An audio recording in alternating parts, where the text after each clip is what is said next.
Dialogo dei massimi sistemi di Galileo Galilei. Edizione audiolibro YouTube a cura di Beneinst, Onde Letterarie e Audiolibri. Giornata seconda, parte prima. Salviati. Le diversioni di ieri, che ci torsero dal dritto filo dei nostri principali discorsi, furono tante e tali ch'io non so se potrò, senza l'aiuto vostro, rimettermi sulla traccia per poter procedere avanti. Sagredo. Io non mi meraviglio che voi, che avete ripiena e ingombrata la fantasia tanto delle cose dette quanto di quelle che restan da dirsi, vi troviate in qualche confusione, ma io, che per esser semplice ascoltatore altro non ritengo che le cose udite, potrò per avventura col ricordarle sommariamente rimettere il ragionamento sul suo filo. Per quello dunque che mi è restato in mente fu la somma dei discorsi di ieri, l'andare esaminando dai fondamenti loro qual delle due opinioni sia più probabile e ragionevole. Quella che tiene la sustanza dei corpi celesti essere ingenerabile, incorruttibile, inalterabile, impassibile ed insomma esente da ogni mutazione, fuorché dalla locale, e però essere una quintessenza diversissima da questa dei nostri corpi elementari generabili, corruttibili, alterabili, eccetera, oppur l'altra, che levando tal difformità di parti dal mondo, reputa la terra goder delle medesime perfezioni che gli altri corpi integranti dell'universo, ed esser, insomma, un globo mobile e vagante non men che la Luna, Giove, Venere o altro pianeta. Fecersi, in ultimo, molti paralleli particolari tra essa Terra e la Luna, e più con la Luna che con altro pianeta. Forse, per aver noi di quella, maggiore e più sensata notizia, mediante la sua minor lontananza. Ed avendo finalmente concluso questa seconda opinione aver più del verisimile che dell'altra, parmi che il progresso ne tirasse a cominciare a esaminare se la terra si deva stimare immobile, come dai più è stato sin qui creduto, oppur mobile, come alcuni antichi filosofi credettero, ed altri da non molto tempo in qua stimano, e se mobile qual possa essere il suo movimento. Salviati. Già comprendo e riconosco il segno del nostro cammino, ma innanzi che si cominci a procedere più oltre, devo dirvi non so che sopra queste ultime parole che avete detto, dell'essersi concluso la opinione che tien la terra dotata delle medesime condizioni dei corpi celesti, esser più verisimile della contraria, imperocché questo non ho io concluso, siccome non son neanco per concludere verun'altra delle proposizioni controverse, ma solo ho avuta intenzione di produrre, tanto per l'una quanto per l'altra parte, quelle ragioni e risposte, istanze e soluzioni che ad altri sin qui sono sovvenute con qualche altra ancora, che a me nel lungamente pensarvi è cascata in mente, lasciando poi la decisione all'altrui giudizio. Sagredo. Io mi era lasciato trasportare dal mio proprio sentimento, e credendo che in altri dovesse esser quel che io sentiva in me, feci universale quella conclusione che doveva far particolare. E veramente ho errato, e massime non sapendo il concetto del signor Simplicio qui presente. Simplicio. Io vi confesso che tutta questa notte sono andato ruminando le cose di ieri, e veramente trovo di molte belle, nuove e gagliarde considerazioni. Con tutto ciò mi sento stringere assai più dall'autorità di tanti grandi scrittori, ed in particolare. Voi scotete la testa, signor Sagredo, e sogghignate, come se io dicessi qualche grande esorbitanza. Sagredo. Io sogghigno solamente, ma crediatemi ch'io scoppio nel voler far forza di ritener le risa maggiori, perché mi avete fatto sovvenire di un bellissimo caso al quale io mi trovai presente, non sono molti anni, insieme con alcuni altri nobili amici miei, i quali vi potrei ancora nominare. Salviati. Sarà ben che voi ce lo raccontiate, acciò forse il signor Simplicio non continuasse di creder d'avervi esso mosse le risa. Sagredo. Son contento. Mi trovai un giorno in casa un medico molto stimato in Venezia, dove alcuni per loro studio ed altri per curiosità convenivano talvolta a veder qualche taglio di notomia per mano di uno veramente non men dotto che diligente e pratico notomista. Ed accadde quel giorno che si andava ricercando l'origine e nascimento dei nervi, sopra di che è famosa controversia tra i medici galenisti ed i peripatetici, e mostrando il notomista come, partendosi dal cervello e passando per la nuca, il grandissimo ceppo dei nervi si andava poi distendendo per la spinale e diramandosi per tutto il corpo, e che solo un filo sottilissimo come il refe arrivava al cuore, voltosi ad un gentiluomo ch'egli conosceva per filosofo peripatetico e per la presenza del quale egli aveva con estraordinaria diligenza scoperto e mostrato il tutto, gli domandò se restava ben pago e sicuro l'origine dei nervi venir dal cervello e non dal cuore, al quale il filosofo, dopo esser stato alquanto sopra di sé, rispose: voi mi avete fatto veder questa cosa talmente aperta e sensata che quando il testo d'Aristotele non fusse in contrario, che apertamente dice i nervi nascer dal cuore, bisognerebbe per forza confessarla per vera. Simplicio. Signori, io voglio che voi sappiate che questa disputa dell'origine dei nervi non è mica così smaltita e decisa come forse qualcuno si persuade. Sagredo. Ne sarà mai al sicuro come si abbiano di simili contraddittori, ma questo che voi dite non diminuisce punto la stravaganza della risposta del peripatetico, il quale, contro a così sensata esperienza, non produsse altre esperienze o ragioni d'Aristotele, ma la sola autorità ed il puro ipse dixit. Simplicio.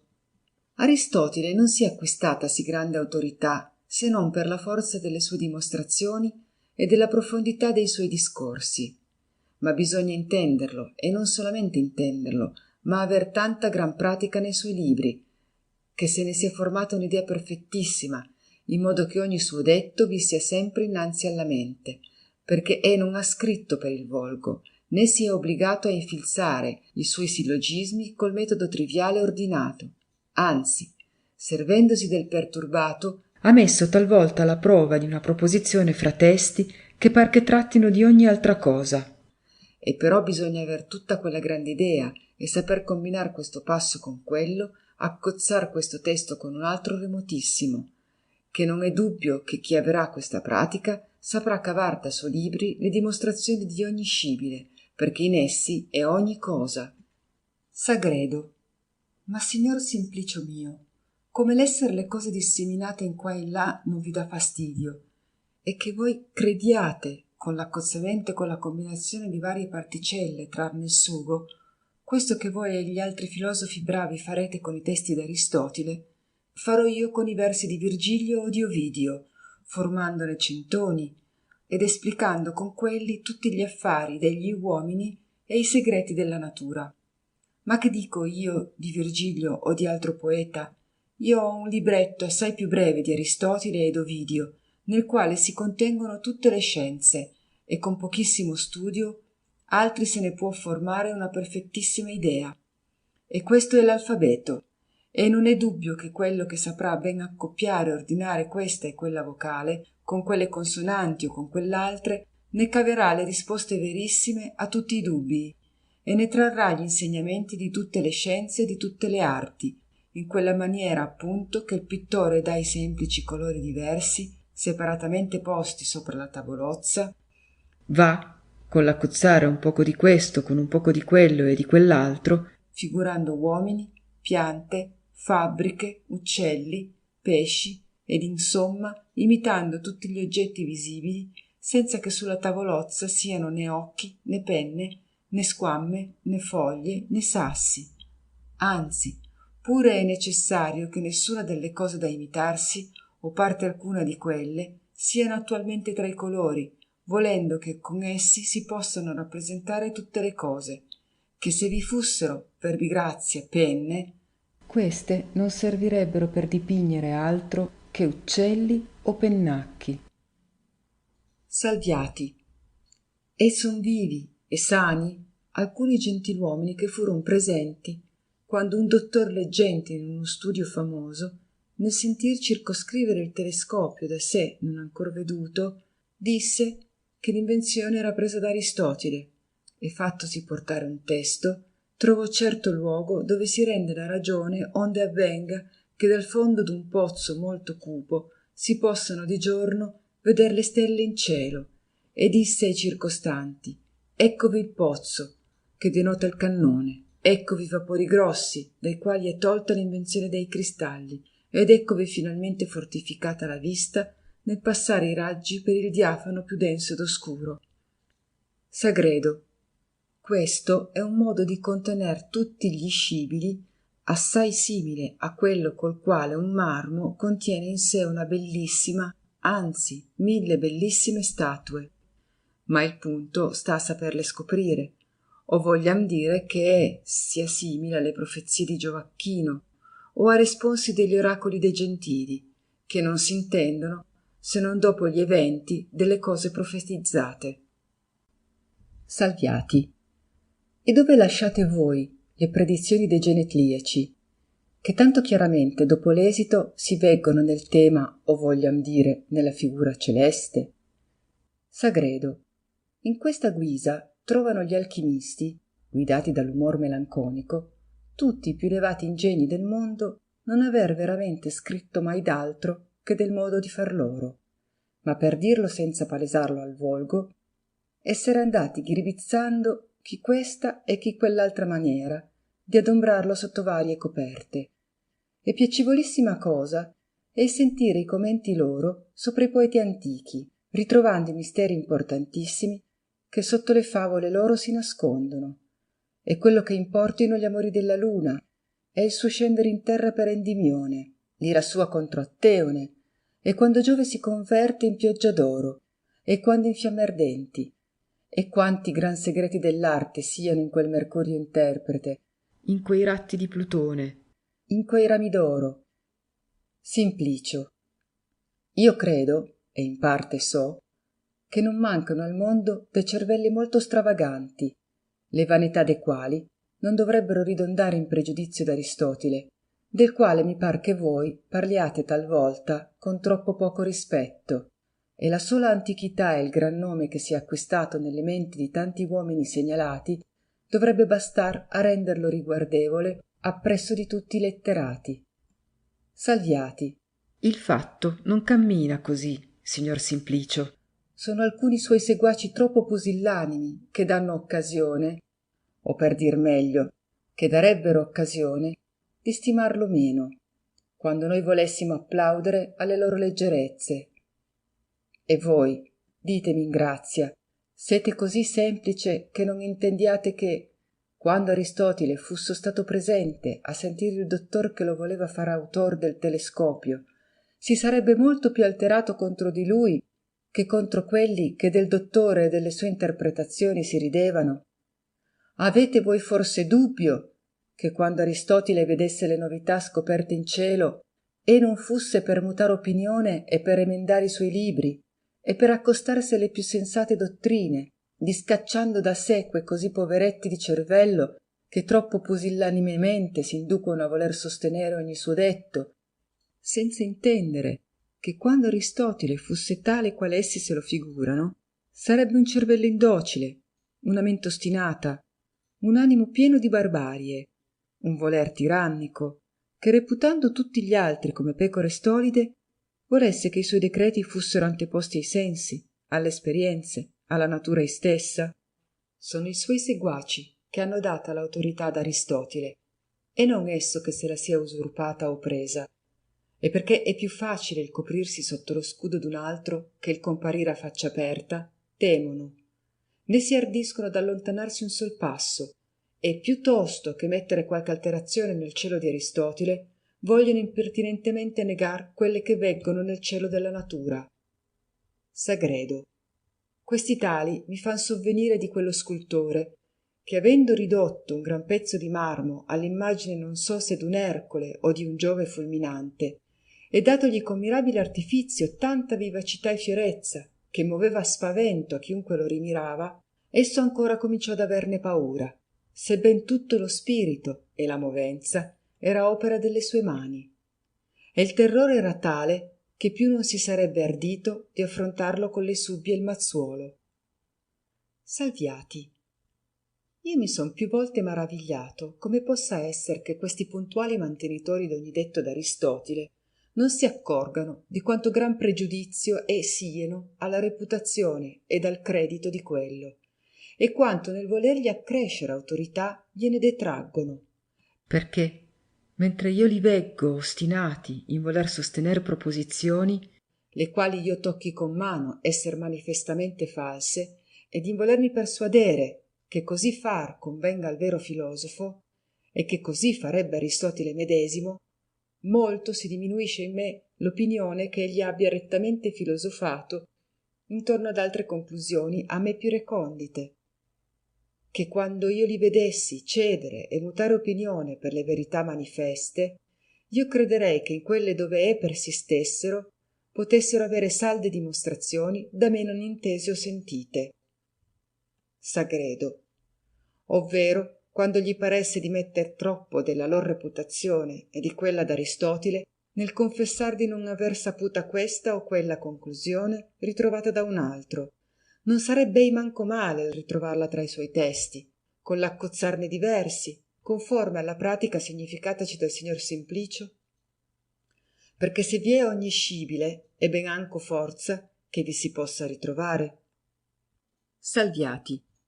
Signor Sagredo, non vi fate beffe di questo avvedimento, che mi par che lo proponghiate burlando, perché non è gran tempo che, avendo un filosofo di gran nome composto un libro dell'anima, nel quale, in riferir l'opinione d'Aristotile circa l'esser o non essere immortale, adduceva molti testi, non già dei citati da Alessandro, perché in quelli diceva che Aristotile non trattava neanco di tal materia, non che determinasse cosa veruna attenente a ciò, ma altri da sé ritrovati in altri luoghi reconditi che piegavano al senso pernizioso, e venendo avvisato che egli avrebbe avute delle difficoltà nel farlo licenziare, riscrisse all'amico che non però restasse di procurarne la spedizione, perché, quando non se gli intraversasse altro ostacolo, non aveva difficoltà niuna circa il mutare la dottrina d'Aristotile e con altre esposizioni e con altri testi sostenere l'opinion contraria pur conforme alla mente d'Aristotile. Sagredo. Oh, questo dottor sì che mi può comandare che non si vuol lasciare infinocchiare d'Aristotile, ma vuole esso menar lui per il naso e farlo dire a suo modo. Vedete quanto importa il saper pigliare il tempo opportuno. Ei non si deve ridurre a negoziar con Ercole mentre è imbizzarrito e sulle furie, ma quando sta favoleggiando tra le meoni ancelle. Ah, viltà inaudita d'ingegni servili! Farsi spontaneamente mancipio, accettar per inviolabili decreti, obbligarsi a chiamarsi persuaso e convinto da argomenti che sono tanto efficaci e chiaramente concludenti che gli stessi non sanno risolversi se sien pure scritti in quel proposito o se servano per provar quella tal conclusione. Ma dichiamo la pazzia maggiore, che tra lor medesimi sono ancor dubbii se l'istesso autore abbia tenuto la parte affermativa o la negativa, e egli questo un far loro oracolo una statua di legno, e da quella correr per i responsi, quella temere, quella riverire, quella adorare.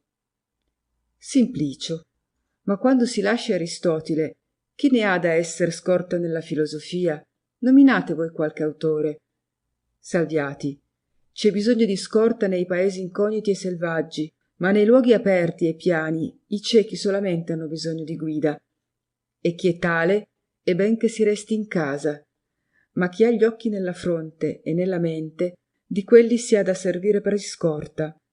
Né perciò dico io che non si deva ascoltare Aristotile, anzi, laudo il vederlo e diligentemente studiarlo, e solo biasimo il darseli in preda in maniera che alla cieca si sottoscriva a ogni suo detto e senza cercarne altra ragione si debba avere per decreto inviolabile, il che è un abuso che si tira dietro un altro disordine estremo, ed è che altri non si applica più a cercar d'intender la forza delle sue dimostrazioni. E qualcosa è più vergognosa che sentir nelle pubbliche dispute mentre si tratta di conclusioni dimostrabili, uscire un di traverso con un testo e ben spesso scritto in ogni altro proposito e con esso serrar la bocca all'avversario? Ma quando pure voi vogliate continuare in questo modo di studiare, deponete il nome di filosofi e chiamatevi o istorici o dottori di memoria, che non conviene che quelli che non filosofano mai si usurpino l'onorato titolo di filosofo. Ma è ben ritornare a riva per non entrare in un pelago infinito del quale in tutt'oggi non si uscirebbe. Però, signor Simplicio, venite pure con le ragioni e con le dimostrazioni vostre o di Aristotele, e non con testi e nude autorità, perché i discorsi nostri hanno a essere intorno al mondo sensibile e non sopra un mondo di carta. E perché nel discorso di ieri si cavò dalle tenebre e si espose al cielo aperto la terra, mostrando che il volerla connumerare tra quelli che noi chiamiamo corpi celesti non era proposizione talmente convinta e prostrata che non gli restasse qualche spirito vitale, seguita che noi andiamo esaminando quello che abbia di probabile il tenerla fissa e del tutto immobile, intendendo, quanto al suo intero globo e quanto possa avere di verisimilitudine, il farla mobile di alcun movimento, e di quale. E perché in tal questione io sono ambiguo, e il signor Simplicio risoluto insieme con Aristotele per la parte dell'immobilità, egli di passo in passo andrà portando i motivi per la loro opinione, ed io le risposte e gli argomenti per la parte contraria, ed il signor Sagredo dirà i moti dell'animo suo, ed in qual parte si sentirà attirare. Sagredo. Io son molto contento, con questo però che a me ancora resti libertà di produrre quel che mi destasse talora il discorso semplice e naturale. Salviati.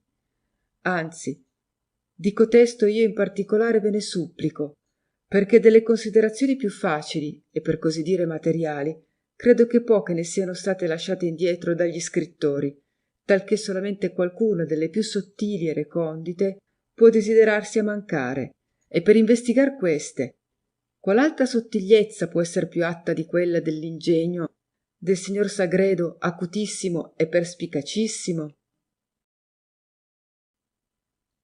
Giornata seconda, parte seconda. Sagredo. Io son tutto quel che piace al signor Salviati, ma di grazia non mettiam mano in un'altra sorte di diversioni e di cerimonie, perché ora son filosofo e sono in scuola e non al broio. Salviati. Sia dunque il principio della nostra contemplazione il considerare che, qualunque moto venga attribuito alla terra, è necessario che a noi, come abitatori di quella ed in conseguenza partecipi del medesimo, ei resti del tutto impercettibile, e come se non fusse, mentre che noi riguardiamo solamente alle cose terrestri, ma è bene all'incontro altrettanto necessario che il medesimo movimento ci si rappresenti comunissimo di tutti gli altri corpi ed oggetti visibili, che essendo separati dalla terra mancano di quello. A talché il vero metodo per investigare se moto alcuno si può attribuire alla terra, e potendosi, quale sia, è il considerare ed osservare se nei corpi separati dalla terra si scorge apparenza alcuna di movimento, il quale egualmente competa a tutti, perché un moto che solamente si scorgesse, verbi grazia, nella luna, e che non avesse che far niente con Venere o con Giove, né con altre stelle, non potrebbe in veruna maniera esser della terra, né di altri che della luna. Ora ci è un moto generalissimo e massimo sopra tutti, ed è quello per il quale il sole, la luna, gli altri pianeti e le stelle fisse ed insomma l'universo tutto, tratta nella sola terra, ci appariscono unitamente muoversi da oriente verso occidente, dentro allo spazio di 24 ore. E questo, in quanto a questa prima apparenza, non ha repugnanza di potere esser tanto della terra sola, quanto di tutto il resto del mondo, tratto nella terra, imperocché le medesime apparenze si vedrebbero tanto nell'una posizione quanto nell'altra. Quindi è che Aristotele e Tolomeo, come quelli che avevano penetrata questa considerazione, nel voler provare la terra essere immobile, non argumentano contro ad altro movimento che a questo diurno, salvo però che Aristotele tocca un non so che contro ad un altro moto attribuitogli da un antico, del quale parleremo a suo luogo. Sagredo. Io resto molto ben capace della necessità con la quale conclude il vostro discorso, ma mi nasce un dubbio del quale non so liberarmi, e questo è che attribuendo il Copernico alla Terra un altro movimento oltre al diurno, il quale, per la regola pur ora dichiarata, dovrebbe restare a noi, quanto all'apparenza impercettibile nella Terra, ma visibile in tutto il resto del mondo, parmi di poter necessariamente concludere o che egli abbia manifestamente errato nell'assegnare alla Terra un moto, del quale non apparisca in cielo la sua general corrispondenza, ovvero che se la rispondenza vi è, altrettanto sia stato manchevole Tolomeo a non reprovar questo, siccome reprovò l'altro. Salviati. Molto ragionevolmente avete dubitato, e quando verremo a trattare dell'altro movimento vedrete di quanto intervallo abbia il Copernico superato di accortezza e perspicacità d'ingegno Tolomeo, mentre egli ha veduto quello che esso non vedde, dico la mirabil corrispondenza con la quale tal movimento si riflette in tutto il resto dei corpi celesti. Ma per ora sospendiamo questa parte e torniamo alla prima considerazione, intorno alla quale andrò proponendo, cominciandomi dalle cose più generali, quelle ragioni che par che favoriscano la mobilità della terra, per sentir poi dal signor Simplicio le repugnanti. E prima, se noi considereremo solamente la mole immensa della sfera stellata in comparazione della piccolezza del globo terrestre, contenuto da quella per tanti milioni di volte, e più penseremo alla velocità del moto che deve in un giorno e in una notte fare un'intera conversione. Io non mi posso persuadere che trovarsi potesse alcuno che avesse per cosa più ragionevole e credibile che la sfera celeste fusse quella che desse la volta ed il globo terrestre restasse fermo. Sagredo. Se per tutta l'università degli effetti che possono avere in natura dipendenza da movimenti tali seguissero indifferentemente tutte le medesime conseguenze a capello, tanto dall'una posizione quanto dall'altra, io, quanto alla mia prima e generale apprensione, stimerei che colui che reputasse più ragionevole il far muover tutto l'universo per ritenere ferma la terra, fusse più irragionevole di quello che, sendo salito in cima alla vostra cupola non per altro che per dare una vista alla città ed al suo contado, domandasse che se gli facesse girare intorno tutto il paese, acciò non avesse egli ad aver la fatica di volgere la testa. E ben vorrebbero esser molte e grandi le comodità che si traesser da quella posizione e non da questa, che pareggiassero nel mio concetto e superasser questo assurdo, sì che mi rendesser più credibile quella che questa. Ma forse Aristotile, Tolomeo e il signor Simplicio ci devono trovare i lor vantaggi, i quali sarà bene che siano proposti a noi ancora se vi sono, o mi sia dichiarato come è non vi siano, ne possano essere. Salviati. Io, siccome per molto che ci abbia pensato non ho potuto trovar diversità alcuna, così mi par d'aver trovato che diversità alcuna non vi possa essere, onde io stimo il più cercarla essere invano. Però notate, il moto intanto è moto e come moto opera, in quanto ha relazione a cose che di esso mancano, ma tra le cose che tutte ne partecipano egualmente niente opera ed è come se non fusse. E così le mercanzie delle quali è carica la nave intanto si muovono, in quanto lasciando Venezia passano per Corfù, per Candia, per Cipro e vanno in Aleppo, li quali Venezia, Corfù, Candia, eccetera, restano, né si muovono con la nave, ma per le balle, casse ed altri colli, de quali è carica e stivata la nave, e rispetto alla nave medesima, il moto da Venezia in Soria è come nullo, e niente altera la relazione che è tra di loro. E questo perché è comune a tutti ed egualmente da tutti è partecipato, e quando delle robe che sono in nave una balla si sia discostata da una cassa un sol dito, questo solo sarà stato per lei movimento maggiore in relazione alla cassa, che il viaggio di 2000 miglia fatto da loro di conserva. Simplicio. Questa è dottrina buona, soda e tutta peripatetica. Salviati. Io l'ho per più antica e dubito che Aristotele nel pigliarla da qualche buona scuola non la penetrasse interamente e che però avendola scritta alterata sia stato causa di confusione mediante quelli che vogliono sostenere ogni suo detto. E quando egli scrisse che tutto quel che si muove sopra qualche cosa immobile, dubito che equivocasse dal dire che tutto quel che si muove rispetto a qualche cosa immobile, la qual proposizione non patisce difficoltà veruna e l'altra ne ha molte. Sagredo. Di grazia non rompiamo il filo e seguite avanti il discorso incominciato. Salviati. Essendo dunque manifesto che il moto, il quale sia comune a molti mobili, è ozioso e come nullo in quanto alla relazione di essi mobili tra di loro, poiché tra di essi niente si muta e solamente è operativo nella relazione che hanno essi mobili con altri che manchino di quel moto, tra i quali si muta abitudine, ed avendo noi diviso l'universo in due parti, una delle quali necessariamente mobile e l'altra immobile, per tutto quello che possa dependere da cotal movimento, tanto è far muover la terra sola quanto tutto il resto del mondo, poiché l'operazione di tal moto non è in altro che nella relazione che cade tra i corpi celesti e la terra, la qual sola relazione è quella che si muta. Ora, se per conseguire il medesimo effetto ad unguem tanto fa se la sola terra si muova, cessando tutto il resto dell'universo, che se, restando ferma la terra sola, tutto l'universo si muova di un istesso moto.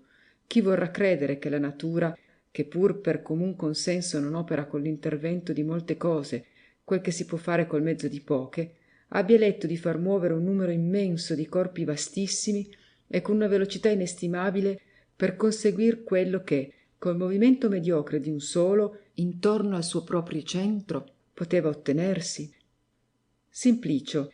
Io non bene intendo come questo grandissimo moto sia come nullo per il Sole, per la Luna, per gli altri pianeti e per l'innumerabile schiera delle stelle fisse. E come direte voi esser nulla il passare il Sole da un meridiano all'altro, alzarsi sopra questo orizzonte, abbassarsi sotto quello, arrecare ora il giorno, ora la notte, simili variazioni far la Luna e gli altri pianeti e le stelle fisse ancora? Salviati. Tutte coteste variazioni raccontate da voi non son nulla se non in relazione alla terra, e che ciò sia vero, rimovete con l'immaginazione la terra, non resta più al mondo né nascere né tramontar di sole o di luna, né orizzonti né meridiani né giorni né notti, né insomma per tal movimento nasce mai mutazione alcuna tra la luna e il sole o altre qualsivoglino stelle sian fisse o erranti, ma tutte le mutazioni hanno relazione alla terra, le quali tutte, insomma, non importano poi altro che il mostrare il sole ora alla Cina, poi alla Persia, dopo all'Egitto, alla Grecia, alla Francia, alla Spagna, all'America, eccetera, e far l'istesso della luna e del resto dei corpi celesti, la qual fattura segue puntualmente nel modo medesimo, se, senza imbrigarsi gran parte dell'universo, si faccia rigirare in se stesso il globo terrestre. Ma raddoppiamo la difficoltà con un'altra grandissima, la quale è che, quando si attribuisca questo gran moto al cielo, bisogna di necessità farlo contrario ai moti particolari di tutti gli orbi dei pianeti, dei quali, ciascheduno, senza controversia, ha il movimento uso proprio da occidente verso oriente, e questo assai piacevole e moderato, e convien poi fargli rapire in contrario, cioè da oriente in occidente, da questo rapidissimo moto diurno, dove che facendosi muover la terra in se stessa si leva la contrarietà dei moti, ed il solo movimento da occidente in oriente si accomoda a tutte le apparenze e soddisfa a tutte compiutamente. Simplicio. Quanto alla contrarietà dei moti importerebbe poco, perché Aristotile dimostra che i moti circolari non son contrarii fra di loro e che la loro non si può chiamar vera contrarietà. Salviati. Lo dimostra Aristotile oppur lo dice solamente perché così compliva a certo suo disegno? Se contrarii son quelli, come egli stesso afferma, che scambievolmente si distruggono, io non so vedere come due mobili che si incontrino sopra una linea circolare si abbiano a offender meno che incontrandosi sopra una linea retta. Sagredo. Di grazia, fermate un poco. Ditemi, signor Simplicio, quando due cavalieri si incontrano giostrando a campo aperto, oppure quando due squadre intere o due armate in mare si vanno ad investire e si rompono e si sommergono, chiamereste voi cotali incontri contrarii tra di loro? Simplicio. Diciamoli contrarii. Sagredo. Come, dunque, nei moti circolari non è contrarietà? Questi, essendo fatti sopra la superficie della terra o dell'acqua, che sono, come voi sapete, sferiche, vengono ad esser circolari. Sapete voi, signor Simplicio, quali sono i moti circolari che non son tra loro contrarii? Son quelli di due cerchi che si toccano per di fuora, che girandone uno fa naturalmente muover l'altro diversamente, ma se uno sarà dentro all'altro è impossibile che i moti loro fatti in diverse parti non si contrastino l'un l'altro. Salviati. Ma contrarii o non contrarii, queste sono altercazioni di parole, ed io so che infatti molto più semplice e natural cosa è il poter salvare il tutto con un movimento solo, che l'introdurne due. Se non volete chiamarli contrarii, diteli opposti.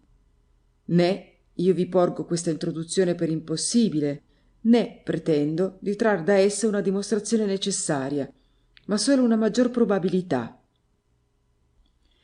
Si rinterza l'inverosimile col disordinare sproporzionatissimamente l'ordine che noi veggiamo sicuramente esser tra quei corpi celesti, la circolazione de quali non è dubbia ma certissima.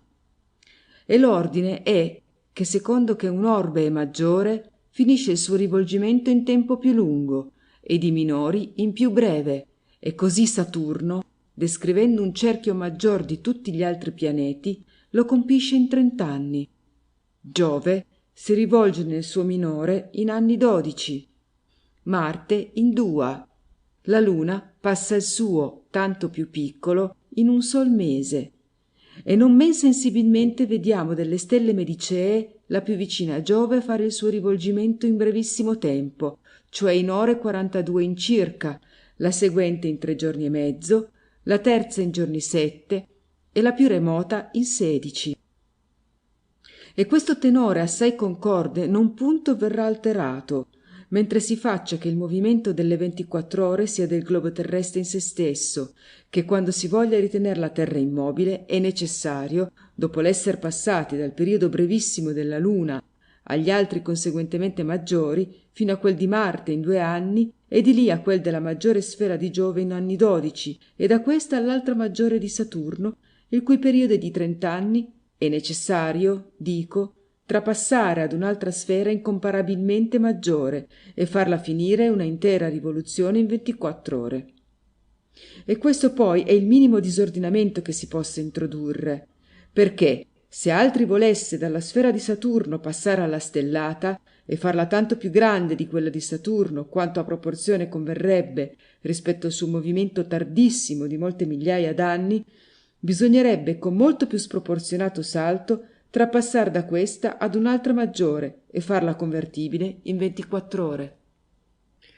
Ma dandosi la mobilità alla Terra, l'ordine dei periodi vien benissimo osservato, e dalla sfera pigrissima di Saturno si trapassa alle stelle fisse del tutto immobili, e viensi a sfuggire una quarta difficoltà, la qual bisogna necessariamente ammettere quando la sfera stellata si faccia mobile, e questa è la disparità immensa tra i moti di esse stelle, delle quali altre verranno a muoversi velocissimamente in cerchi vastissimi, altre lentissimamente in cerchi piccolissimi, secondo che queste e quelle si troveranno più o meno vicine ai poli, che pure ha dell'inconveniente, sì, perché noi veggiamo quelle, del moto delle quali non si dubita, muoversi tutte in cerchi massimi, sia ancora perché pare con non buona determinazione fatto il costituir corpi che s'abbiano a muover circolarmente in distanze immense dal centro, e fargli poi muovere in cerchi piccolissimi, e non pure le grandezze dei cerchi, ed in conseguenza le velocità dei moti di queste stelle saranno diversissimi dai cerchi e moti di quell'altre, ma le medesime stelle andranno variando suoi cerchi e sue velocità, e sarà il quinto inconveniente, avvenga che quelle che 2000 anni fa erano nell'equinoziale ed in conseguenza descrivevano col moto cerchi massimi, trovandosene ai tempi nostri lontane per molti gradi, bisogna che siano fatte più tarde di moto e ridottesi a muoversi in minori cerchi, e non è lontano dal poter accader che venga tempo nel quale alcuna di loro, che per l'addietro si sia mossa sempre, si riduca congiungendosi col polo a star ferma, e poi ancora, dopo la quiete di qualche tempo, torni a muoversi, dove che le altre stelle che si muovono sicuramente tutte descrivono, come si è detto, il cerchio massimo dell'orbe loro, ed in quello immutabilmente si mantengono. Accresce l'inverosimile, e sia il sesto inconveniente, a chi più saldamente discorre l'essere inescogitabile qual deva esser la solidità di quella vastissima sfera, nella cui profondità siano così tenacemente saldate tante stelle, che, senza punto variar sito tra loro, concordemente vengono con sì gran disparità di moti portate in volta, o seppure il cielo è fluido, come assai più ragionevolmente convien credere, sicché ogni stella per se stessa per quello vadia vagando, qual legge regolerà i moti loro, ed a che fine per far che rimirati dalla terra appariscano come fatti da una sola sfera? A me pare che per conseguir ciò sia tanto più agevole ed accomodata maniera il costruirle immobili che il farle vaganti, quanto più facilmente si tengono a segno molte pietre murate in una piazza, che le schiere dei fanciulli che sopra vi corrono. E finalmente, per la settima istanza, se noi attribuiamo la conversione diurna al cielo altissimo, bisogna farla di tanta forza e virtù che seco porti l'innumerabil moltitudine delle stelle fisse, corpi tutti vastissimi e maggiori assai della terra, e di più tutte le sfere dei pianeti, ancorché e questi e quelle per lor natura si muovano in contrario. Ed oltre a questo è forza concedere che anco l'elemento del fuoco e la maggior parte dell'aria siano parimente rapiti, e che il solo piccol globo della terra resti contumace e renitente a tanta virtù, cosa che a me pare che abbia molto del difficile, né saprei intender come la terra, corpo pensile e librato sopra il suo centro, indifferente al moto ed alla quiete, posto e circondato da un ambiente liquido, non dovesse cedere ella ancora ed esser portata in volta. Ma tali intoppi non troviamo noi nel far muover la terra, corpo minimo e insensibile in comparazione dell'universo e perciò inabile a fargli violenza alcuna.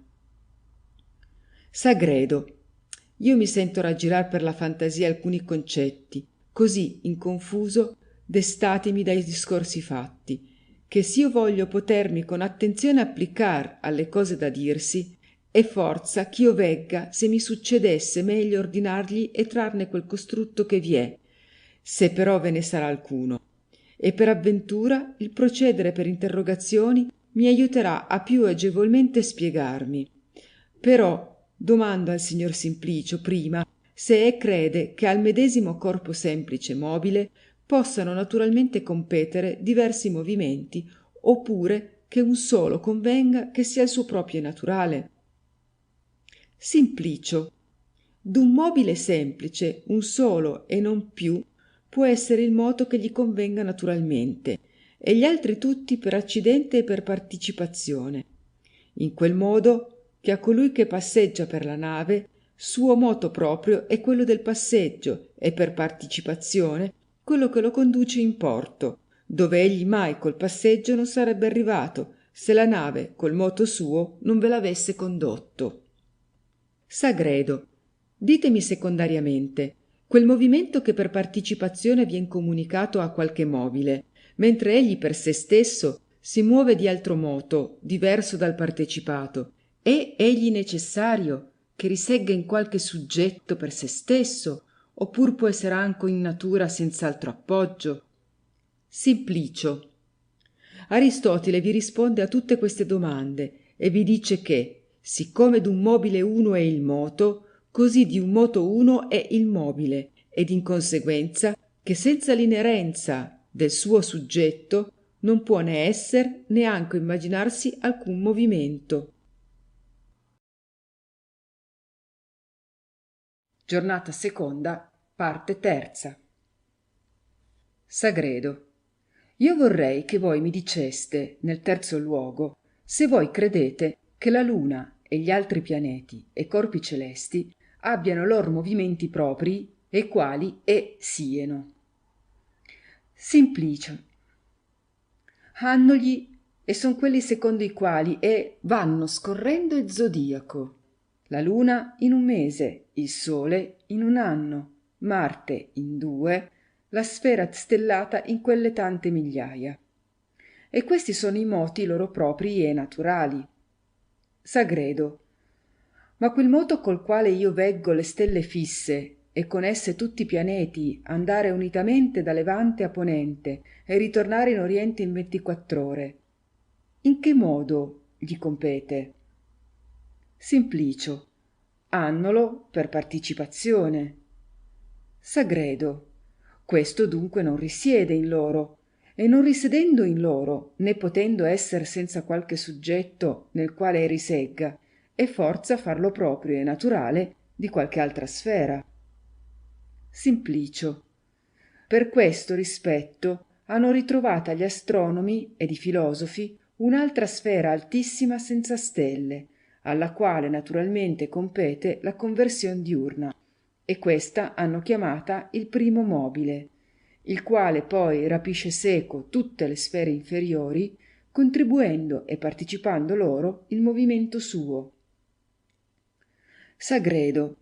Ma quando, senza introdurre altre sfere incognite e vastissime, senza altri movimenti o rapimenti partecipati, col lasciare a ciascheduna sfera il suo solo e semplice movimento, senza mescolar movimenti contrarii, ma farli tutti per il medesimo verso, come è necessario che siano, dependendo tutti da un sol principio, tutte le cose camminano e rispondono con perfettissima armonia. Perché rifiutar questo partito e dar assenso a quelle così strane e laboriose condizioni? Simplicio. Il punto sta in trovar questo modo così semplice e spedito. Sagredo. Il modo mi par belle trovato. Fate che la terra sia il primo mobile, cioè fatela rivolgere in se stessa in 24 ore e per il medesimo verso che tutte le altre sfere che, senza partecipar tal moto a nessuno altro pianeta o stelle, tutte avranno i loro orti, occasi ed insomma tutte l'altre apparenze. Simplicio. L'importanza è il poterla muovere senza 1000 inconvenienti. Salviati. Tutti gli inconvenienti si torranno via, secondo che voi li andrete proponendo, e le cose dette sin qui sono solamente i primi e più generali motivi per i quali par che si renda non del tutto improbabile che la diurna conversione sia piuttosto della terra che di tutto il resto dell'universo, li quali io non vi porto come leggi infrangibili, ma come motivi che abbiano qualche apparenza, e perché benissimo intendo che una sola esperienza o concludente dimostrazione che si avesse in contrario basta a battere in terra questi ed altri 100.000 argomenti probabili, però non bisogna fermarsi qui, ma procedere avanti e sentire quel che risponde il signor Simplicio e quali migliori probabilità o più ferme ragioni egli adduce in contrario. Simplicio. Io dirò prima alcuna cosa in generale sopra tutte queste considerazioni insieme, poi verrò a qualche particolare. Parmi che universalmente voi vi fondiate sulla maggior semplicità e facilità di produrre i medesimi effetti, mentre stimate che, quanto a causargli, tanto sia il muover la terra sola quanto tutto il resto del mondo, tratto nella terra.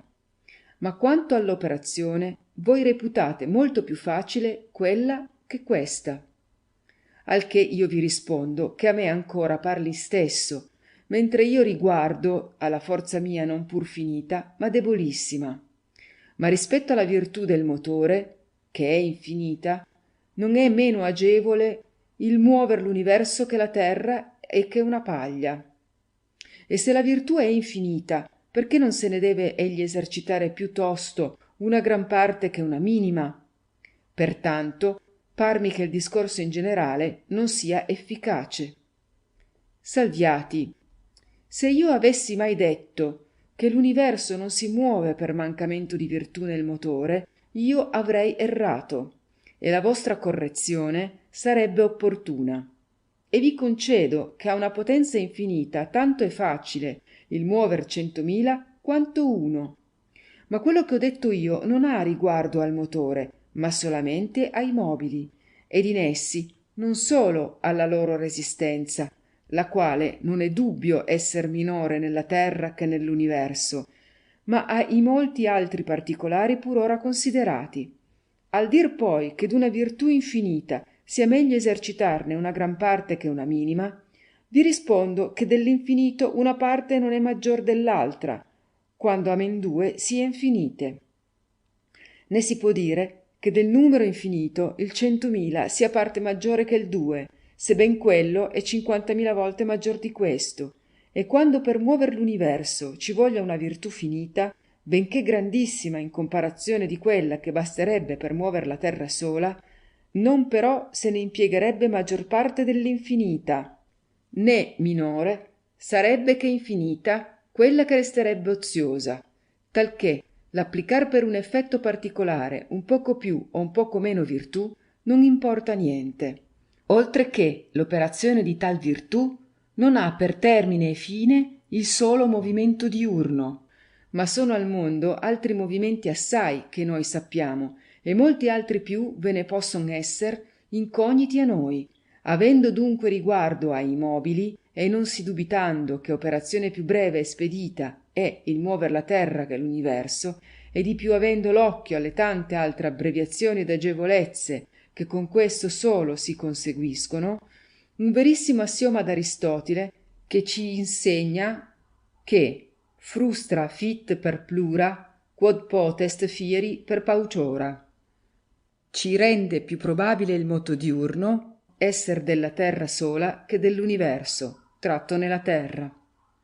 Simplicio, voi nel referir l'assioma avete lasciato una clausula che importa il tutto e massime nel presente proposito. La particola lasciata è un eque bene. Bisogna dunque esaminare se si possa egualmente bene soddisfare al tutto con questo e con quello assunto.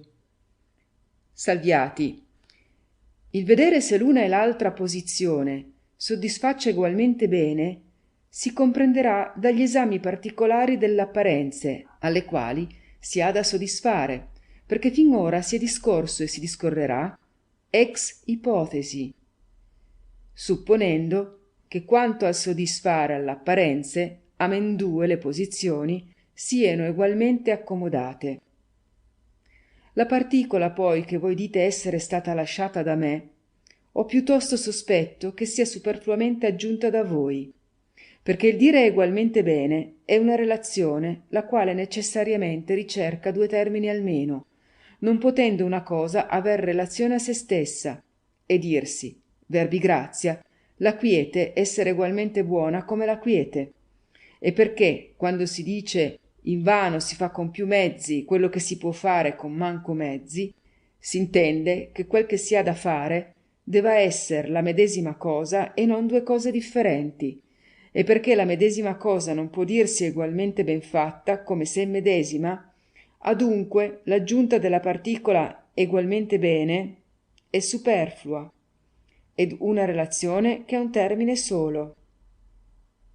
Sagredo, se noi non vogliamo che ci intervenga come ieri, ritornisi di grazia nella materia, ed il signor Simplicio cominci a produr quelle difficoltà che gli paiono contrarianti a questa nuova disposizione del mondo.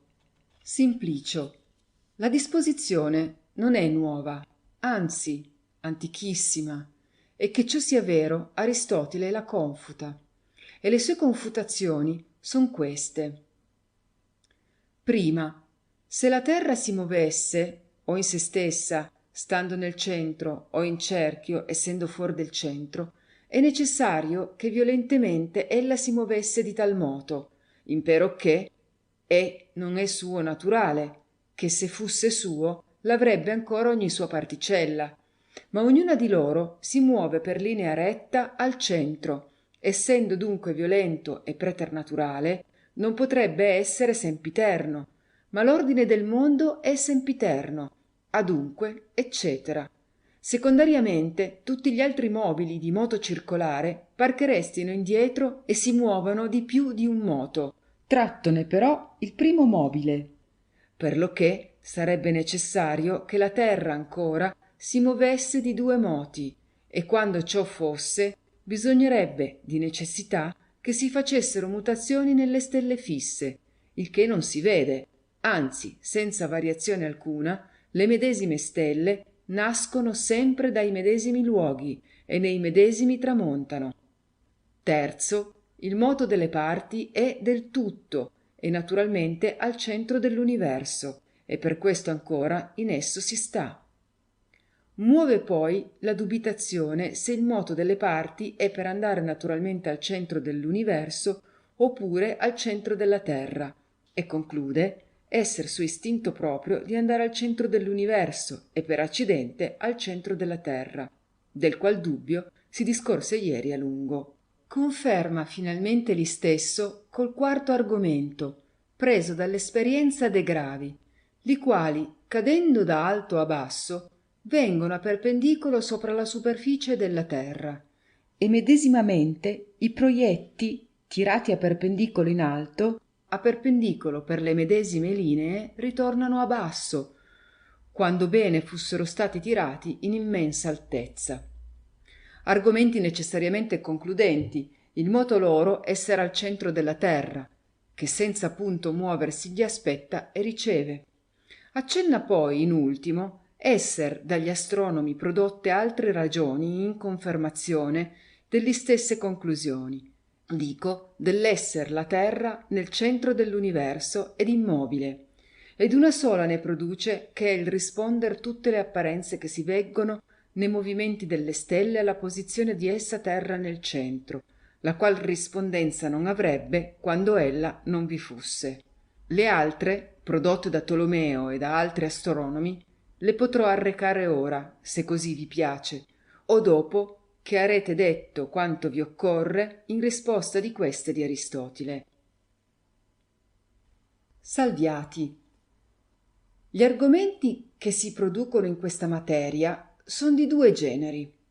Altri hanno riguardo agli accidenti terrestri, senza relazione alcuna alle stelle, ed altri si cavano dalle apparenze ed osservazioni delle cose celesti. Gli argomenti d'Aristotile son per lo più cavati dalle cose intorno a noi e lascia gli altri agli astronomi. Però sarà bene, se così vi pare, esaminar questi presi dalle esperienze di terra, e poi verremo all'altro genere. E perché da Tolomeo, da Ticone e da altri astronomi e filosofi, oltre agli argomenti d'Aristotile, presi, confermati e fortificati da loro, ne son prodotti degli altri, si potranno unir tutti insieme, per non aver poi a replicar le medesime o simili risposte 2 volte. Però, signor Simplicio, o vogliate riferirgli voi, o vogliate ch'io vi levi questa briga, son per compiacervi. Simplicio, sarà meglio che voi gli portiate, che per averci fatto maggiore studio gli arete più impronto, ed anco in maggior numero. Salviati.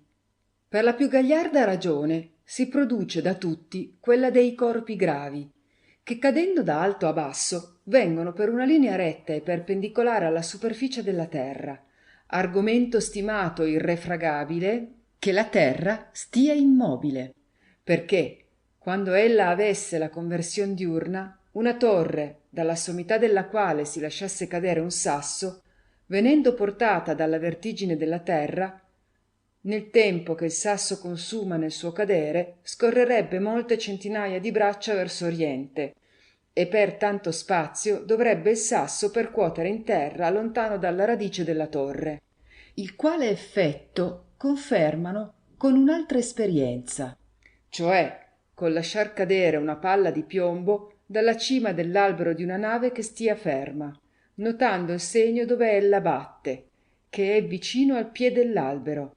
Ma se dal medesimo luogo si lascerà cadere la medesima palla quando la nave cammini, la sua percossa sarà lontana dall'altra per tanto spazio quanto la nave sarà scorsa innanzi nel tempo della caduta del piombo, e questo non per altro se non perché il movimento naturale della palla, posta in sua libertà, è per linea retta verso il centro della terra.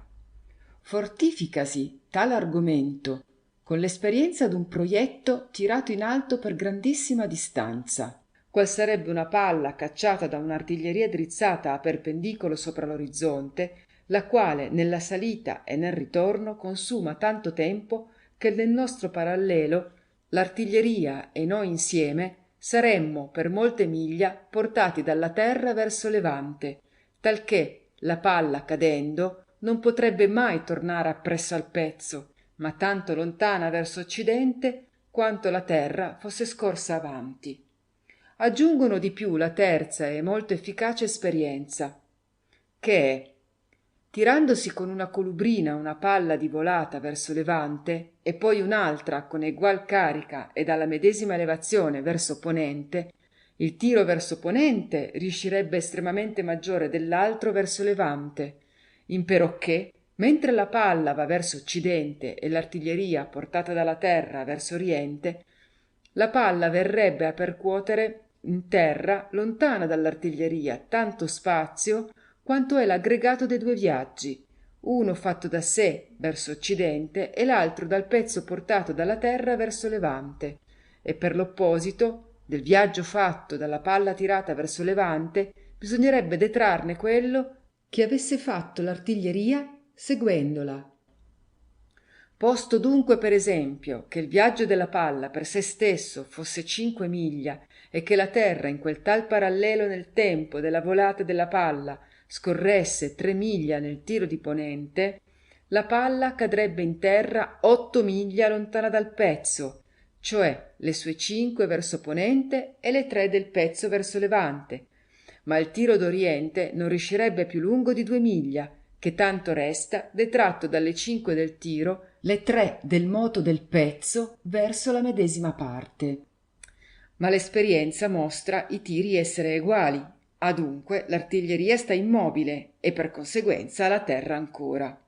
Ma non meno di questi i tiri, altresì verso mezzogiorno o verso tramontana, confermano la stabilità della terra, imperocché mai non si correbbe nel segno che altri avesse tolto di mira, ma sempre sarebbero i tiri costieri verso ponente, per lo scorrere che farebbe il bersaglio portato dalla terra verso levante, mentre la palla è per aria.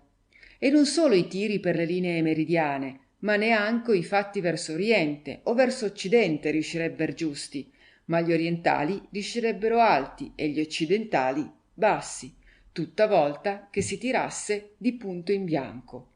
Perché, essendo il viaggio della palla in amendue i tiri fatto per la tangente, cioè per una linea parallela all'orizzonte, ed essendo che al moto diurno, quando sia della terra, l'orizzonte si va sempre abbassando verso levante ed alzandosi da ponente, che però ci appariscono le stelle orientali alzarsi e le occidentali abbassarsi, adunque il bersaglio orientale s'andrebbe abbassando sotto il tiro, onde il tiro riuscirebbe alto, e l'alzamento del bersaglio occidentale renderebbe basso il tiro verso occidente, talché mai non si potrebbe verso nessuna parte tirar giusto, e perché l'esperienza è in contrario, è forza dire che la terra sta immobile.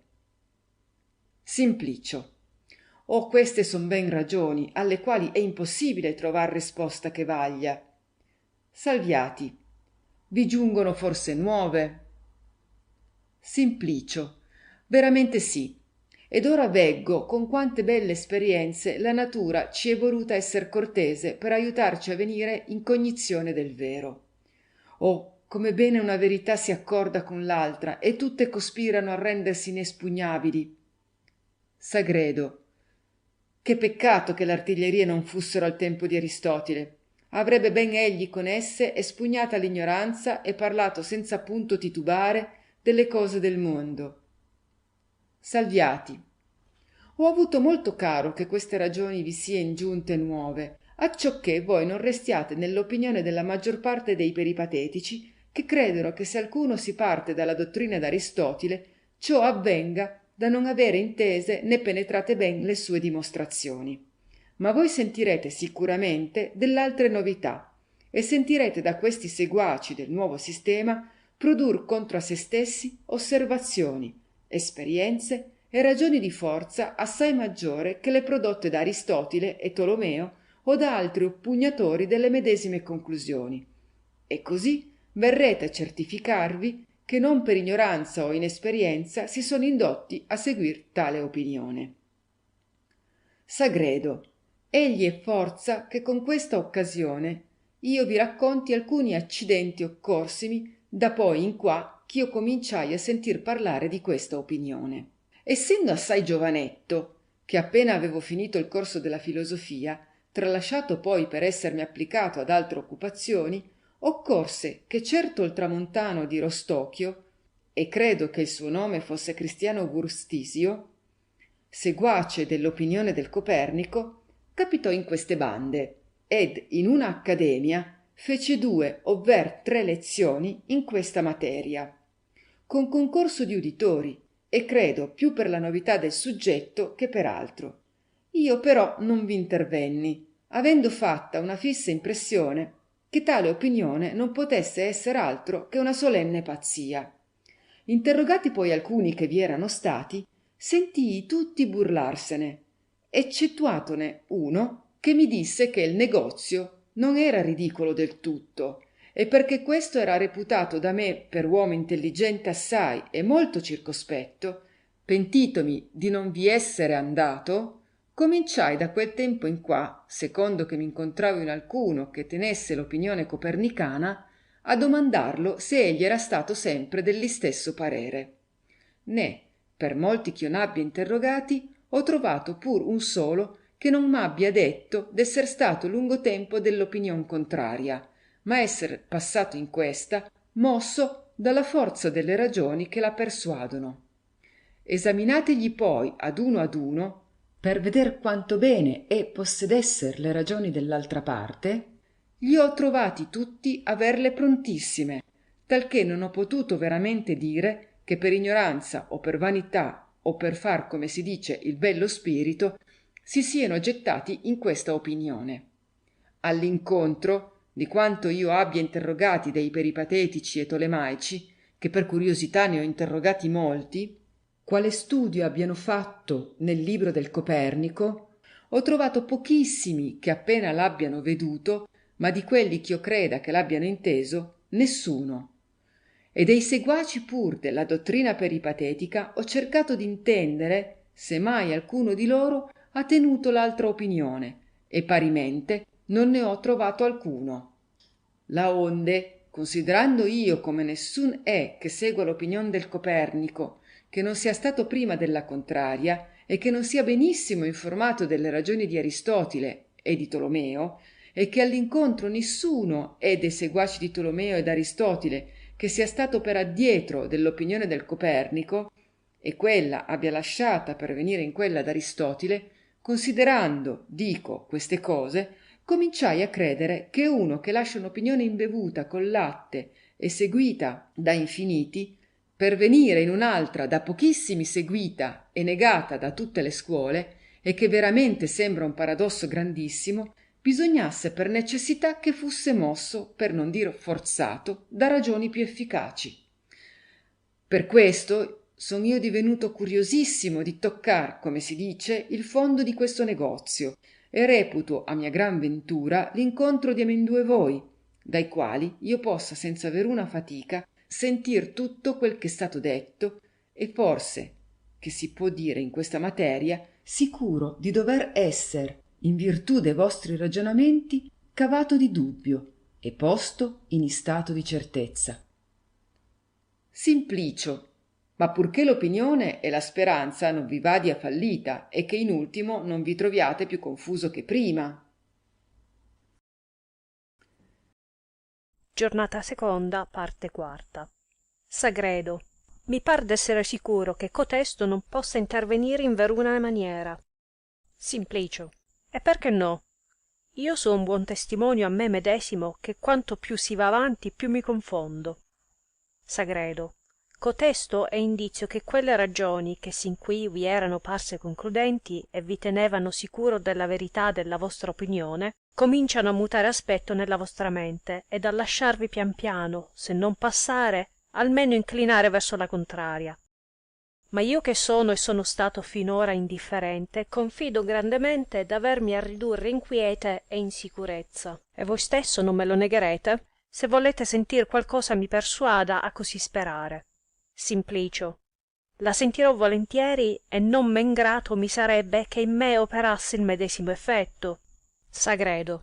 Favoritemi dunque di rispondere alle mie interrogazioni, e prima ditemi, signor Simplicio, non è la conclusione della quale noi cerchiamo la cognizione si deva tener con Aristotile e Tolomeo che, stando ferma la terra sola nel centro dell'universo, i corpi celesti si muovano tutti, oppur se, stando ferma la sfera stellata ed il sole nel centro, la terra ne sia fuori, e siano suoi quei movimenti che ci appariscono esser del sole e delle stelle fisse. Simplicio. Queste sono le conclusioni delle quali si disputa. Sagredo. Queste due conclusioni non sono elleno tali che per necessità bisogna che una sia vera e l'altra falsa? Simplicio. Così è. Noi siamo in un dilemma, una parte del quale bisogna per necessità che sia vera e l'altra falsa, perché tra il moto e la quiete, che son contraddittori, non si dà un terzo, sì che si possa dire la terra non si muove e non sta ferma, il sole e le stelle non si muovono né stanno ferme. Sagredo.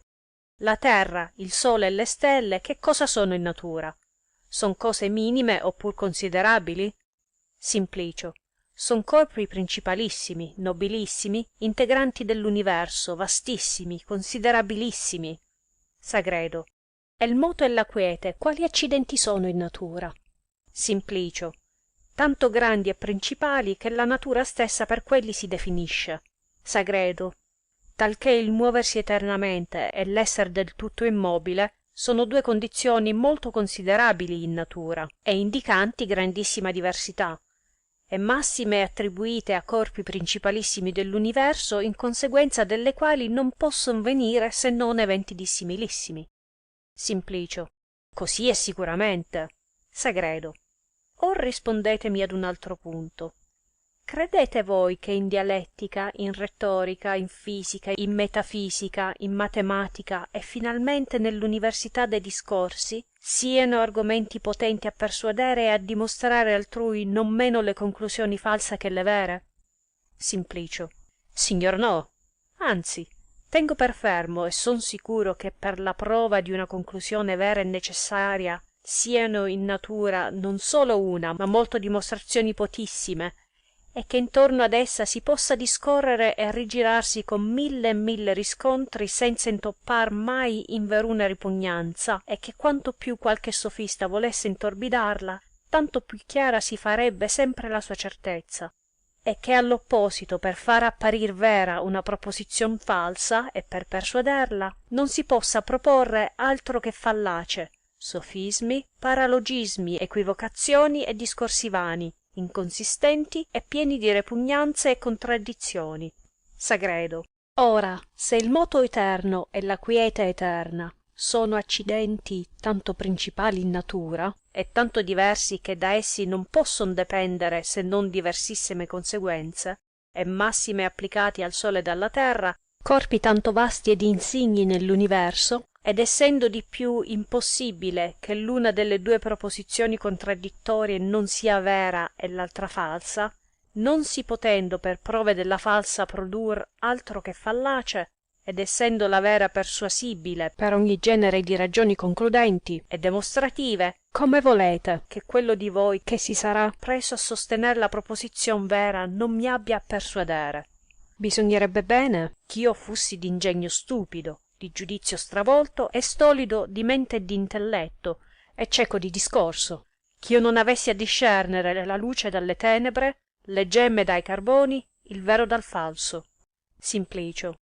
Io vi dico, e vi ho detto altre volte, che il maggior maestro per insegnare e conoscere i sofismi e paralogismi ed altre fallacie è stato Aristotile, il quale in questa parte non si può mai essere ingannato. Sagredo. Voi l'avete pur con Aristotile, che non può parlare, ed io vi dico che se Aristotile fosse qui, ei rimarrebbe da noi persuaso o scerrebbe le nostre ragioni, e con altre migliori persuaderebbe noi. Ma che?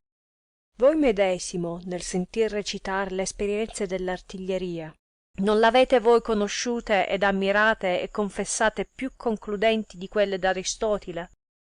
Con tutto ciò non sento che il signor Salviati, il quale le ha prodotte sicuramente esaminate e scandagliate puntualissimamente, confessi d'esser persuaso da quelle, nemmeno da altre di maggiore efficacia ancora, che egli accenna d'esser per farci sentire.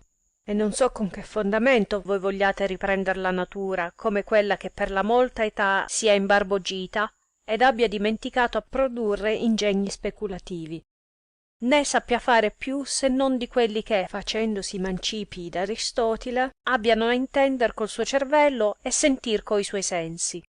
Ma sentiamo il rimanente delle ragioni favorevoli alla sua opinione per venir poi all'orcimento, coppellandole e ponderandole con la bilancia del saggiatore. Salviati. Prima che proceder più oltre, devo dire al signor Sagredo che in questi nostri discorsi fo da copernicista e lo imito, quasi sua maschera, ma quello che internamente abbiano in me operato le ragioni che par ch'io produca in suo favore, non voglio che voi lo giudichiate dal mio parlare, mentre siamo nel fervor della rappresentazione della favola, ma dopo che averò deposto l'abito, che forse mi troverete diverso da quello che mi vedete in iscena. Ora seguitiamo avanti. Produce Tolomeo ed i suoi seguaci un'altra esperienza simile a quella dei proietti, ed è delle cose che separate dalla terra lungamente si trattengono per aria, quali sono le nugole e gli uccelli volanti, e come che di quelle non si può dir che siano portate dalla terra, non essendo a lei aderenti non par possibile che elle possi inseguire la velocità di quella. Anzi dovrebbe parere a noi che tutte velocissimamente si movessero verso occidente. E se noi, portati dalla terra, passiamo il nostro parallelo in 24 ore, che pure è almeno 16.000 miglia, come potranno gli uccelli tener dietro un tanto corso? Dove all'incontro, senza aver una sensibil differenza, gli vediamo volar tanto verso levante quanto verso occidente e verso qualsivoglia parte. Oltre a ciò, se mentre corriamo a cavallo sentiamo assai gagliardamente ferirci il volto dall'aria, qual vento dovremmo noi perpetuamente sentir dall'oriente, portati con sì rapido corso intorno all'aria? Eppur nulla di tale effetto si sente. Ecci un'altra molto ingegnosa ragione presa da certa esperienza, ed è tale. Il moto circolare ha facoltà di estrudere, dissipare e scacciar dal suo centro le parti del corpo che si muove.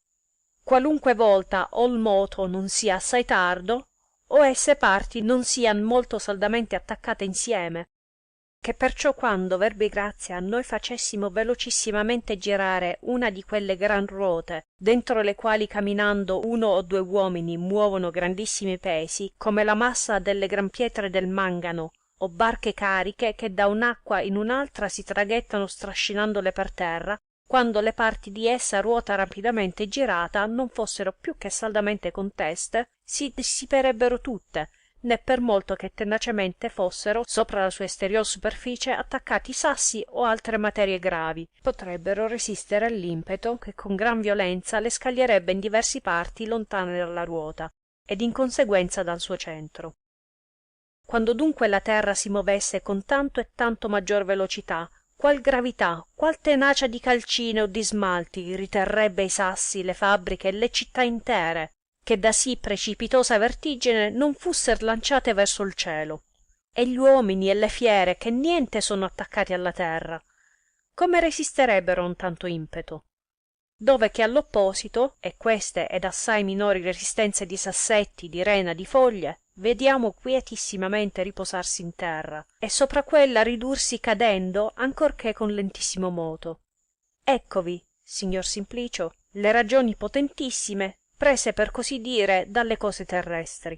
Restano quelle dell'altro genere, cioè quelle che hanno relazione all'apparenze celesti, le quali ragioni tendon veramente più a dimostrar l'esser la terra nel centro dell'universo ed a spogliarla in conseguenza del movimento annuo intorno ad esso attribuitogli dal Copernico, le quali, come di materia alquanto differente, si potranno produr dopo che avremo esaminata la forza di queste fin qui proposte. Sagredo. Che dite, signor Simplicio? Parvegli che il signor Salviati possegga e sappia esplicare le ragioni tolemaiche e aristoteliche? Credete voi che nissuno peripatetico sia altrettanto posseditore delle dimostrazioni copernicane? Simplicio. Se non fusse il gran concetto che per i discorsi avuti sin qui mi son formato della saldezza della dottrina del signor Salviati e dell'acutezza d'ingegno del signor Sagredo, io, con loro buona grazia, mi vorrei partire senza più sentir altro, parendomi impossibil cosa che contradir si possa a sì palpabili esperienze, e vorrei senza sentir altro restar nella mia opinione antica, perché mi par che, quando bene ella fusse falsa, l'essere appoggiata su tanto verisimili ragioni la renderebbe scusabile, e se queste son fallace, quali vere dimostrazioni furon mai così belle? Sagredo. È pur bene che noi sentiamo le risposte del signor Salviati, le quali se saranno vere è forza che siano ancora più belle e infinitamente più belle, e che quelle sian brutte, anzi bruttissime, se è vera la proposizione metafisicale che il vero e il bello sono una cosa medesima, come ancora il falso e il brutto. Però, signor Salviati, non perdiamo più tempo. Salviati. Fu, se ben mi ricorda, il primo argomento prodotto dal signor Simplicio questo. La terra non si può muover circolarmente, perché tal moto gli sarebbe violento e però non perpetuo. Dell'essere poi violento la ragione era perché, quando fosse naturale, le parti sue ancora si muoverebbero naturalmente in giro, il che è impossibile, perché naturale delle parti è il muoversi di moto retto all'ingiù. Qui rispondo che avrei avuto caro che Aristotile si fosse meglio dichiarato quando disse le parti ancora si muoverebbero circolarmente. Imperocché questo muoversi circolarmente può intendersi in due modi. Uno è che ogni particella separata dal suo tutto si muovesse circolarmente intorno al suo proprio centro, descrivendo i suoi piccoli cerchiettini. L'altro è che, muovendosi tutto il globo intorno al suo centro in 24 ore, le parti ancora girassero intorno al medesimo centro in 24 ore. Il primo sarebbe un'impertinenza non minore che se altri dicesse che di una circonferenza di cerchio ogni parte bisogna che sia un cerchio, ovvero perché la terra è sferica ogni parte di terra bisogna che sia una palla, perché così richiede l'assioma edem est ratio totius et partium.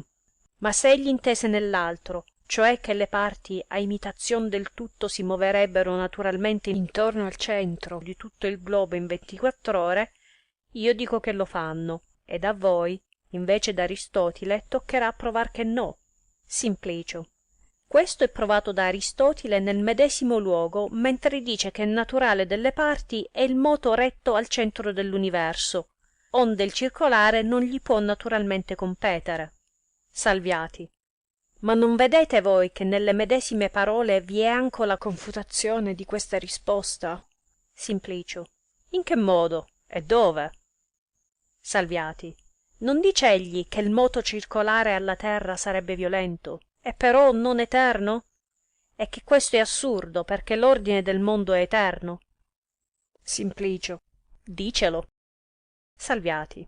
Ma se quello che è violento non può essere eterno, pel converso quello che non può essere eterno non potrà essere naturale, ma il moto della terra all'ingiù non può essere altramente eterno, adunque meno può essere naturale, né gli potrà essere naturale moto alcuno che non gli sia anco eterno. ma se noi faremo la terra mobile di moto circolare, questo potrà essere eterno ad essa e dalle parti, e però naturale. Simplicio. Il motoretto è naturalissimo delle parti della terra. Egli è eterno, né mai accadrà che di motoretto non si muovano, intendendo però sempre rimossi gli impedimenti. Salviati. Voi equivocate, signor Simplicio, ed io voglio pur vedere di liberarvi dall'equivoco. Però ditemi, credete voi che una nave che dallo stretto di Gibilterra andasse verso Palestina potesse eternamente navigare verso quella spiaggia, movendosi sempre con egual corso? Simplicio. Non altramente. Salviati. E perché no? Simplicio. Perché quella navigazione è ristretta e terminata tra le colonne e il lito di Palestina, ed essendo la distanza terminata si passa in tempo finito, se già altri non volesse col ritornare indietro con movimento contrario tornar poi a replicar il medesimo viaggio, ma questo sarebbe un moto interrotto e non continuato. Salviati. Verissima risposta, ma la navigazione dello stretto di Magallanes per il Mar Pacifico, per le Molucche, per il Capo di Buona Speranza e di lì per il medesimo stretto e di nuovo per il Mar Pacifico, eccetera, credete voi che la si potesse perpetuare? Simplicio. Potrebbe sì, perché essendo questa una circolazione che ritorna in se stessa, col replicarla infinite volte si potrebbe perpetuare senza aver un interrompimento. Salviati. Adunque una nave in questo viaggio potrebbe durare a navigare in eterno? Simplicio. Potrebbe quando la nave fusse incorruttibile, ma dissolvendosi la nave si terminerebbe di necessità la navigazione. Salviati. Ma nel Mediterraneo, quando anco la nave fusse incorruttibile, non però potrebbe muoversi perpetuamente verso Palestina, per esser tal viaggio terminato. Due cose adunque si ricercano acciocché un mobile, senza intermissione, possa muoversi eternamente. L'una è che il moto possa di sua natura essere interminato e infinito, e l'altra che il mobile sia parimente incorruttibile ed eterno. Simplicio. Tutto questo è necessario. Salviati. Adunque già per voi stesso venite ad aver confessato essere impossibile che mobile alcuno si muova eternamente di motoretto, essendo che il motoretto, o vogliatolo in su o vogliatolo in giù, voi stesso lo fate terminato dalla circonferenza e dal centro, sicché quando bene il mobile, cioè la terra, sia eterna, tuttavia per non essere il moto retto di sua natura eterno ma terminatissimo, non può naturalmente competere alla terra. Anzi, come pure ieri si disse, Aristotile medesimo è costretto a fare il globo della terra eternamente stabile. Quando poi voi dite che le parti della terra sempre si moveranno all'ingiù, rimossi gli impedimenti, equivocate gagliardamente, perché all'incontro bisogna impedirle, contrariarle e violentarle se voi volete che le si muovano, perché cadute che elle sono una volta bisogna con violenza rigettarle in alto acciò tornino a cader la seconda. E quanto agli impedimenti, questi gli tolgono solamente l'arrivare al centro, che quando ci fosse un pozzo che passasse oltre al centro, non però una zolla di terra, si moverebbe oltre a quello, se non, in quanto traportata dall'impeto, lo trapassasse per ritornarvi poi e finalmente fermarvisi. Quanto dunque al poter sostenere che il movimento per linea retta convenga o possa convenir naturalmente né alla terra né ad altro mobile, mentre l'universo resti nel suo ordine perfetto, toglietevene pur giù del tutto e fate pur forza, se voi non lo volete concedere il moto circolare, di mantenerle e difenderle l'immobilità. Simplicio. Quanto all'immobilità, gli argomenti di Aristotile e più gli altri prodotti da voi, mi pare che la concludano necessariamente finora, e gran cose ci vorranno per mio giudizio confutargli. Giornata seconda, parte quinta. Salviati. Venghiamo dunque al secondo argomento, che era che quei corpi, dei quali noi siamo sicuri che circolarmente si muovono, hanno più d'un moto, trattone il primo mobile. E però, quando la Terra si muovesse circolarmente, dovrebbe muoversi di due moti, dal che ne seguirebbe mutazione circa gli orti e gli occasi delle stelle fisse, il che non si vede seguire, adunque, eccetera. La risposta, semplicissima e proprissima a questa istanza, è nell'argomento stesso, ed Aristotele medesimo ce la mette in bocca, e non può esser che voi, signor Simplicio, non l'abbiate veduta. Simplicio: né l'ho veduta, né ancor la veggo. Salviati: non può essere, perché ella vi è troppo chiara. Simplicio: io voglio, con vostra licenza, dare un'occhiata al testo. Sagredo: faremo portare il testo adesso. Simplicio: io lo porto sempre in tasca, eccolo qui, e so per appunto il luogo, che è nel secondo del cielo al capitolo 6. Eccolo. Testo 97. Praeterea omnia, que feruntur l'azione circulari, subdeficere videntur, ac moveri pluribus una lazione, praeter primam spheram, quare et terram necessarium est sive circa medium, sive in medio posita feratur, duabus moveri lationibus. Si autem hoc acciderit, necessarium est fieri mutationes, ac conversiones fixorum astrorum. Hoc autem non videtur fieri, sed semper eadem apud eadem loca ipsius et oriuntur, et occidunt. Or, qui non veggo io fallacia nissuna, e parmi l'argomento concludentissimo. Salviati, e da me questa nuova lettura ha confermata la fallacia nell'argumentare, e di più scoperto un'altra falsità. Però notate, due posizioni, o vogliam dire due conclusioni, son quelle che Aristotele vuole impugnare. L'una è di quelli che, collocando la terra nel mezzo, la facesser muovere in se stessa circa il proprio centro. L'altra è di quelli che, costituendola lontana dal mezzo, la facessero andar con moto circolare intorno ad esso mezzo. Ed amendue queste posizioni impugna congiuntamente con l'istesso argomento. Ora io dico che egli erra nell'una e nell'altra impugnazione, e che l'errore contro la prima posizione è di uno equivoco o paralogismo, e contro alla seconda è una conseguenza falsa. Venghiamo alla prima posizione, che costituisce la terra nel mezzo e la fa mobile in se stessa circa il proprio centro, ed affrontiamola con l'istanza d'Aristotele, dicendo: tutti i mobili che si muovono circolarmente par che restino indietro e si muovono di più d'una lazione, eccettuata la prima sfera, cioè il primo mobile. Adunque la terra, movendosi circa il proprio centro, essendo posta nel mezzo, bisogna che si muova di due lazioni e resti indietro. Ma quando questo fusse, bisognerebbe che si variassero gli orti e gli occasi delle stelle fisse, il che non si vede fare. Adunque la terra non si muove, eccetera. Qui è il paralogismo. Per riscoprirlo discorro con Aristotele in tal modo: tu di, o Aristotele, che la terra posta nel mezzo non può muoversi in se stessa, perché sarebbe necessario attribuirle due lazioni.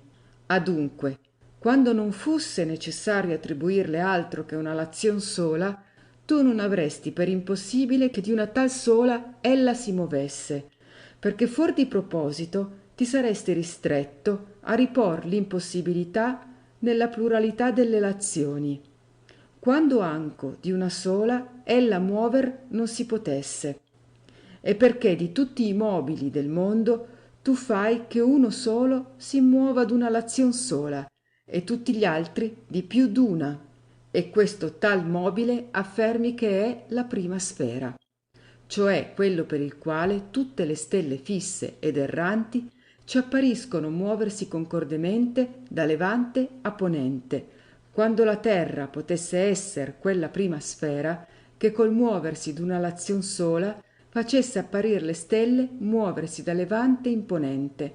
Tu non gliela negheresti. ma chi dice che la terra posta nel mezzo si volge in se stessa non gli attribuisce altro moto che quello per il quale tutte le stelle appariscono muoversi da levante a ponente, e così ella viene a esser quella prima sfera che tu stesso concedi muoversi d'una lazione sola. Bisogna dunque, o Aristotile, se tu vuoi concluder qualcosa, che tu dimostri che la terra posta nel mezzo non possa muoversi neanco di una sola lazione, ovvero che nemmeno la prima sfera possa aver un sol movimento, altrimenti tu nel tuo medesimo sillogismo commetti la fallacia e ve la manifesti, negando ed insieme concedendo l'istessa cosa.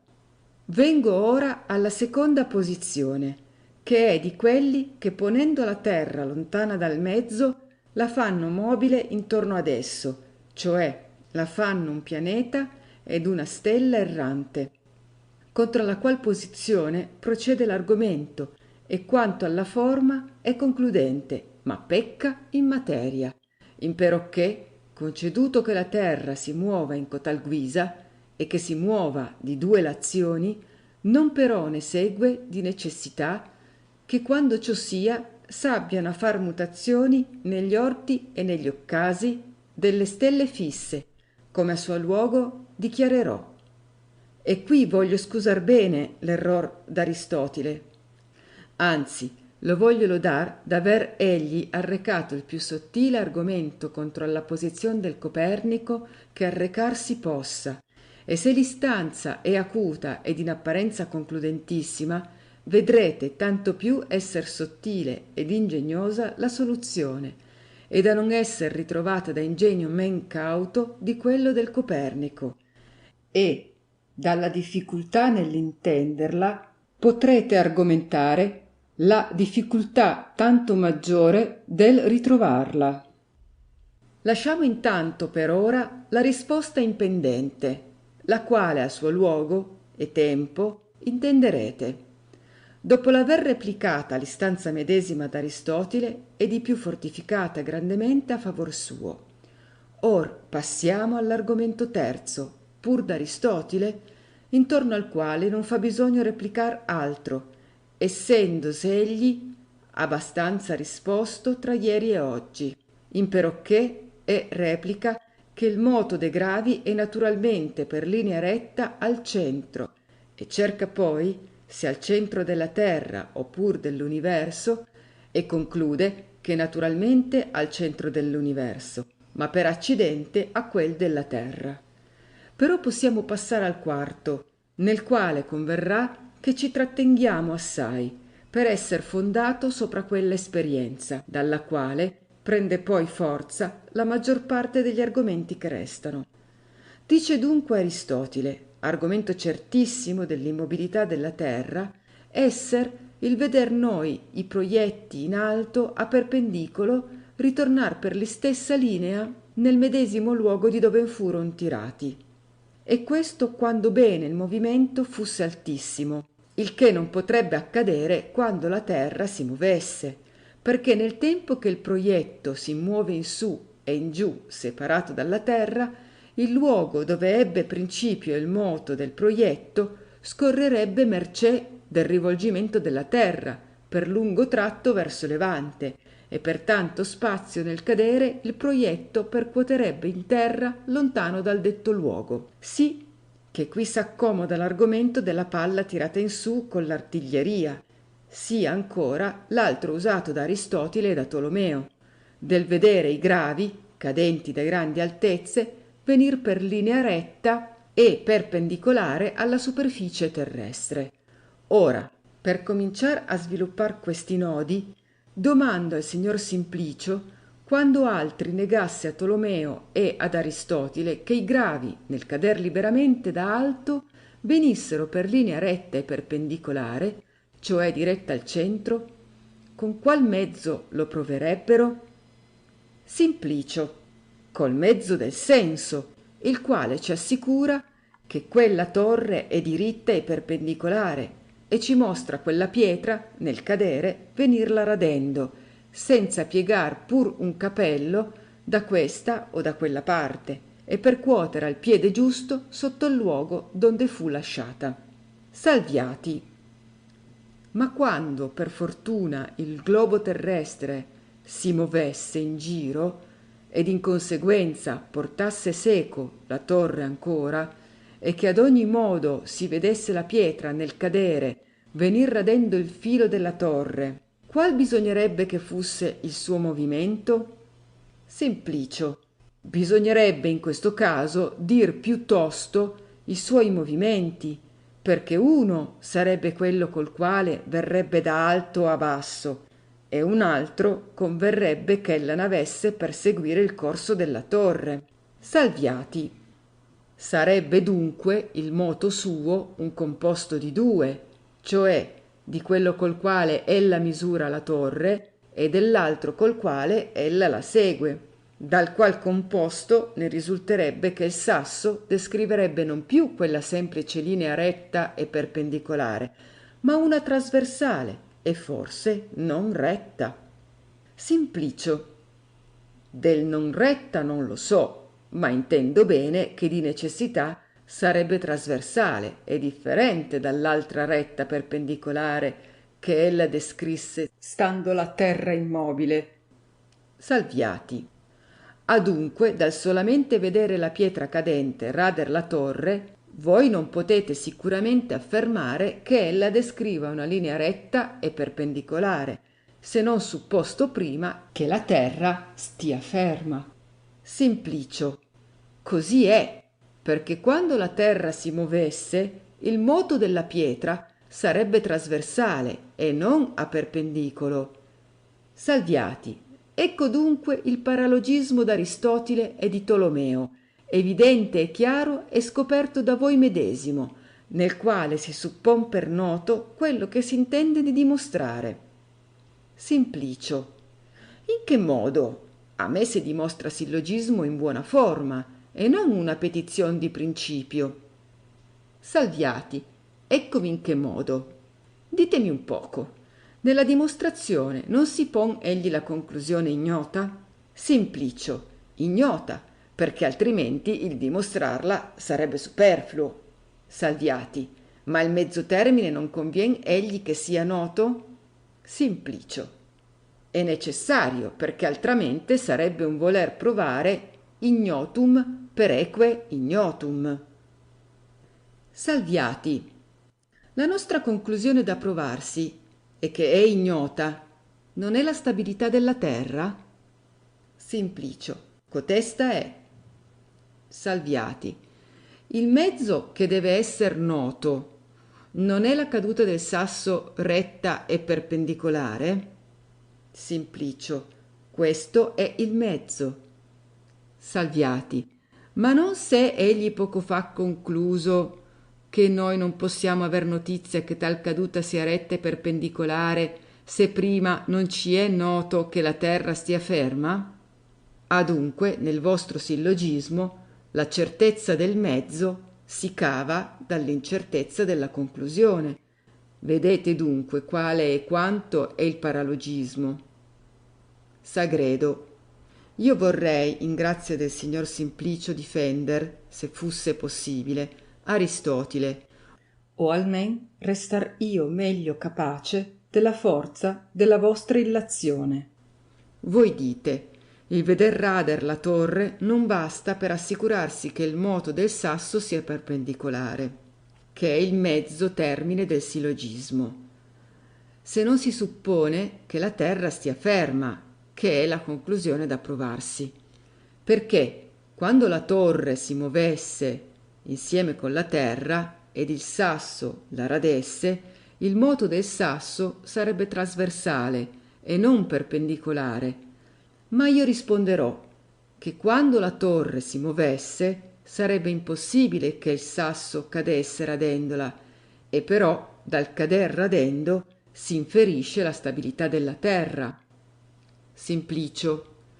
Così è, perché a voler che il sasso venisse radendo la torre, quando ella fusse portata dalla terra, bisognerebbe che il sasso avesse due moti naturali, cioè il retto verso il centro e il circolare intorno al centro, il che è poi impossibile. Salviati. La difesa dunque d'Aristotele consiste nell'essere impossibile, o almeno nell'aver egli stimato impossibile, che il sasso potesse muoversi di un moto misto di retto e di circolare, perché quando non avesse avuto per impossibile che la pietra potesse muoversi al centro e intorno al centro unitamente, egli avrebbe inteso che poteva accadere che il sasso cadente potesse venir radendo la torre tanto movendosi ella quanto stando ferma, e in conseguenza si sarebbe accorto che da questo radere non si poteva inferir niente attenente al moto o alla quiete della terra.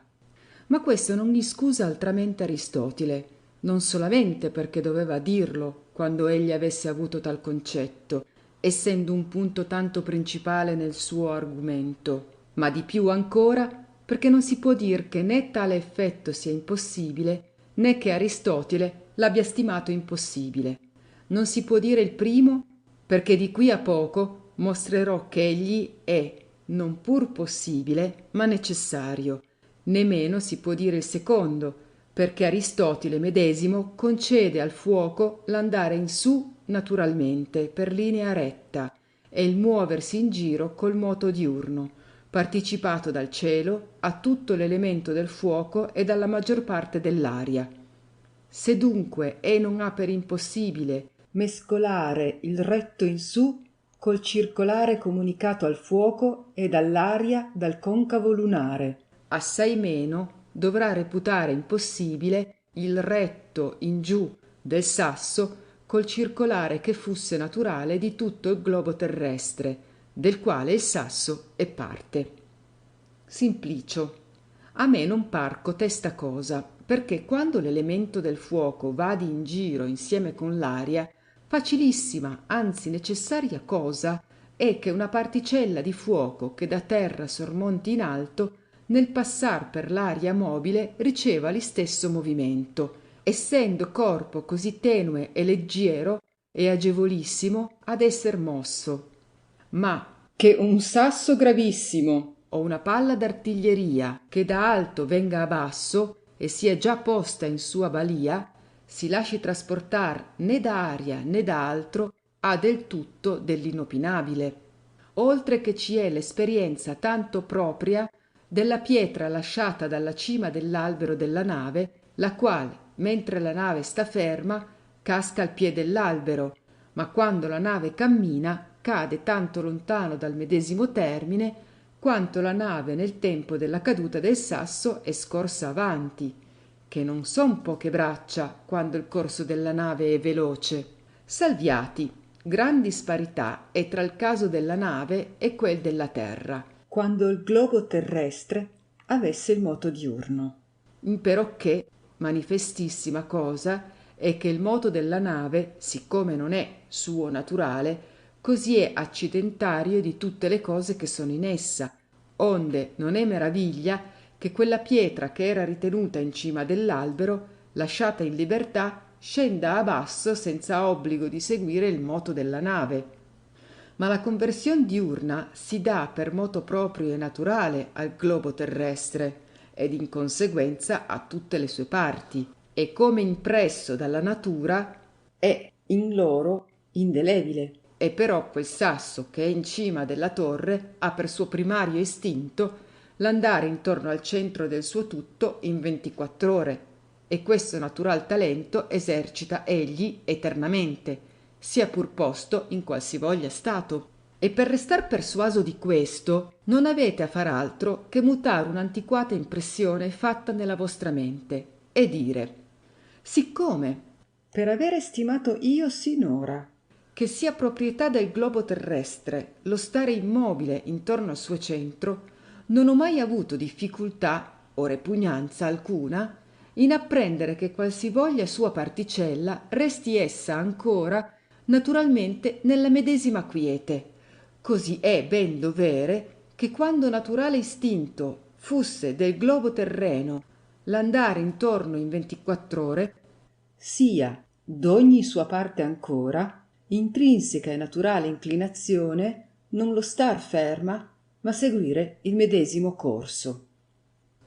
E così, senza ortare in veruno inconveniente, si potrà concludere che, per non essere naturale ma straniero, il moto conferito alla nave dalla forza de remi e per essa a tutte le cose che in lei si ritrovano, sia ben dovere che quel sasso, separato che è sia dalla nave, si riduca alla sua naturalezza e ritorni ad esercitare il puro e semplice suo natural talento.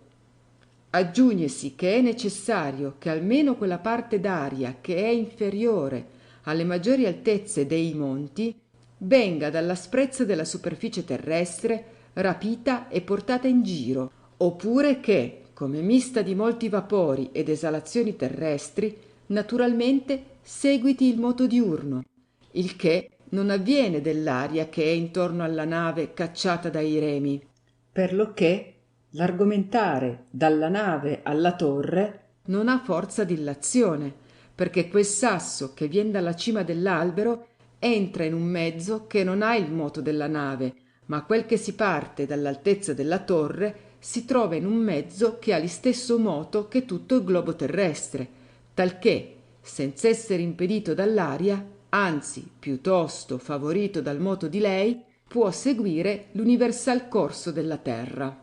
Simplicio, io non resto capace che l'aria possa imprimere in un grandissimo sasso o in una grossa palla di ferro o di piombo che passasse, verbi grazia, 200 libbre, il moto col quale essa medesima si muove, e che per avventura ella comunica alle piume, alla neve ed altre cose leggerissime. Anzi, veggo che un peso di quella sorte, esposto a qualsivoglia più impetuoso vento, non vien pur mosso di luogo un sol dito. Or pensate se l'aria lo porterà seco. Salviati, gran disparità è tra la vostra esperienza e il nostro caso.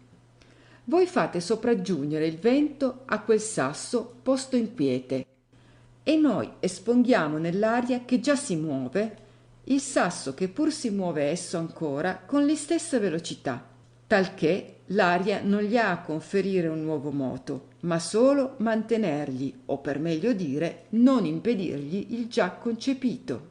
Voi volete cacciare il sasso d'un moto straniero e fuor della sua natura, e noi conservarlo nel suo naturale. Se voi volevi produrre una più aggiustata esperienza, dovevi dire che si osservasse, se non con l'occhio della fronte, almen con quel della mente, ciò che accaderebbe quando un'aquila portata dall'impeto del vento si lasciasse cader dagli artigli una pietra, la quale, perché già nel partirsi dalle branche volava al pari del vento, e dopo partita entra in un mezzo mobile con egual velocità, ho grande opinione che non si vedrebbe cader giù a perpendicolo, ma che seguendo il corso del vento ed aggiungendovi quel della propria gravità, si moverebbe di un moto trasversale. Simplicio.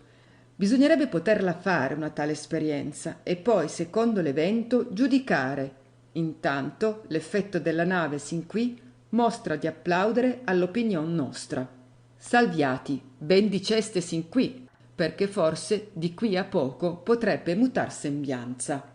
E per non vi tener, come si dice, più sulle bacchette, ditemi, signor Simplicio, parvegli internamente che l'esperienza della nave quadri così bene al proposito nostro che ragionevolmente si debba credere che quello che si vede accadere in lei debba ancora accadere nel globo terrestre? Simplicio, sin qui mi è parso di sì, e benché voi abbiate arrecate alcune piccole disuguaglianze, non mi paion di tal momento che basti a rimuovermi di parere. Salviati, anzi, desidero che voi ci continoviate e tenghiate saldo che l'effetto della terra abbia a rispondere a quel della nave, purché, quando ciò si scoprisse pregiudiziale al vostro bisogno, non vi venisse umore di mutar pensiero. Voi dite, perché quando la nave sta ferma il sasso cade al piè dell'albero, e quando è l'è in moto cade lontano dal piede. Adunque, per il converso, dal cadere il sasso al piede si inferisce la nave star ferma, e dal caderne lontano s'argumenta la nave muoversi, e perché quello che occorre della nave deve parimente accader della terra. Però dal cader della pietra al piede della torre si inferisce di necessità l'immobilità del globo terrestre. Non è questo il vostro discorso? Giornata seconda, parte sesta. Simplicio. È per appunto ridotto in brevità, che lo rende agevolissimo ad apprendersi. Salviati. Or ditemi, se la pietra, lasciata dalla cima dell'albero, quando la nave cammina con gran velocità, cadesse precisamente nel medesimo luogo della nave, nel quale casca quando la nave sta ferma, qual servizio vi presterebber queste cadute circa l'assicurarvi se il vascello sta fermo oppur se cammina?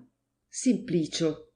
Assolutamente nessuno, in quel modo che, per esempio, dal batter del polso non si può conoscere se altri dorme o è desto, poiché il polso batte nell'istesso modo né dormienti che nei veglianti. Salviati. Benissimo. Avete voi mai fatta l'esperienza della nave? Simplicio. Non l'ho fatta, ma ben credo che quelli autori che la producono l'abbiano diligentemente osservata, oltre che si conosce tanto apertamente la causa della disparità che non lascia luogo di dubitare. Salviati. Che possa esser che quelli autori la portino senza averla fatta, voi stesso ne siete buon testimonio, che senza averla fatta la recate per sicura e ve ne rimettete a buona fede al detto loro. Siccome è poi non solo possibile ma necessario che abbiano fatto essi ancora, dico, di rimettersi ai suoi antecessori senza arrivar mai a uno che l'abbia fatta, perché chiunque la farà troverà l'esperienza mostrar tutto il contrario di quel che viene scritto, cioè mostrerà che la pietra casca sempre nel medesimo luogo della nave, stia ella ferma o muovasi con qualsivoglia velocità. Onde, per esser la medesima ragione della terra che della nave, dal cader la pietra sempre a perpendicolo al piede della torre non si può inferir nulla del moto o della quiete della terra. Simplicio. Se voi mi rimetteste ad altro mezzo che all'esperienza, io credo bene che le dispute nostre non finirebber per fretta, perché questa mi pare una cosa tanto remota da ogni uman discorso che non lasci minimo luogo alla credulità o alla probabilità. Salviati, eppur l'ha ella lasciato in me. Simplicio. Che dunque voi non avete fatte 100 non che una prova e la affermate così francamente per sicura. Io ritorno nella mia incredulità e nella medesima sicurezza che l'esperienza sia stata fatta dagli autori principali che se ne servono e che ella mostri quel che essi affermano. Salviati. Io, senza esperienza, son sicuro che l'effetto seguirà come vi dico, perché così è necessario che segua. E più v'aggiungo che voi stesso ancora sapete che non può seguire altrimenti, se ben fingete o simulate di fingere di non lo sapere. Ma io son tanto buon cozzon di cervelli che ve lo farò confessare a viva forza. Ma il signor Sagredo sta molto cheto. Mi pareva pur di vedervi far non so che moto per dire alcuna cosa.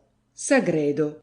Volevo veramente dir non so che, ma la curiosità che mi ha mossa questo sentir dire di far tal violenza al signor Simplicio, che palesi la scienza che è ci vuole occultare, mi ha fatto deporre ogni altro desiderio, però vi prego ad effettuare il vanto.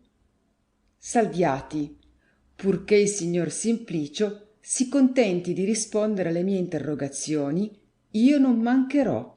Simplicio, io risponderò quel che saprò, sicuro che avrò poca briga, perché delle cose che io tengo false non credo di poterne saper nulla, essendo che la scienza è de veri e non de falsi. Salviati, io non desidero che voi diciate o rispondiate di saper niente altro che quello che voi sicuramente sapete. Però ditemi, quando voi aveste una superficie piana, pulitissima come uno specchio e di materia dura come l'acciaio, e che fusse non parallela all'orizzonte, ma alquanto inclinata, e che sopra di essa voi poneste una palla perfettamente sferica e di materia grave e durissima, come, verbigrazia, di bronzo, lasciata in sua libertà, che credete voi che ella facesse? Non credete voi, sì come credo io, che ella stesse ferma? Simplicio, se quella superficie fusse inclinata? Salviati, sì, che così già ho supposto. Simplicio, io non credo che ella si fermasse altrimenti, anzi, pur son sicuro che ella si moverebbe verso il declive spontaneamente. Salviati, avvertite bene a quel che voi dite, signor Simplicio, perché io son sicuro che ella si fermerebbe in qualunque luogo voi la posaste. Simplicio, come voi, signor Salviati, vi servite di questa sorte di supposizione, io comincerò a non mi maravigliare che voi concludiate conclusioni falsissime. Salviati, avete dunque per sicurissimo che ella si moverebbe verso il declive spontaneamente? Simplicio, che dubbio? Salviati, e questo lo tenete per fermo, non perché io ve l'abbia insegnato, perché io cercavo di persuadervi il contrario, ma per voi stesso e per il vostro giudizio naturale. Simplicio, ora intendo il vostro artifizio. Voi dicevi così per tentarmi e, come si dice dal vulgo, per iscalzarmi, ma non che in quella guisa credeste veramente. Salviati, così sta.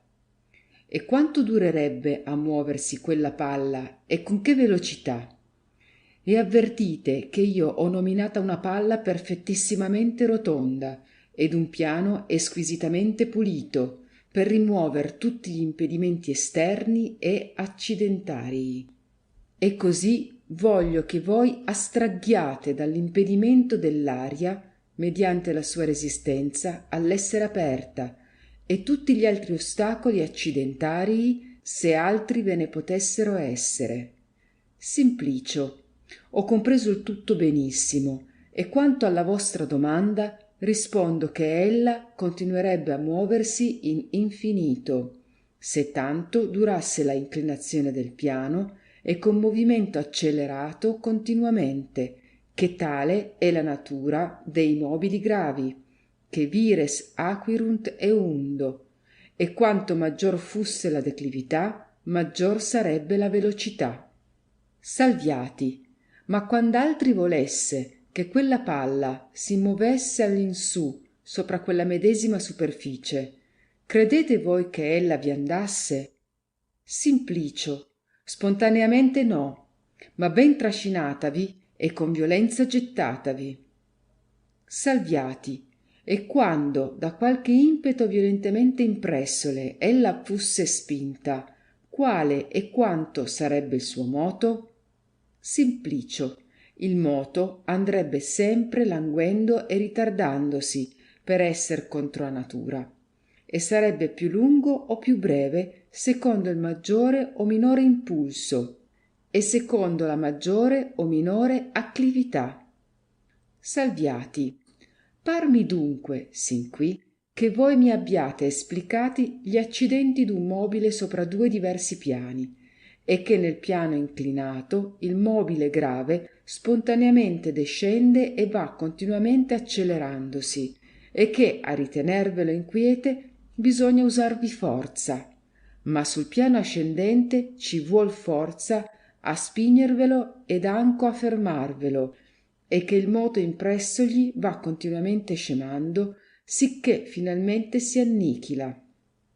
Dite ancora di più, che nell'un caso e nell'altro nasce diversità dall'esser la declività o acclività del piano maggiore o minore, sì che alla maggiore inclinazione segue maggior velocità, e per l'opposito sopra il piano acclive il medesimo mobile, cacciato dalla medesima forza in maggior distanza, si muove quanto l'elevazione è minore. Ora ditemi quel che accaderebbe del medesimo mobile sopra una superficie che non fusse né acclive né declive. Simplicio. Qui bisogna ch'io pensi un poco alla risposta. Non vi essendo declività, non vi può essere inclinazione naturale al moto, e non vi essendo acclività, non vi può essere resistenza all'esser mosso, talché verrebbe ad essere indifferente tra la propensione e la resistenza al moto. Parmi dunque che dovrebbe restarvi naturalmente fermo. Ma io sono smemorato, perché non è molto che il signor Sagredo mi fece intender che così seguirebbe. Salviati. Così credo, quando altri ve lo posasse fermo. Ma se gli fusse dato impeto verso qualche parte, che seguirebbe? Simplicio. Seguirebbe il muoversi verso quella parte. Salviati. Ma di che sorte di movimento? Di continuamente accelerato, come nei piani declivi, o di successivamente ritardato, come negli acclivi? Simplicio. Io non ci so scorgere causa di accelerazione né di ritardamento, non vi essendo né declività né acclività. Salviati. Sì, ma se non vi fusse causa di ritardamento, molto meno vi dovrebbe esser di quiete. Quanto dunque vorreste voi che il mobile durasse a muoversi? Simplicio. Tanto quanto durasse la lunghezza di quella superficie, né erta né china. Salviati. Adunque, se tale spazio fusse interminato, il moto in esso sarebbe parimente senza termine, cioè perpetuo? Simplicio. Parmi di sì, quando il mobile fusse di materia da durare. Salviati. Già questo si è supposto, mentre si è detto che si rimuovano tutti gli impedimenti accidentarii ed esterni, e la fragilità del mobile in questo fatto è un degli impedimenti accidentarii. Ditemi ora, quale stimate voi la cagione del muoversi quella palla spontaneamente sul piano inclinato e non senza violenza sopra l'elevato? Simplicio. Perché l'inclinazione dei corpi gravi è di muoversi verso il centro della terra e solo per violenza in su verso la circonferenza, e la superficie inclinata è quella che acquista vicinità al centro e l'acclive di scostamento. Salviati. Adunque una superficie che dovesse essere non declive e non acclive, bisognerebbe che in tutte le sue parti fusse egualmente distante dal centro, ma di tali superficie ve n'è egli alcuna al mondo? Simplicio. Non ve ne mancano, ecci quella del nostro globo terrestre, se però ella fusse ben pulita, e non quale ella è, scabrosa e montuosa, ma vi è quella dell'acqua, mentre è placida e tranquilla. Salviati. Adunque una nave che vadi movendosi per la bonaccia del mare è un di quei mobili che scorrono per una di quelle superficie che non sono né declivi né acclivi, e però disposta, quando le fusser rimossi tutti gli ostacoli accidentarii ed esterni, a muoversi con l'impulso concepito una volta incessabilmente e uniformemente. Simplicio. Par che deva esser così. Salviati. E quella pietra che sulla cima dell'albero non si movella, portata dalla nave essa ancora per la circonferenza d'un cerchio intorno al centro e per conseguenza d'un moto indelebile in lei rimossi gli impedimenti esterni? E questo moto non è egli così veloce come quel della nave? Simplicio. Sin qui tutto cammina bene, ma il resto?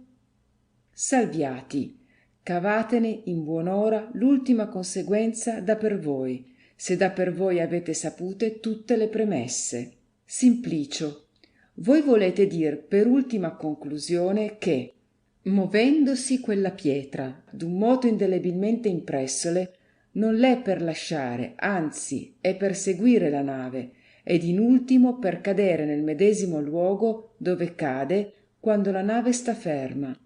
E così dico io ancora che seguirebbe, quando non ci fussero impedimenti esterni che sturbassero il movimento della pietra, dopo esser posta in libertà, li quali impedimenti son due.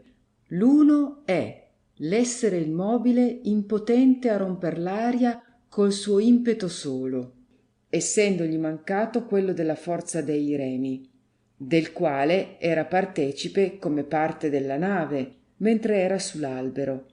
L'altro è il moto novello del cadere a basso, che pur bisogna che sia d'impedimento all'altro progressivo. Salviati, quanto all'impedimento dell'aria io non ve lo nego, e quando il cadente fusse materia leggera come una penna o un fiocco di lana, il ritardamento sarebbe molto grande, ma in una pietra grave è piccolissimo. E voi stesso, poco fa, avete detto che la forza del più impetuoso vento non basta a muover di luogo una grossa pietra. Or pensate quel che farà l'aria quieta incontrata dal sasso, non più veloce di tutto il navilio. Tuttavia, come ho detto, vi concedo questo piccolo effetto che può dipendere da tale impedimento, siccome so che voi concederete a me che quando l'aria si muovesse con la stessa velocità della nave e del sasso, l'impedimento sarebbe assolutamente nullo. Quanto all'altro, del sopravveniente moto in giù, prima è manifesto che questi due, dico il circolare intorno al centro e il retto verso il centro, non son contrarii né destruttivi l'un dell'altro, né incompatibili, perché, quanto al mobile, ei non ha repugnanza alcuna a cotal moto, che già voi stesso avete conceduto la repugnanza esser contro al moto che allontana dal centro e l'inclinazione verso il moto che avvicina al centro. Onde, necessariamente, segue che al moto, che non appressa né discosta dal centro, non ha il mobile né repugnanza né propensione, né in conseguenza cagione di diminuirsi in lui la facultà impressagli. E perché la causa motrice non è una sola, che si abbia per la nuova operazione a inlanguidire, ma son due tra loro distinte, delle quali la gravità attende solo a tirare il mobile al centro e la virtù impressa a condurlo intorno al centro, non resta occasione alcuna di impedimento. Simplicio. Il discorso veramente è in apparenza assai probabile, ma in essenza turbato un poco da qualche intoppo malagevole a superarsi. Voi in tutto il progresso avete fatta una supposizione, che dalla scuola peripatetica non di leggero vi sarà conceduta, essendo contrarissima ad Aristotile, e questa è il prender come cosa notoria e manifesta che il proietto, separato dal proicente, continui in moto per virtù impressagli dall'istesso proiciente, la qual virtù impressa è tanto esosa nella peripatetica filosofia quanto il passaggio d'alcuno accidente d'uno in un altro suggetto, nella qual filosofia si tiene, come credo che vi sia noto, che il proietto sia portato dal mezzo, che nel nostro caso viene ad esser l'aria. E però, se quel sasso lasciato dalla cima dell'albero dovesse seguire il moto della nave, bisognerebbe attribuire tale effetto all'aria, non a virtù impressagli. Ma voi supponete che l'aria non seguiti il moto della nave, ma sia tranquilla, oltre che colui che lo lascia cadere non l'ha a scagliare, né dargli impeto col braccio, ma deve semplicemente aprir la mano e lasciarlo. E così, né per virtù impressagli dal proiciente, né per benefizio dell'aria, potrà il sasso seguire il moto della nave, e però resterà indietro. Salviati. Parmi dunque di ritrar dal vostro parlare che, non venendo la pietra cacciata dal braccio di colui, la sua non venga altrimenti ad essere una proiezione. Simplicio. Non si può propriamente chiamar moto di proiezione. Salviati. Quello dunque che dice Aristotile del moto del mobile e del motore dei proietti non ha che fare nel nostro proposito. E se non ci ha che fare, perché lo producete? Simplicio. Producolo per amor di quella virtù impressa, nominata ed introdotta da voi, la quale, non essendo al mondo, non può operar nulla, perché non entium nulle sunt operationes.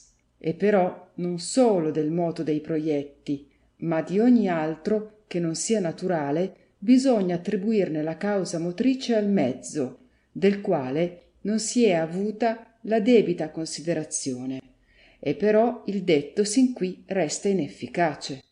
Salviati, orsù, tutto in buon'ora, ma ditemi, giacché la vostra instanza si fonda tutta sulla nullità della virtù impressa, quando io vi abbia dimostrato che il mezzo non ha a che fare nella continuazione del moto de proietti dopo che son separati dal proiciente. Lascerete voi in essere la virtù impressa, oppur vi moverete con qualche altro assalto alla sua destruzione? Simplicio.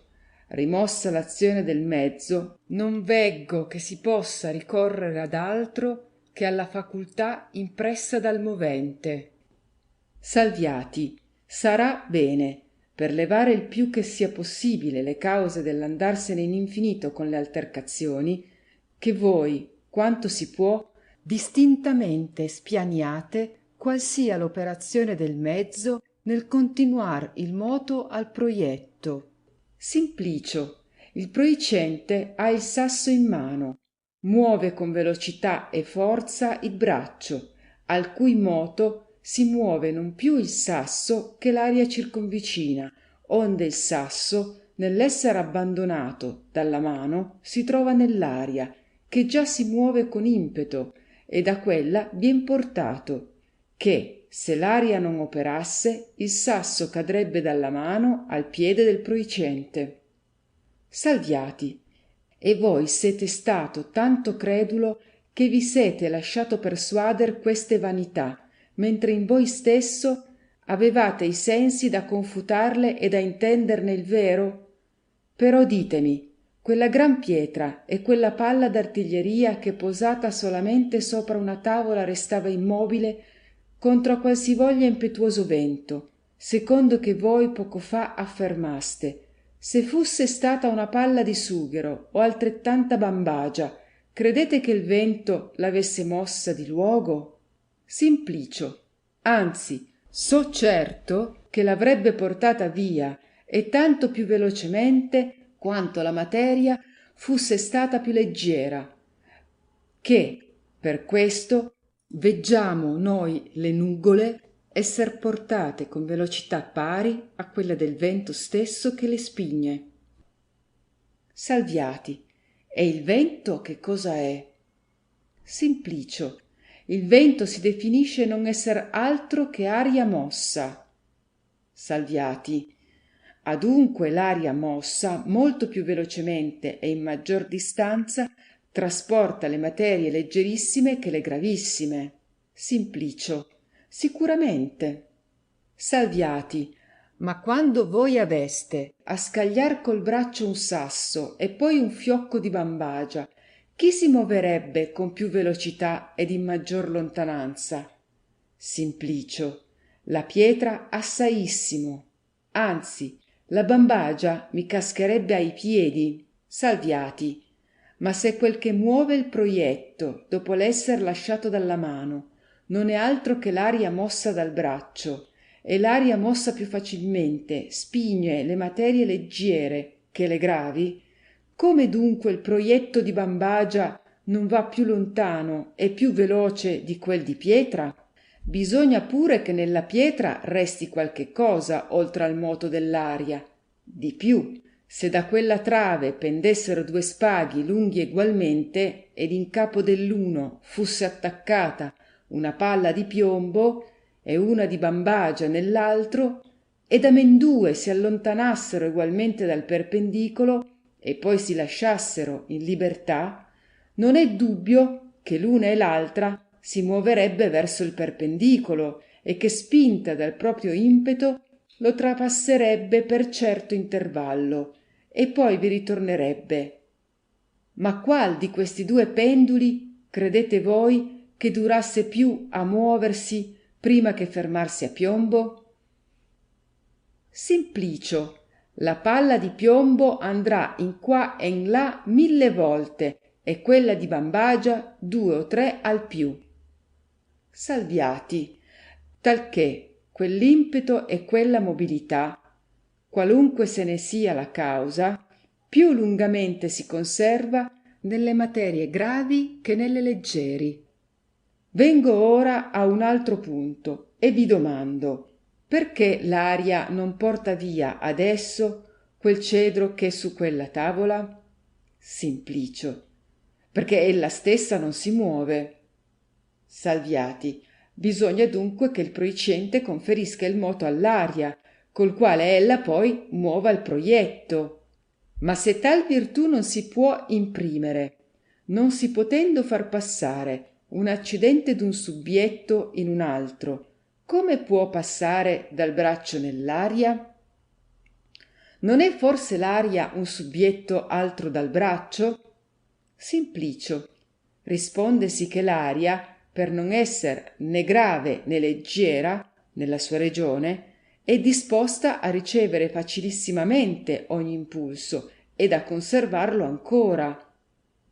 Salviati, ma se i penduli adesso ci hanno mostrato che il mobile quanto meno partecipa di gravità, tanto è meno atto a conservare il moto, come potrà essere che l'aria, che in aria non ha punto di gravità, essa sola conservi il moto concepito?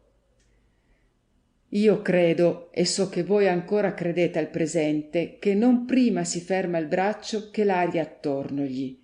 Entriamo in camera e con uno asciugatoio agitiamo quanto più si possa l'aria e, fermato il panno, conducasi una piccola candeletta accesa nella stanza o lascivisi andare una foglia d'oro volante, che voi dal vagar quieto dell'una e dell'altra v'accorgerete dell'aria ridotta immediatamente a tranquillità.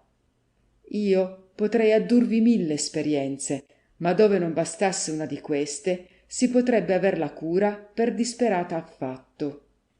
Sagredo, quando si tira una freccia contra il vento, quanto è incredibil cosa che quel filetto d'aria spinto dalla corda vadi al dispetto della fortuna accompagnando la freccia.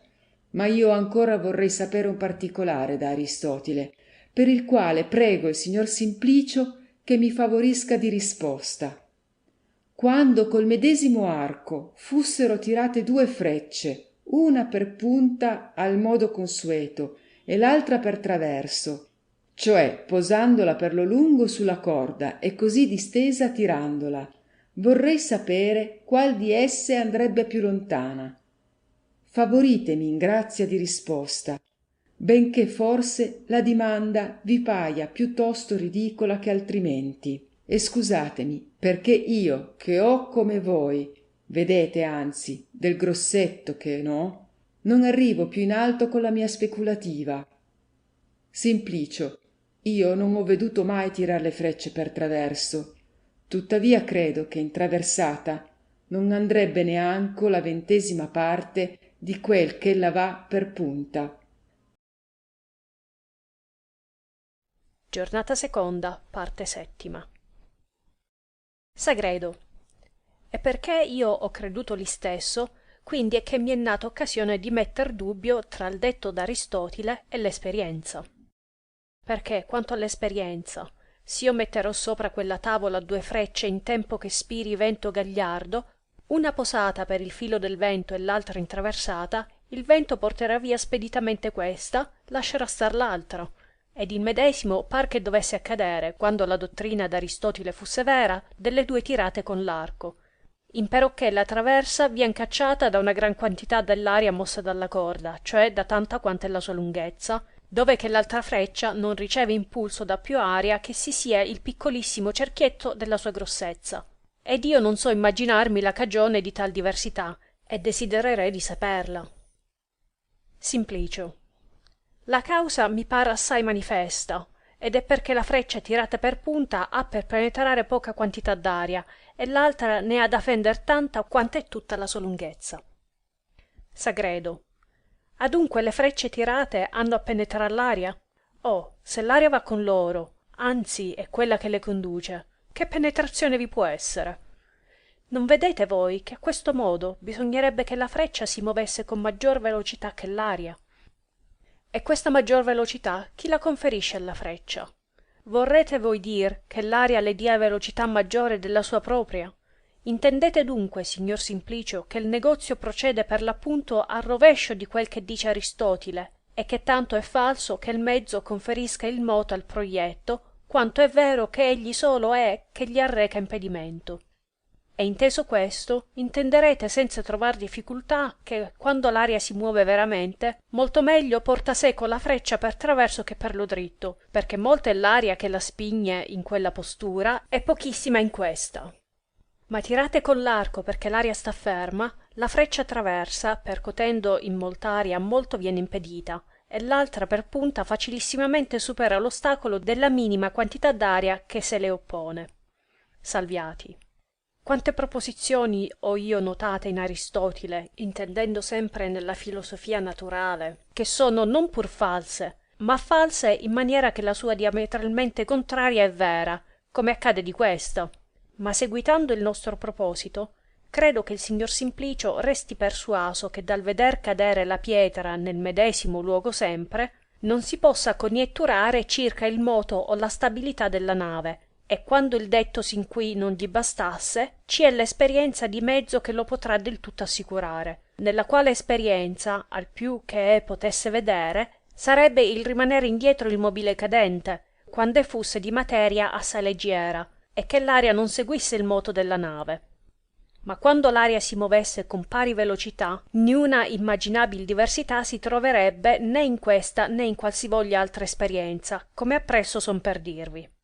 Or quando in questo caso non apparisca diversità alcuna, che si deve pretender di vedere nella pietra cadente dalla sommità della torre, dove il movimento in giro è alla pietra non avventizio e accidentario, ma naturale ed eterno, e dove l'aria segue puntualmente il moto della torre e la torre quel del globo terrestre?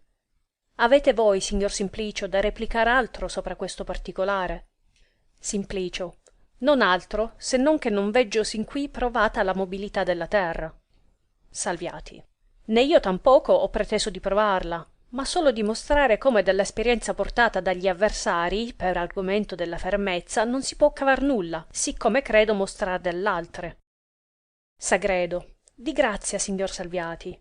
Prima che passare ad altro, concedetemi che io metta in campo certa difficoltà che mi si è raggirata per la fantasia mentre voi stavate con tanta flemma sminuzzolando al signor Simplicio questa esperienza della nave. Salviati. Noi siamo qui per discorrere, ed è bene che ognuno muova le difficoltà che gli sovvengono, che questa è la strada per venire in cognizione del vero. Però dite. Sagredo. Quando sia vero che l'impeto col quale si muove la nave resti impresso indelebilmente nella pietra dopo che s'è separata dall'albero, e sia inoltre vero che questo moto non arrechi impedimento o ritardamento al moto retto all'ingiù naturale alla pietra, è forza che ne segua un effetto meraviglioso in natura. stia la nave ferma e sia il tempo della caduta d'un sasso dalla cima dell'albero 2 battute di polso, muovasi poi la nave e lascisi andar dal medesimo luogo l'istesso sasso, il quale per le cose dette metterà pur il tempo di 2 battute ad arrivare a basso, nel qual tempo la nave avrà, verbi grazia, scorso 20 braccia, talché il vero moto della pietra sarà stato una linea trasversale assai più lunga della prima retta perpendicolare, che è la sola lunghezza dell'albero. Tuttavia la palla l'avrà passata nel medesimo tempo. Intendasi di nuovo il moto della nave accelerato assai più, sì che la pietra nel cadere dovrà passare una trasversale ancor più lunga dell'altra. Ed insomma, crescendosi la velocità della nave quanto si voglia, il sasso cadente descriverà le sue trasversali sempre più e più lunghe, eppur tutte le passerà nelle medesime 2 battute di polso. E da questa similitudine, quando in cima di una torre fusse una colubrina livellata, e con essa si tirassero tiri di punto bianco, cioè paralleli all'orizzonte, per poca o molta carica che si desse al pezzo, sì che la palla andasse a cadere ora lontana 1000 braccia, or 4000, or 6000, or 10.000, eccetera, tutti questi tiri si spedirebbero in tempi eguali tra di loro, e ciascheduno eguale al tempo che la palla consumerebbe a venire dalla bocca del pezzo sino in terra, lasciata senz'altro impulso cadere semplicemente giù a perpendicolo. Or par meravigliosa cosa che nell'istesso breve tempo della caduta a piombo sino in terra dall'altezza, verbi grazia, di 100 braccia, possa la medesima palla cacciata dal fuoco passare or 400, or 1000, or 4000 ed or 10.000 braccia, sì che la palla in tutti i tiri di punto bianco si trattenga sempre in aria per tempi eguali. Salviati. La considerazione per la sua novità è bellissima, e quando l'effetto sia vero, è meraviglioso, e della sua verità io non ne dubito, e quando non ci fusse l'impedimento accidentario dell'aria, io tengo per fermo che se nell'uscir la palla dal pezzo si lasciasse cader un'altra dalla medesima altezza giù a piombo, amendue arriverebbero in terra nel medesimo istante, ancorché quella avesse camminato 10.000 braccia di distanza e questa 100 solamente, intendendo che il piano della terra fusse eguale, che per sicurezza si potrebbe tirare sopra qualche lago. L'impedimento poi, che potesse venir dall'aria, sarebbe nel ritardare il moto velocissimo del tiro. Or, se così vi piace, venghiamo alle soluzioni degli altri argomenti, giacché il signor Simplicio resta, per quanto io mi credo, ben capace della nullità di questo primo, preso dai cadenti da alto a basso. Simplicio.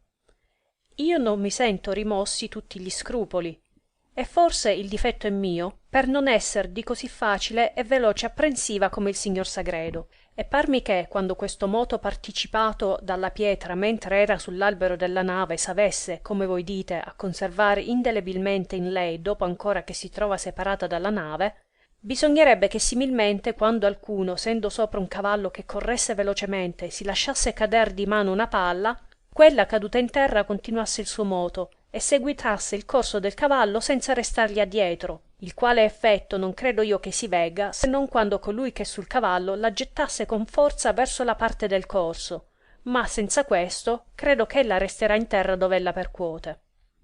Salviati.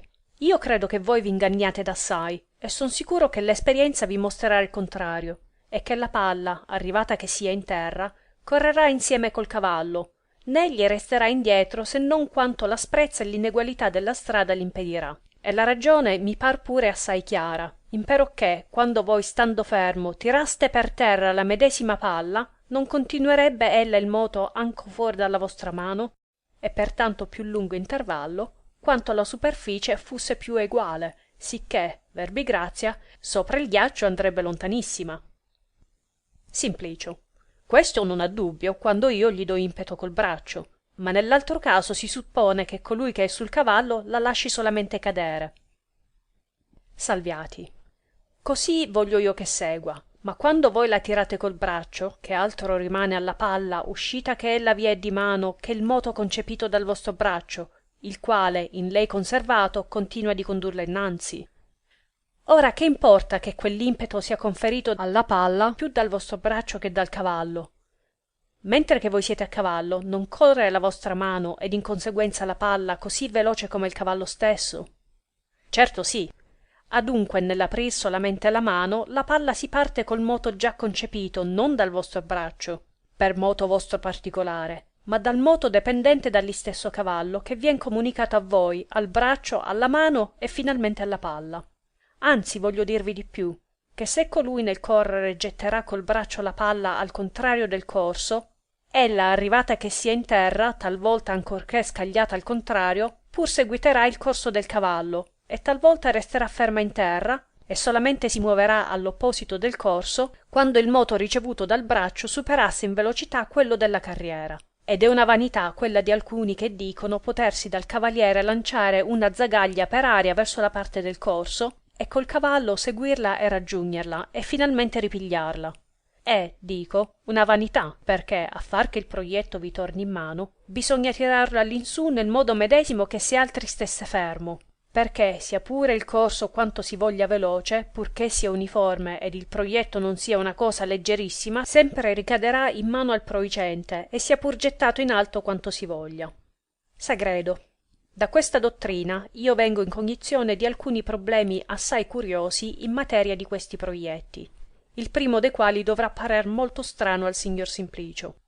E il problema è questo, ch'io dico che è possibile che, lasciata cader semplicemente la palla da uno che in qualsivoglia modo corra velocemente, arrivata che ella sia in terra, non solo segua il corso di colui, ma di assai lo anticipi, il qual problema è connesso con questo, che il mobile, lanciato dal proicente sopra il piano dell'orizzonte, può acquistar nuova velocità maggiore assai della conferitegli da esso proicente, il quale effetto ho io più volte con ammirazione osservato nello stare a veder costoro che giuocano a tirar con le ruzzole, de quali si veggono, uscite che son della mano, andar per aria con certa velocità, la qual poi se gli accresce assai nell'arrivare in terra, e se ruzzolando urtano in qualche intoppo che le faccia sbalzare in alto, si veggono per aria andare assai lentamente, e ricadute in terra pur tornano a muoversi con velocità maggiore. Ma quel che è ancora più stravagante, ho io ancora osservato che non solamente vanno sempre più veloci per terra che per aria, ma di due spazi fatti a men due per terra, talvolta un moto nel secondo spazio è più veloce che nel primo. Or, che direbbe qui il signor Simplicio? Direi la prima cosa di non aver fatta cotale osservazione. Secondariamente direi di non la credere. Direi poi nel terzo luogo che, quando voi me ne accertaste, e che demonstrativamente me l'insegnaste, voi fuste un gran demonio. Sagredo. Di quelli però di Socrate, non di quei dell'inferno. Ma voi pur tornate su questo insegnare. Io vi dico che quando uno non sa la verità da per sé, è impossibile che altri gliene faccia sapere. Posso bene insegnarvi delle cose che non son né vere né false, ma le vere, cioè le necessarie, cioè quelle che è impossibile ad essere altrimenti, ogni mediocre discorso, o le sa da sé, o è impossibile che ei le sappia mai. E così so che crede anco il signor Salviati, e però vi dico che dei presenti problemi le ragioni son sapute da voi, ma forse non avvertite. Simplicio. Lasciamo per ora questa disputa e concedetemi ch'io dica che non intendo, né so queste cose che si trattano e vedete pur di farmi restar capace dei problemi. Sagredo. Questo primo depende da un altro, il quale è, onde avvenga che tirando la ruzzola con lo spago assai più lontano ed in conseguenza con maggior forza va che tirata con la semplice mano. Simplicio. Aristotile ancora fa non so che problemi intorno a questi proietti. Salviati. Sì, e molto ingegnosi, ed in particolare quello onde avvenga che le ruzzole tonde vanno meglio che le quadre. Sagredo. E di questo, signor Simplicio, non vi darebbe l'animo di sapere la ragione senza altrui insegnamento? Simplicio. Sì, bene, ma lasciamo le beffe. Sagredo. Tanto sapete ancora la ragion di quest'altro. Ditemi dunque, sapete che una cosa che si muova quando viene impedita si ferma? Simplicio. Sollo. Quando però l'impedimento è tanto che basti. Sagredo. Sapete voi che maggiore impedimento arreca al mobile l'avere a muoversi per terra che per aria, essendo la terra scabrosa e dura e l'aria molle e eccedente? Simplicio. E perché su questo so che la ruzzola andrà più veloce per aria che per terra, tal che il mio sapere è tutto all'opposito di quel che voi stimavate. Sagredo. Adagio, signor Simplicio.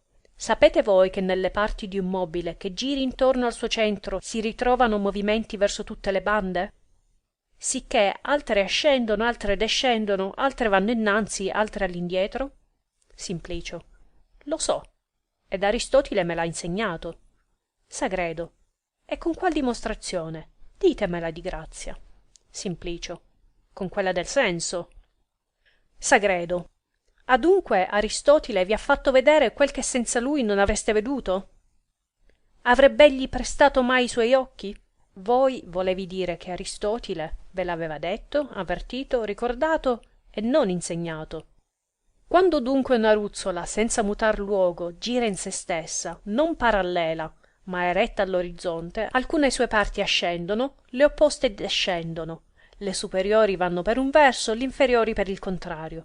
Figuratevi ora una ruzzola che, senza mutar luogo, velocemente giri in se stessa e stia sospesa in aria, e che in tal guisa girando sia lasciata cadere in terra a perpendicolo. Credete voi che, arrivata che ella sarà in terra, seguiterà di girare in se stessa senza mutar luogo come prima? Simplicio. Signor no. Sagredo. Ma che farà? Simplicio. Correrà per terra velocemente. Sagredo. E verso qual parte? Simplicio. Verso quella dove la porterà la sua vertigine. Sagredo. Nella sua vertigine ci son delle parti, cioè le superiori, che si muovono al contrario delle inferiori, però bisogna dire a quali ella ubbidirà, che quanto alle parti ascendenti e descendenti l'une non cederanno all'altre, né il tutto anderà in giù impedito dalla terra, né in su per esser grave. Simplicio. Andrà la ruzzola girando per terra verso quella parte dove tendono le parti sue superiori. Sagredo. E perché non dove tendono le contrarie, cioè quelle che toccano terra? Simplicio. Perché quelle di terra vengono impedite dall'asprezza del toccamento, cioè dall'istessa scabrosità della terra, ma le superiori, che son nell'aria tenue e cedente, sono impedite pochissimo o niente, e però la ruzzola andrà per il loro verso. Sagredo. Talché quell'attaccarsi, per così dire, le parti di sotto alla terra fa che le restano, e solo si spingano avanti le superiori. Salviati. E però, quando la ruzzola cadesse sul ghiaccio o altra superficie pulitissima, non così bene scorrerebbe innanzi, ma potrebbe per avventura continuar di girare in se stessa senza acquistare altro moto progressivo. Sagredo. È facil cosa che così seguisse, ma almeno non così speditamente andrebbe ruzzolando come cadendo sulla superficie alquanto aspra. Ma dicami il signor Simplicio, quando la ruzzola girando velocemente in se stessa vien lasciata cadere, perché non va ella avanti per aria innanzi come fa poi quando è in terra? Simplicio. Perché, avendo aria di sopra e di sotto, né queste parti né quelle hanno dove attaccarsi e non avendo occasione di andar più innanzi che indietro cade a piombo. Sagredo. Talché la sola vertigine in se stessa, senza altro impeto, può spigner la ruzzola, arrivata che sia in terra assai velocemente. Or venghiamo al resto. Quello spago che il ruzzolante si lega al braccio e col quale, avvolto intorno alla ruzzola e la tira, che effetto fa in essa? Simplicio. La costringe a girare in se stessa per isvilupparsi dalla corda. Sagredo. Talché, quando la ruzzola arriva in terra, ella vi giugne girando in se stessa mercé dello spago. Non ha ella dunque cagione in se stessa di muoversi più velocemente per terra che ella non faceva mentre era per aria? Simplicio. Certo sì, perché per aria non aveva altro impulso che quel del braccio del proiciente, e sebbene aveva ancor la vertigine, questa, come si è detto, per aria non spigne punto, ma arrivando in terra, al moto del braccio s'aggiunge la progressione della vertigine, onde la velocità si raddoppia. E già intendo benissimo che rimbalzando la ruzzola in alto, la sua velocità scemerà, perché l'aiuto della circolazione gli manca, e nel ricadere in terra lo viene a racquistare, e però torna a muoversi più velocemente che per aria. Restami solo da intender che in questo secondo moto per terra ella vada più velocemente che nel primo, perché così ella si muoverebbe in infinito accelerandosi sempre. Sagredo. Io non ho detto assolutamente che questo secondo moto sia più veloce del primo, ma che può talvolta accader che sia più veloce. Simplicio. Questo è quello che io non capisco e che io vorrei intendere. Sagredo. E questo ancora sapete per voi stesso. Però ditemi, quando voi vi lasciate cader la ruzzola di mano, senza che ella girasse in se stessa, che farebbe percotendo in terra? Simplicio. Niente, ma resterebbe quivi. Sagredo. Non potrebbe egli accadere che nel percuotere in terra ella acquistasse moto? Pensateci meglio. Giornata seconda, parte ottava. Simplicio. Se noi non la lasciassimo cadere su qualche pietra che avesse pendio, come fanno i fanciulli con le chiose, e che battendo a sbiescio sulla pietra pendente acquistasse movimento in se stessa in giro, col quale poi ella seguitasse di muoversi progressivamente in terra, non saprei in quale altra maniera ella potesse far altro che fermarsi dove ella battesse. Sagredo. Ecco pure che in qualche modo ella può acquistar nuova vertigine.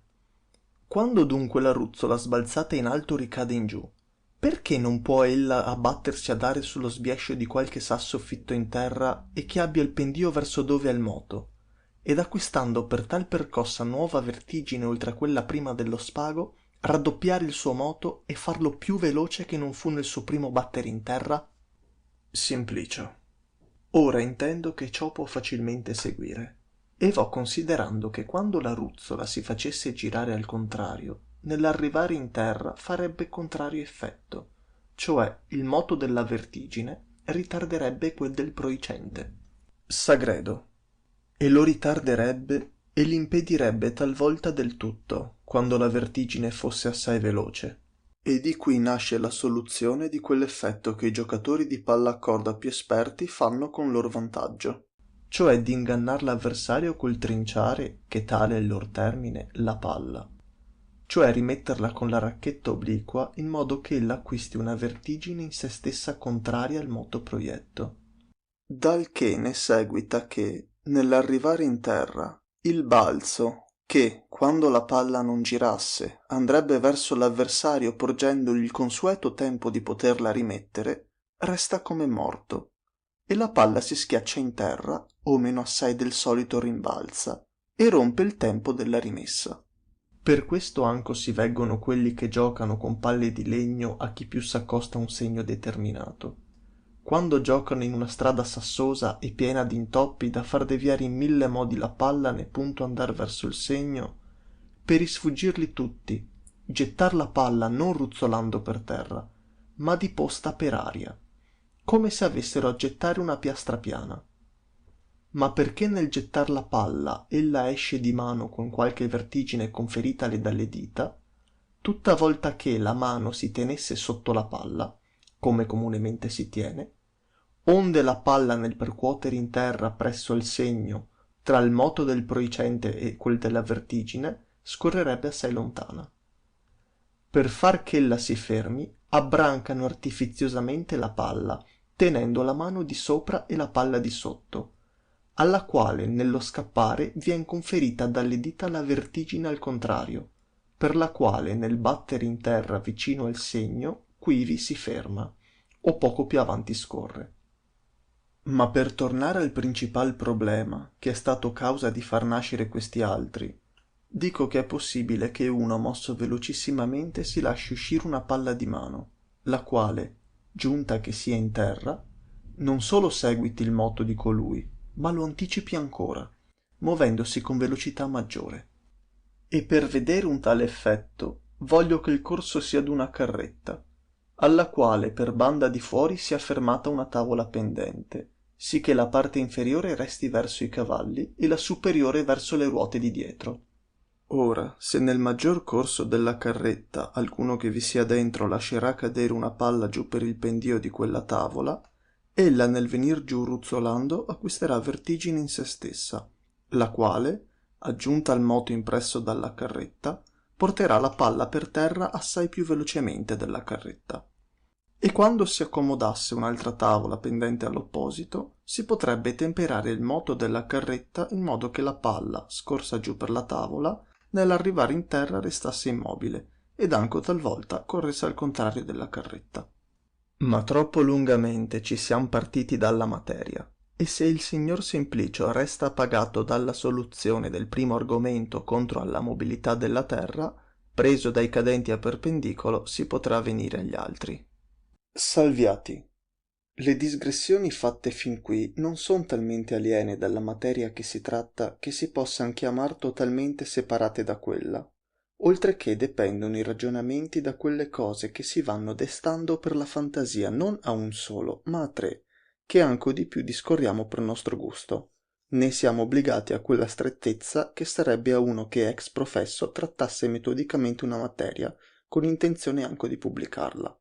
Non voglio che il nostro poema si astringa tanto a quella unità che non ci lasci campo aperto per gli episodi, per l'introduzione dei quali dovrà bastarci ogni piccolo attaccamento, e quasi che noi ci fossimo radunati a contar favole, quella sia lecito dire a me che mi farà sovvenire il sentir la vostra.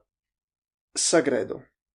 Questo a me piace grandemente, e giacché noi siamo in questa larghezza, siami lecito, prima che passare più innanzi, ricercar da voi, signor Salviati, se mai vi è venuto pensato, qual si possa credere che sia la linea descritta dal mobile grave, naturalmente cadente dalla cima della torre a basso, e, se vi avete fatto sopra riflessione, ditemi in grazia il vostro pensiero. Salviati.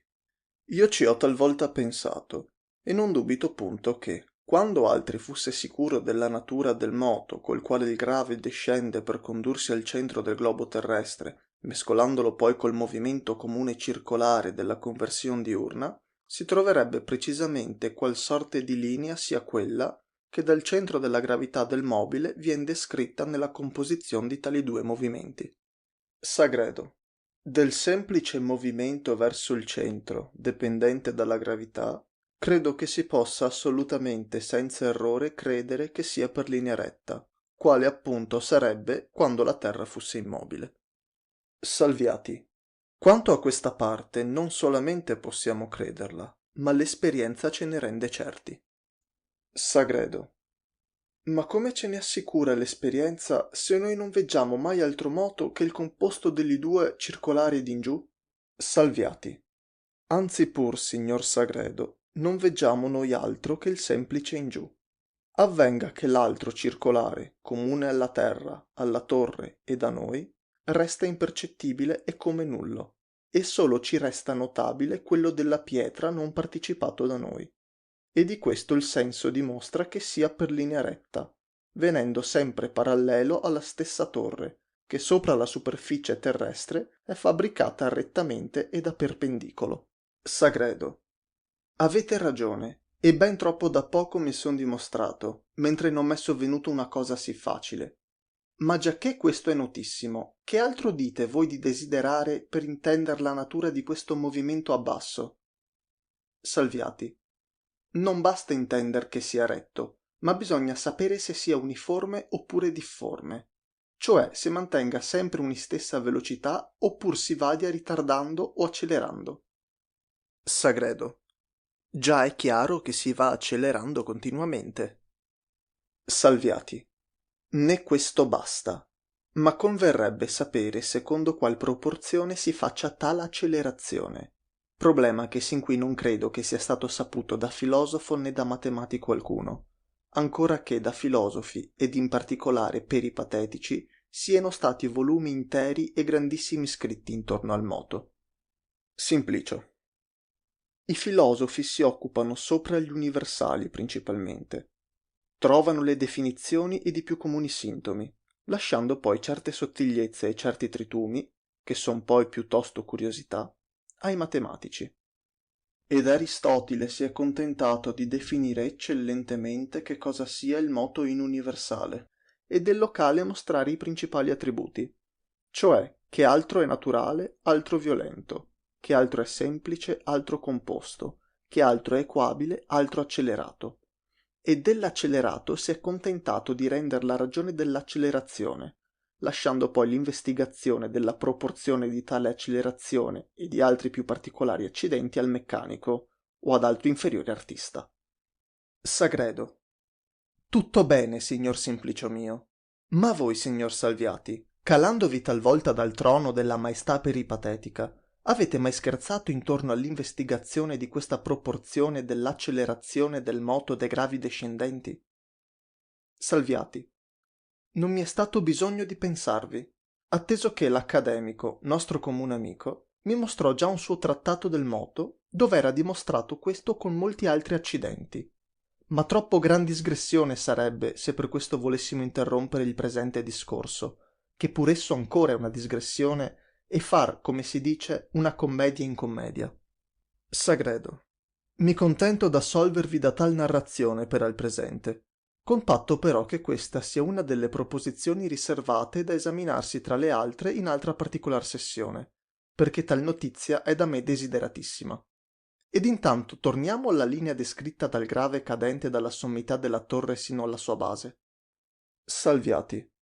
Quando il movimento retto verso il centro della Terra fusse uniforme, essendo anche uniforme il circolare verso oriente, si verrebbe a comporre di amendue un moto per una linea spirale, di quelle definite da Archimede nel libro delle sue spirali, che sono quando un punto si muove uniformemente sopra una linea retta, mentre essa pur uniformemente si gira intorno a uno dei suoi estremi punti fisso come centro del suo rivolgimento. Ma perché il moto retto del grave cadente è continuamente accelerato, è forza che la linea del composto dei due movimenti si vadia sempre con maggior proporzione allontanando successivamente dalla circonferenza di quel cerchio che avrebbe disegnato il centro della gravità della pietra quando ella fosse restata sempre sopra la torre. E bisogna che questo allontanamento sul principio sia piccolo, anzi minimo, anzi pur minimissimo. Avvenga che il grave descendente, partendosi dalla quiete, cioè dalla privazione del moto a basso, ed entrando nel moto retto in giù, è forza che passi per tutti i gradi di tardità che sono tra la quiete e qualsivoglia velocità, li quali gradi sono infiniti, siccome già a lungo si è discorso e concluso. Stante dunque che tale sia il progresso dell'accelerazione, ed essendo oltre di ciò vero che il grave descendente va per terminare nel centro della Terra, bisogna che la linea del suo moto composto sia tale che ben si vadia sempre con maggior proporzione allontanando dalla cima della torre, o, per dir meglio, dalla circonferenza del cerchio descritto dalla cima della torre per la conversione della Terra.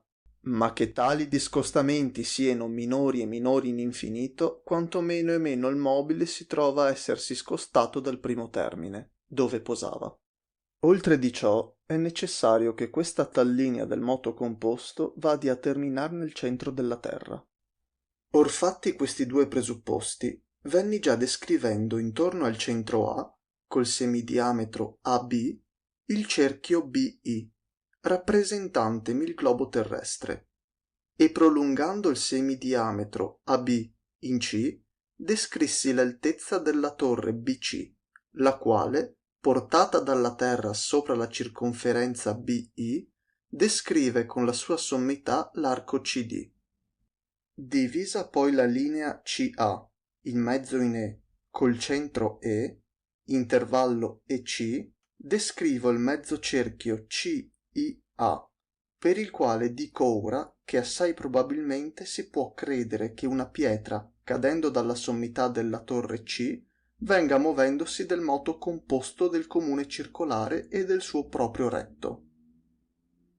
Imperocché, segnando nella circonferenza CD alcune parti uguali, CF, FG, GH, HL, e dai punti F, G, HL, tirate verso il centro A linee rette, le parti di esse intercettate fra le due circonferenze CD, BI, ci rappresenteranno sempre la medesima torre CB, trasportata dal globo terrestre verso DI, nelle quali linee i punti, dove esse vengono segate dall'arco del mezzo cerchio CI, sono i luoghi dove di tempo in tempo la pietra cadente si ritrova.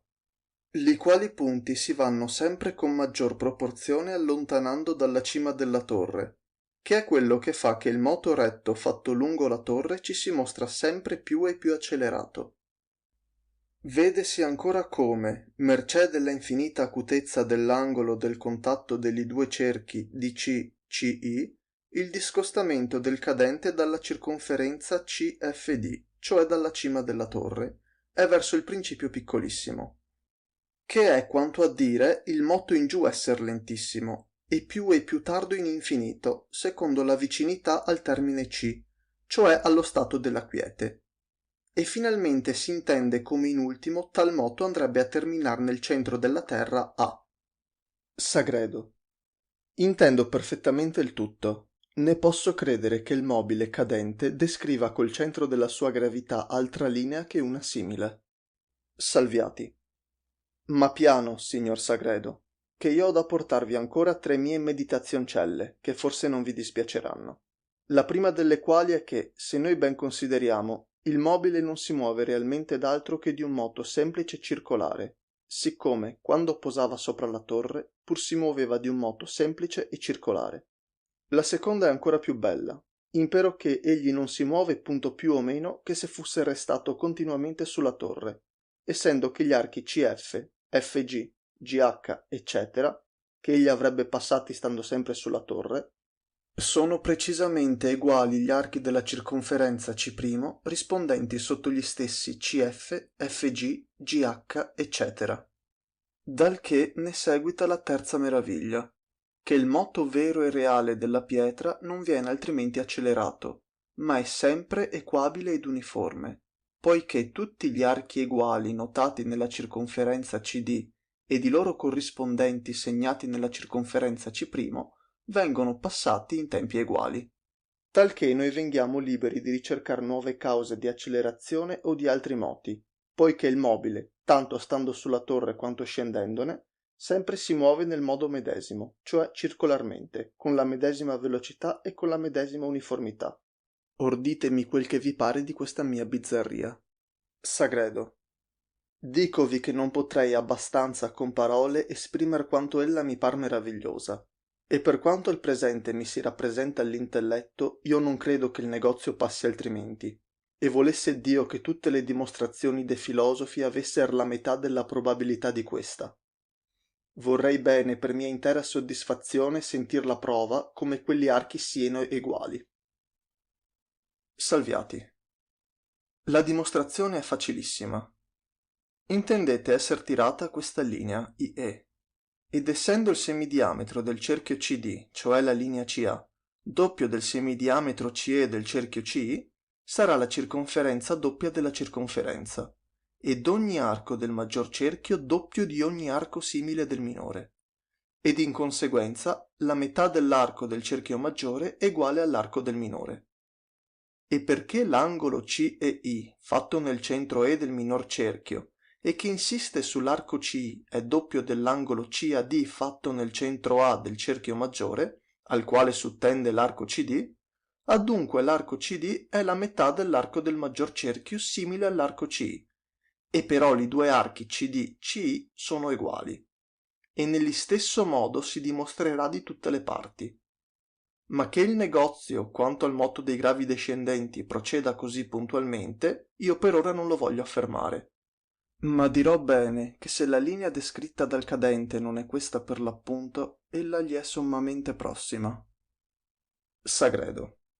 Ma io, signor Salviati, vo pur ora considerando un'altra cosa mirabile, e questa è che, stanti queste considerazioni, il moto retto vadia del tutto a monte, e che la natura mai non se ne serva, poiché anco quell'uso che da principio gli si concedette, che fu di ridurre al suo luogo le parti dei corpi integrali quando fussero dal suo tutto separate e però in brava disposizione costituite, gli vien levato ed assegnato pur al moto circolare. Inizio nota 1. Io dico che nessuna cosa si muove naturalmente in moto retto. Cominciamo a ricercar discorrendo. I moti di tutti i corpi celesti sono circolari. Le navi, i carri, i cavalli, gli uccelli, tutti si muovono di moto circolare attorno al globo terrestre. I moti delle parti degli animali sono tutti circolari. Insomma, noi ci riduciamo a non trovare altro che Gravia de Orsum e Levia Sursum sembrino muoversi rettamente. Ma né di questi siamo sicuri se prima non si dimostra che il globo terrestre sia immobile. Giornata seconda, parte nona. Salviati.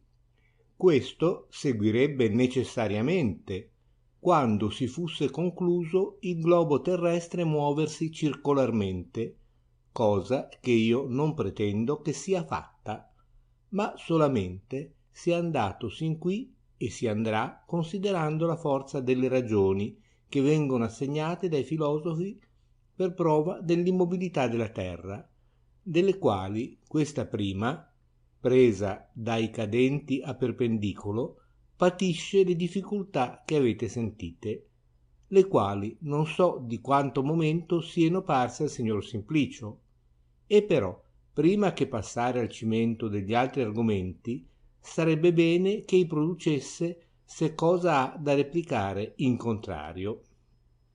Simplicio: quanto a questo primo, confesso veramente aver sentito varie sottigliezze alle quali non avevo pensato, e come che elle mi giungono nuove, non posso aver le risposte così in pronto, ma questo, preso dai cadenti a perpendicolo, non l'ho per dei più gagliardi argomenti per l'immobilità della terra, e non so quello che accaderà dei tiri delle artiglierie e massime di quelli contro al moto diurno.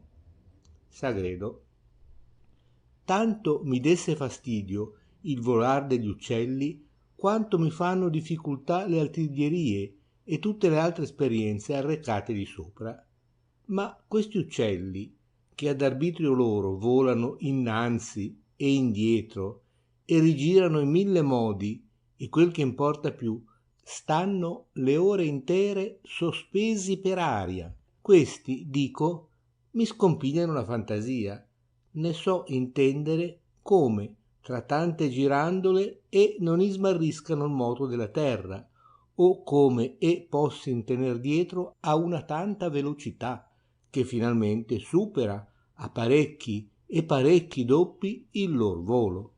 Salviati: veramente il dubitar vostro non è senza ragione, e forse il Copernico stesso non ne dovete trovare scioglimento di sua intera soddisfazione, e perciò per avventura lo tacque, sebben anco nell'esaminar l'altre ragioni in contrario fu assai conciso, credo per l'altezza d'ingegno, e fondato su maggiori e più alte contemplazioni, nel modo che i leoni poco si muovono per l'importuno abbaiar dei picciol cani. Serberemo dunque l'instanza degli uccelli in ultimo, e intanto cercheremo di dar soddisfazione al signor Simplicio nell'altre, col mostrargli al modo solito che egli stesso ha le soluzioni in mano, sebbene non se ne accorge, e facendo principio dai tiri di volata fatti col medesimo pezzo, polvere e palla, l'uno verso oriente e l'altro verso occidente, dicami qualcosa sia quella che lo muove a credere che il tiro verso occidente, quando la rivoluzione diurna fusse del globo terrestre, dovrebbe riuscir più lungo assai che l'altro verso levante. Simplicio: muovomi a così credere perché nel tiro verso levante la palla, mentre che è fuori dell'artiglieria, vien seguita dall'istessa artiglieria, la quale, portata dalla terra, pur velocemente corre verso la medesima parte, onde la caduta della palla in terra vien poco lontana dal pezzo. All'incontro, nel tiro occidentale, avanti che la palla percuota in terra, il pezzo si è ritirato assai verso levante, onde lo spazio tra la palla e il pezzo, cioè il tiro, apparirà più lungo dell'altro, quanto sarà stato il corso dell'artiglieria, cioè della terra, nei tempi che amendue le palle sono state per aria. Salviati: io vorrei che noi trovassimo qualche modo di far una esperienza corrispondente al moto di questi proietti, come quello della nave al moto dei cadenti da alto a basso, e vo pensando la maniera.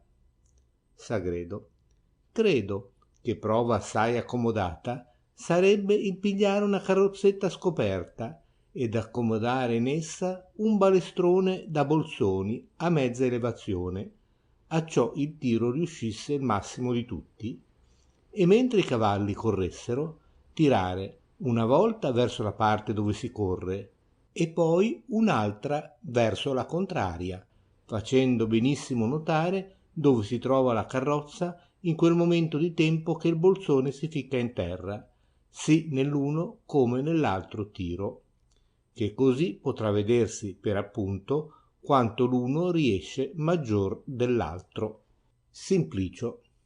Parmi che tale esperienza sia molto accomodata e non ho dubbio che il tiro, cioè che lo spazio tra la freccia e dove si trova la carrozza nel momento che la freccia si ficca in terra, sarà minore assai quando si tira verso il corso della carrozza che quando si tira per l'opposito. Sia, per esempio, il tiro in se stesso 300 braccia e il corso della carrozza, nel tempo che il bolsone sta per aria, sia braccia 100. Adunque, tirandosi verso il corso delle 300 braccia del tiro, la carrozzetta ne passa 100, onde nella percossa del bolsone in terra lo spazio tra esso e la carrozza sarà braccia 200 solamente, ma all'incontro nell'altro tiro, correndo la carrozza al contrario del bolsone, quando il bolsone arà passate le sue 300 braccia e la carrozza le sue 100 altre in contrario, la distanza trapposta si troverà essere di braccia 400. Salviati. Sarebbeci egli modo alcuno per far che questi tiri riuscissero eguali? Simplicio. Io non saprei altro modo che col far star ferma la carrozza. Salviati. Questo si sa, ma io domando, facendo correre la carrozza a tutto corso. Simplicio. Chi non ingagliardisse l'arco nel tirar secondo il corso e poi l'indebolisse per tirar contro il corso. Salviati. Ecco dunque che pur ci è qualche altro rimedio, ma quanto bisognerebbe ingagliardirlo di più e quanto poi indebolirlo? Simplicio.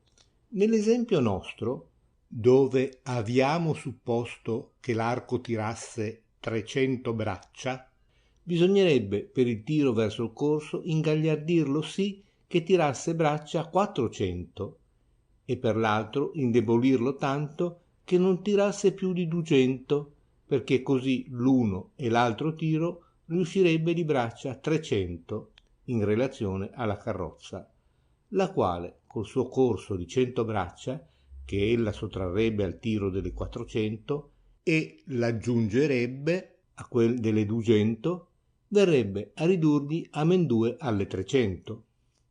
Salviati.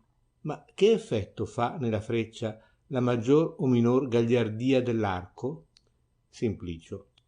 L'arco gagliardo la caccia con maggior velocità e il più debole con minore, e di stessa freccia va tanto più lontano una volta che l'altra, con quanta maggior velocità ella esce dalla cocca, l'una volta che l'altra.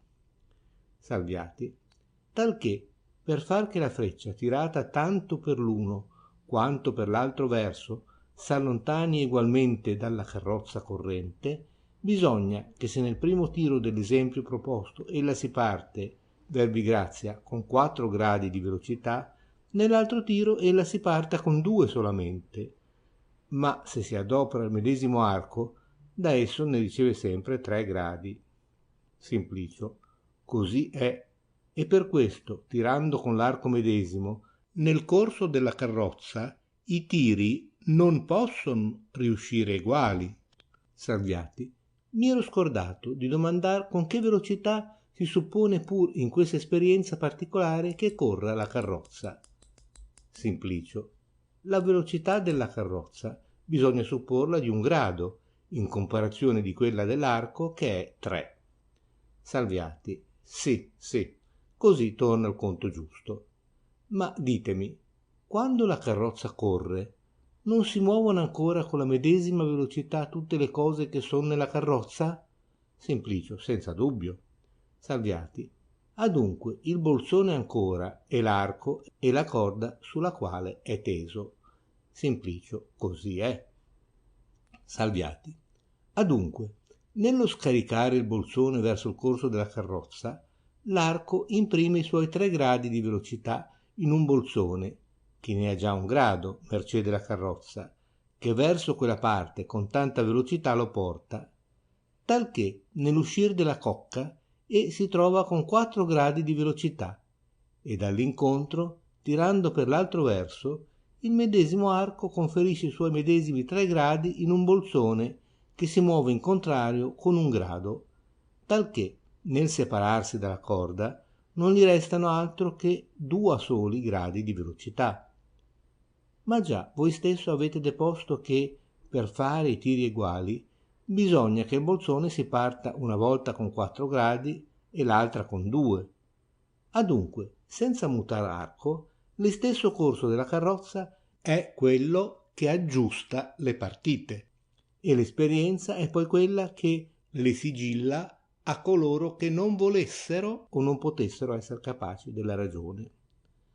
Ora, applicate questo discorso all'artiglieria e troverete che, muovasi la terra o stia ferma, i tiri fatti dalla medesima forza hanno a riuscire sempre uguali verso qualsivoglia parte indrizzati.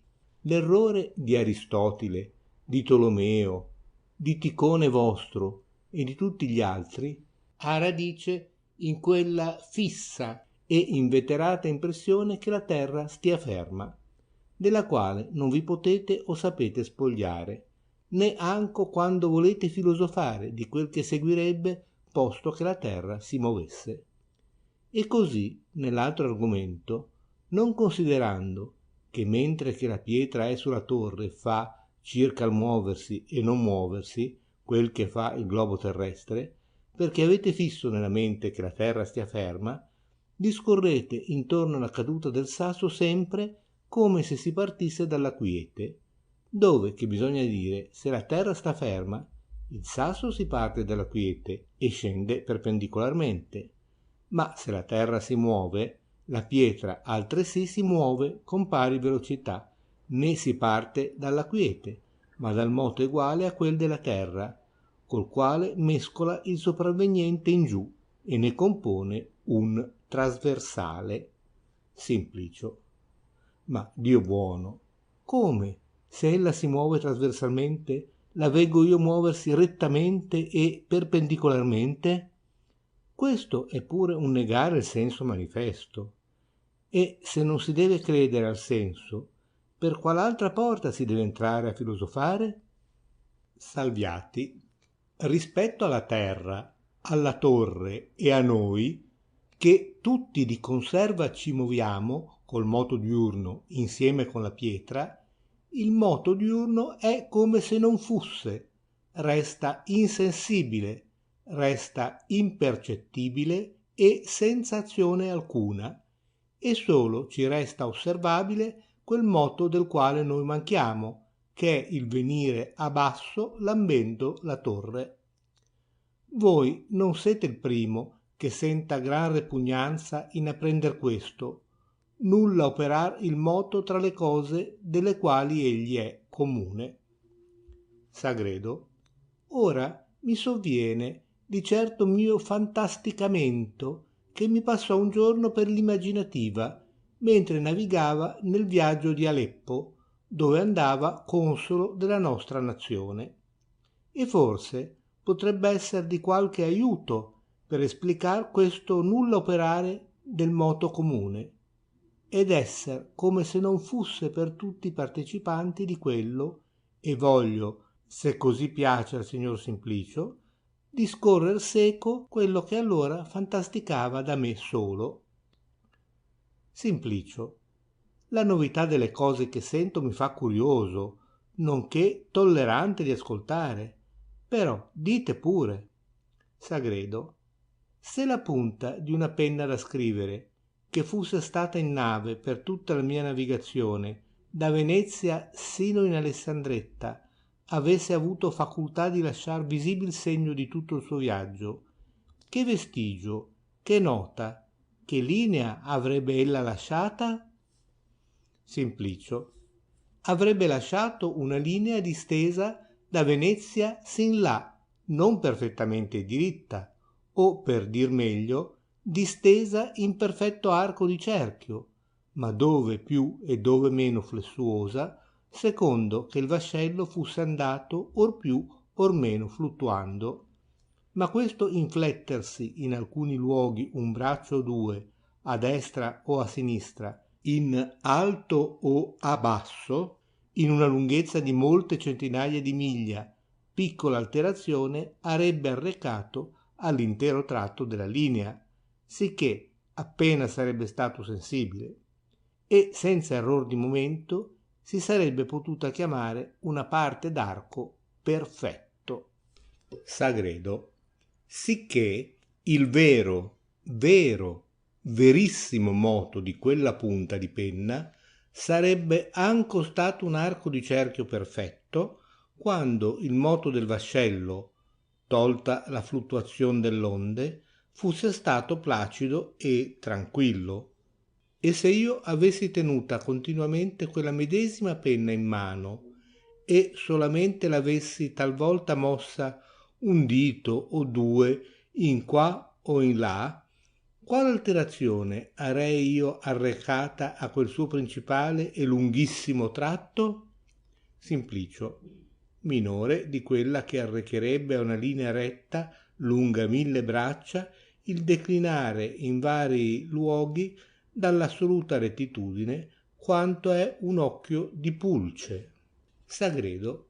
Quando dunque un pittore nel partirsi dal porto avesse cominciato a disegnar sopra una carta con quella penna e continuato il disegno sino in Alessandretta, avrebbe potuto cavar dal moto di quella un'intera storia di molte figure perfettamente d'intornate e tratteggiate per 1000 e 1000 versi, con paesi, fabbriche, animali ed altre cose, sebben tutto il vero, reale ed essenzial movimento segnato dalla punta di quella penna non sarebbe stato altro che una ben lunga ma semplicissima linea.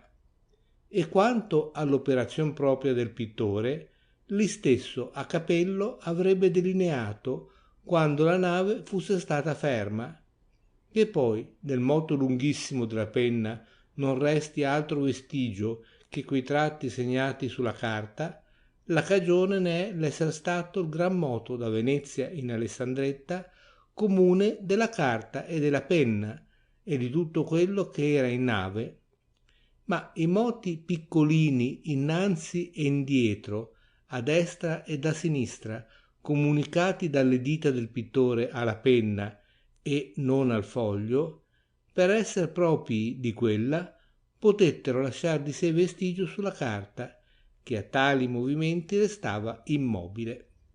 Così parimente è vero che, movendosi la terra, il moto della pietra nel venire a basso è stato realmente un lungo tratto di molte centinaia ed anco di molte migliaia di braccia, e se avesse potuto segnare in un'aria stabile o altra superficie il tratto del suo corso, avrebbe lasciata una lunghissima linea trasversale, ma quella parte di tutto questo moto, che è comune del sasso, della torre e di noi, ci resta insensibile e come se non fusse, e solo rimane osservabile quella parte della quale né la torre né noi siamo partecipi, che è infine quello con che la pietra cadendo misura la torre.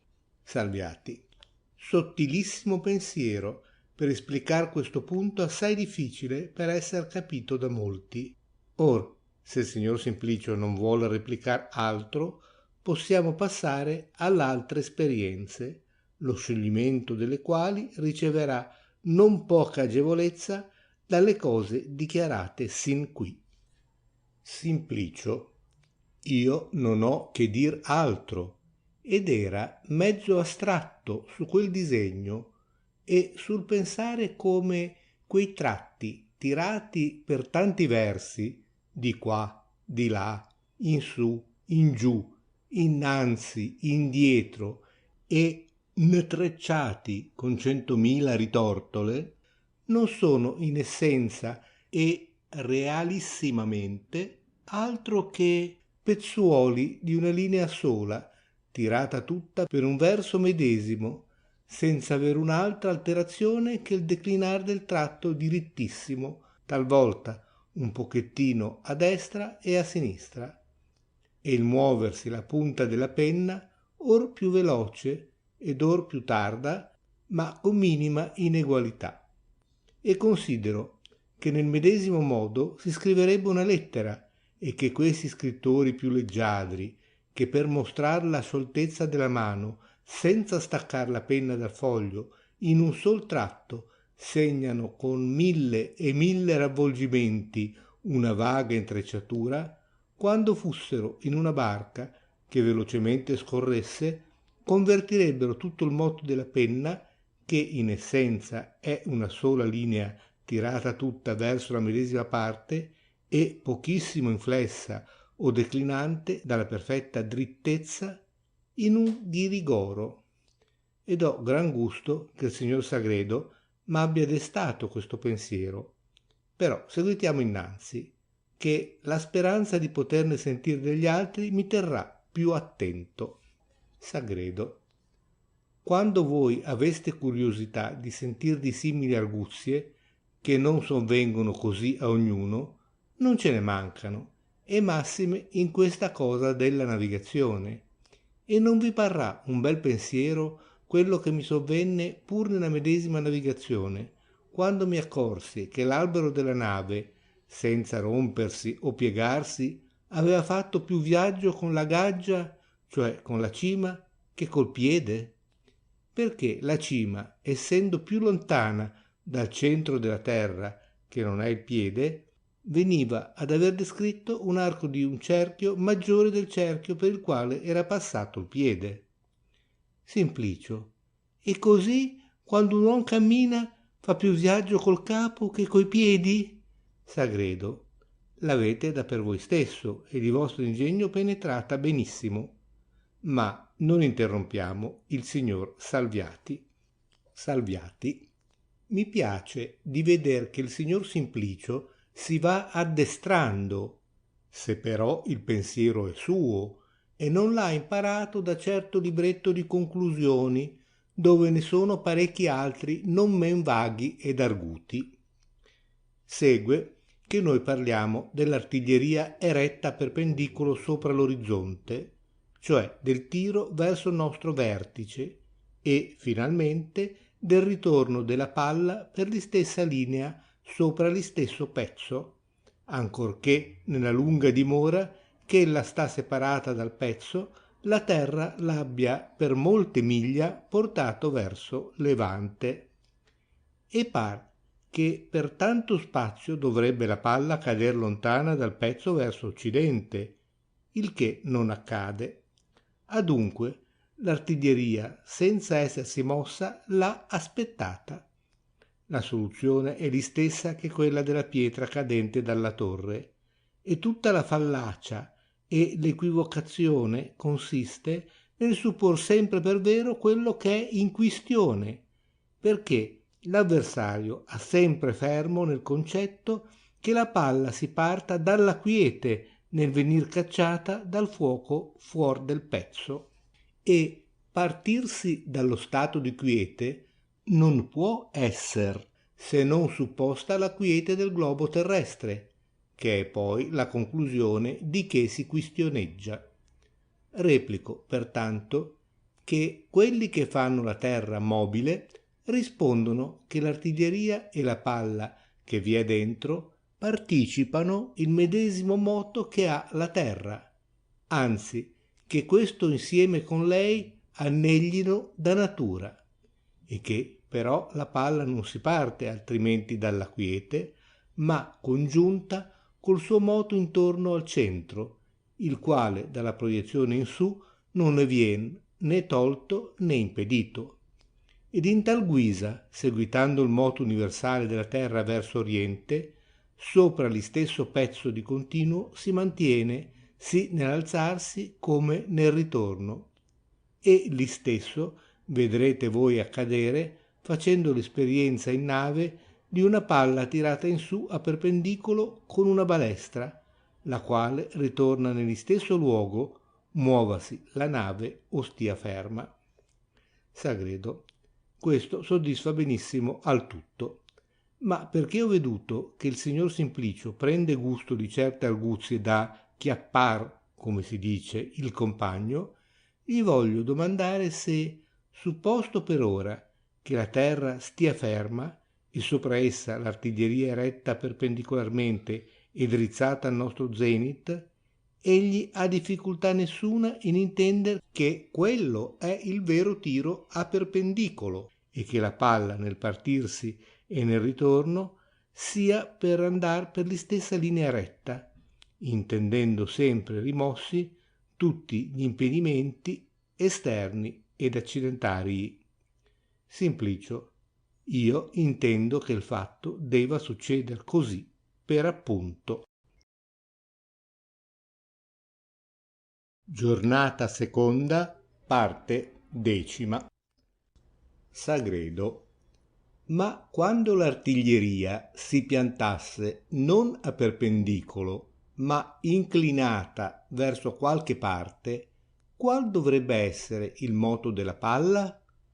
Andrebbe ella forse, come nell'altro tiro, per la linea perpendicolare e ritornando anco poi per l'istessa? Simplicio. Questo non farebbe ella, ma uscita del pezzo seguiterebbe il suo moto per la linea retta che continua la dirittura della canna, se non in quanto il proprio peso la farebbe declinar da tal dirittura verso terra. Sagredo. Talché la dirittura della canna è la regolatrice del moto della palla, né fuori di tal linea si muove o muoverebbe se il peso proprio non la facesse declinare in giù. E però, posta la canna a perpendicolo e cacciata la palla in su, ella ritorna per l'istessa linea retta in giù, perché il moto della palla, dipendente dalla sua gravità, è in giù per la medesima perpendicolare. Il viaggio dunque della palla fuor del pezzo continua addirittura di quella particella di viaggio che ella ha fatto dentro al pezzo. Non sta così? Simplicio. Così pare a me. Sagredo. Ora, figuratevi la canna eretta a perpendicolo e che la terra si volga in se stessa col moto diurno e seco porti l'artiglieria. Ditemi, qual sarà il moto della palla dentro la canna, dato che si sia fuoco? Simplicio. Sarà un moto retto e perpendicolare, essendo la canna drizzata a perpendicolo. Sagredo. Considerate bene, perch'io credo che e non sarà perpendicolare altrimenti. Sarebbe bene a perpendicolo se la terra stesse ferma, perché con la spalla non avrebbe altro moto che quello che le venisse dal fuoco.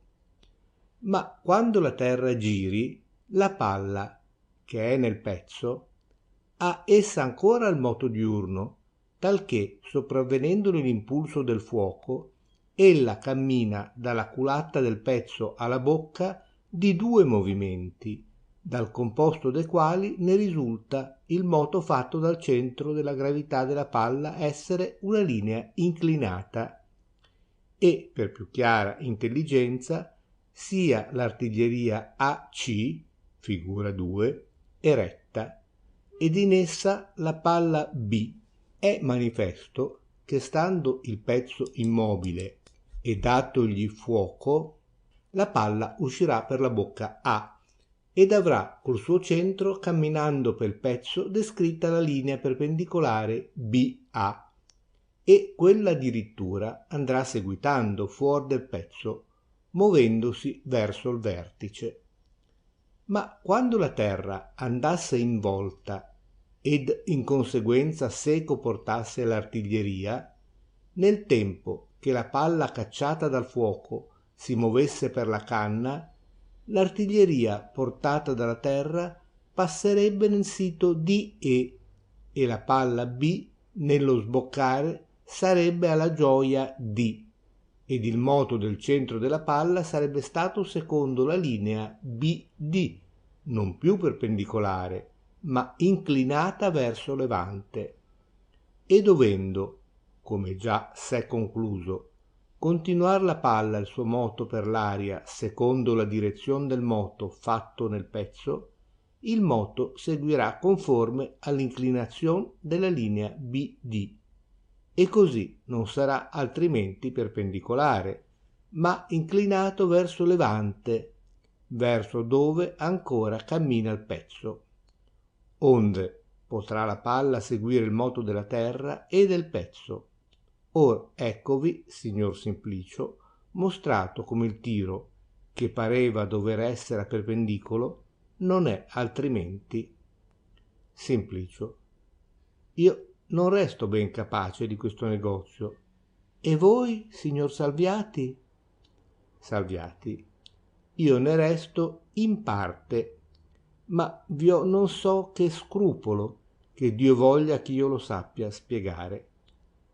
E mi pare che, conforme a questo che si è detto, quando il pezzo sia a perpendicolo e la terra si muova, la palla non solo non avrebbe a ricader, come vuole Aristotile Ticone, lontana dal pezzo verso occidente, ma né anco, come volete voi, sopra il pezzo, anzi assai lontano verso levante, perché, conforme alla vostra esplicazione, ella avrebbe due moti, li quali concortemente la caccerebbero verso quella parte, cioè il moto comune della terra che porta l'artiglieria e la palla da CA verso ED, ed il fuoco che la caccia per la linea inclinata BD, moti amendue verso levante e però superiori al moto della terra. Sagredo. No, signore, il moto che porta la palla verso levante vien tutto dalla terra ed il fuoco non ve ne ha parte alcuna. Il moto che spinge la palla in su è tutto del fuoco, né vi ha che far punto la terra. E che sia vero, non date fuoco, che mai non uscirà la palla fuor del pezzo, neppur si alzerà un capello. Come ancora, fermate la terra e date fuoco, la palla, senza appunto inclinarsi, andrà per la perpendicolare.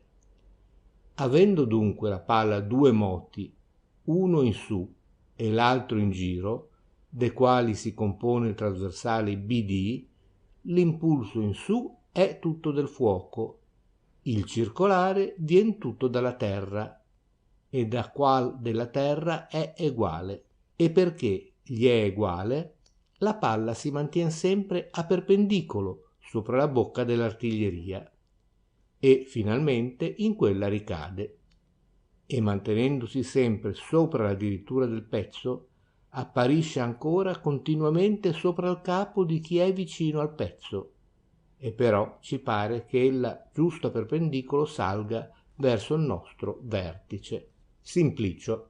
A me resta un'altra difficoltà, ed è che per essere il moto della palla nel pezzo velocissimo, non par possibile che in quel momento di tempo la trasposizione dell'artiglieria da CA in ED conferisca inclinazione tale alla linea trasversale CD che mercé di essa la palla poi per aria possa tener dietro al corso della terra. Sagredo. Voi errate in più conti e prima l'inclinazione della trasversale CD credo che sia molto maggiore di quello che voi vi immaginate, perché tengo senza dubbio che la velocità del moto terrestre, non solo sotto l'equinoziale, ma nel nostro parallelo ancora, sia maggior che quella della palla mentre si muove dentro al pezzo.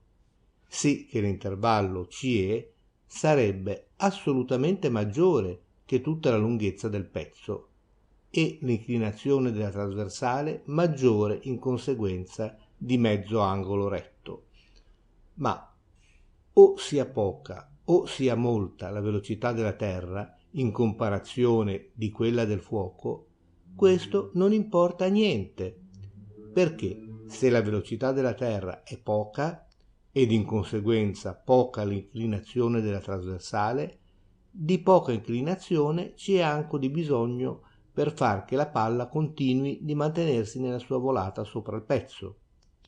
Ed insomma, se voi attentamente andrete considerando, comprenderete che il moto della terra, col trasferir seco il pezzo da CA in ED, conferisce alla trasversale CD quel di meno o di più inclinazione che si ricerca per aggiustare il tiro al suo bisogno.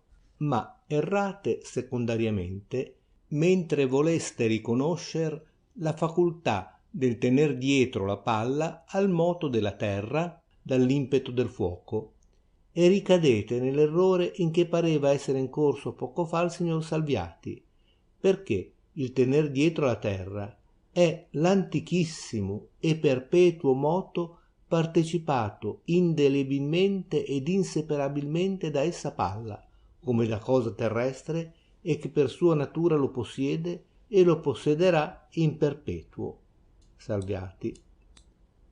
Quietiamoci pur, signor Simplicio, perché il negozio cammina giustamente così.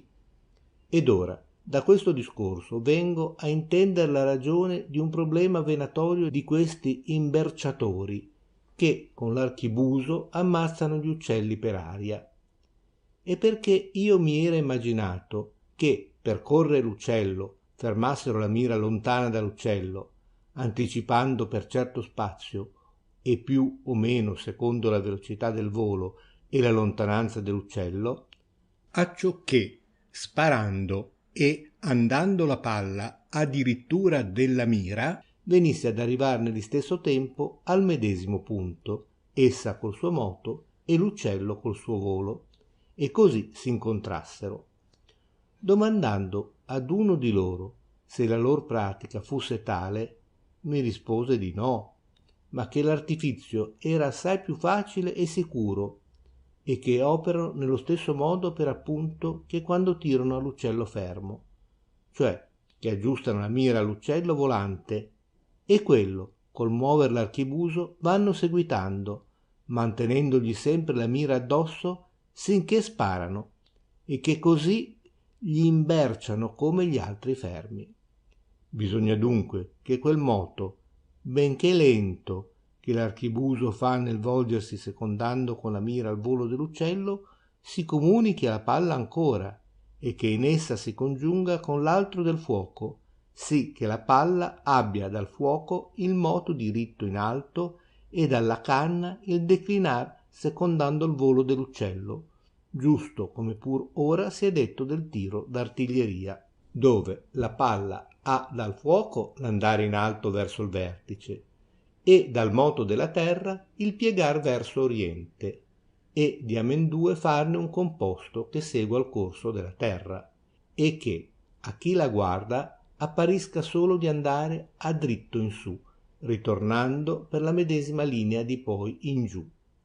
Il tener dunque la mira continuamente indrizzata verso lo scopo fa che il tiro va a ferir giusto, e per tener la mira a segno, se lo scopo sta fermo, anco la canna converrà che si tenga ferma, e se il bersaglio si moverà, la canna si terrà a segno col moto, e di qui dipende la propria risposta all'altro argomento del tirar con l'artiglieria al bersaglio posto verso mezzogiorno o verso settentrione, dove si instava che quando la terra si movesse i tiri gli uscirebbero tutti costieri verso occidente, perché nel tempo che la palla uscita del pezzo va per aria al segno, quello portato verso levante si lascia la palla per ponente.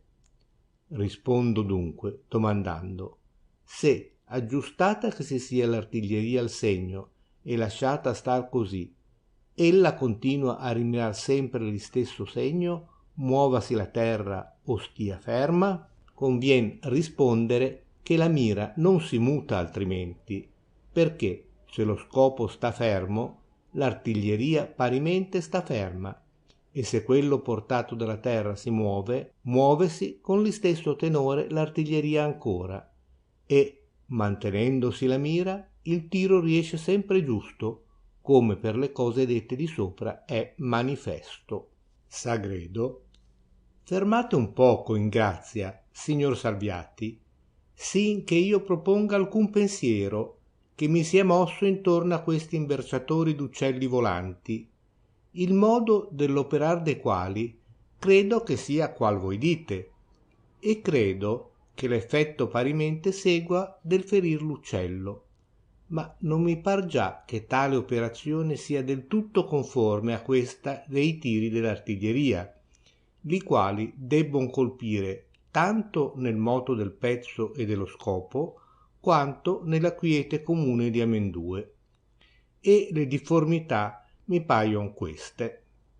Nel tiro dell'artiglieria, essa e lo scopo si muovono con velocità eguale, sendo portati amendue dal moto del globo terrestre. E sebben talvolta l'essere il pezzo piantato più verso il polo che il bersaglio, ed in conseguenza il suo moto alquanto più tardo, come fatto in minor cerchio, tal differenza è insensibile per la poca lontananza dal pezzo al segno. Ma nel tiro dell'imberciatore il moto dell'archibuso, col quale va seguitando l'uccello, è tardissimo in comparazione del volo di quello, dal che mi par che ne seguiti che quel piccol moto che conferisce il volgere della canna alla palla che vi è dentro non possa, uscita che ella è, multiplicarsi per aria sino alla velocità del volo dell'uccello, in modo che essa palla se gli mantenga sempre indirizzata.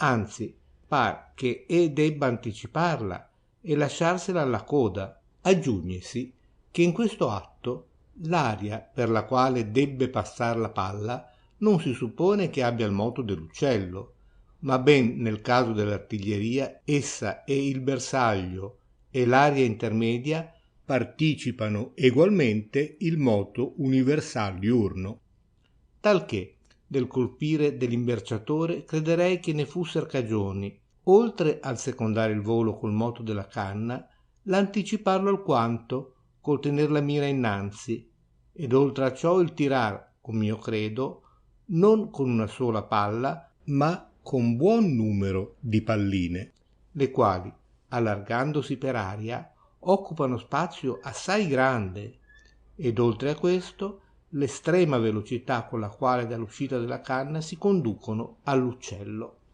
Salviati.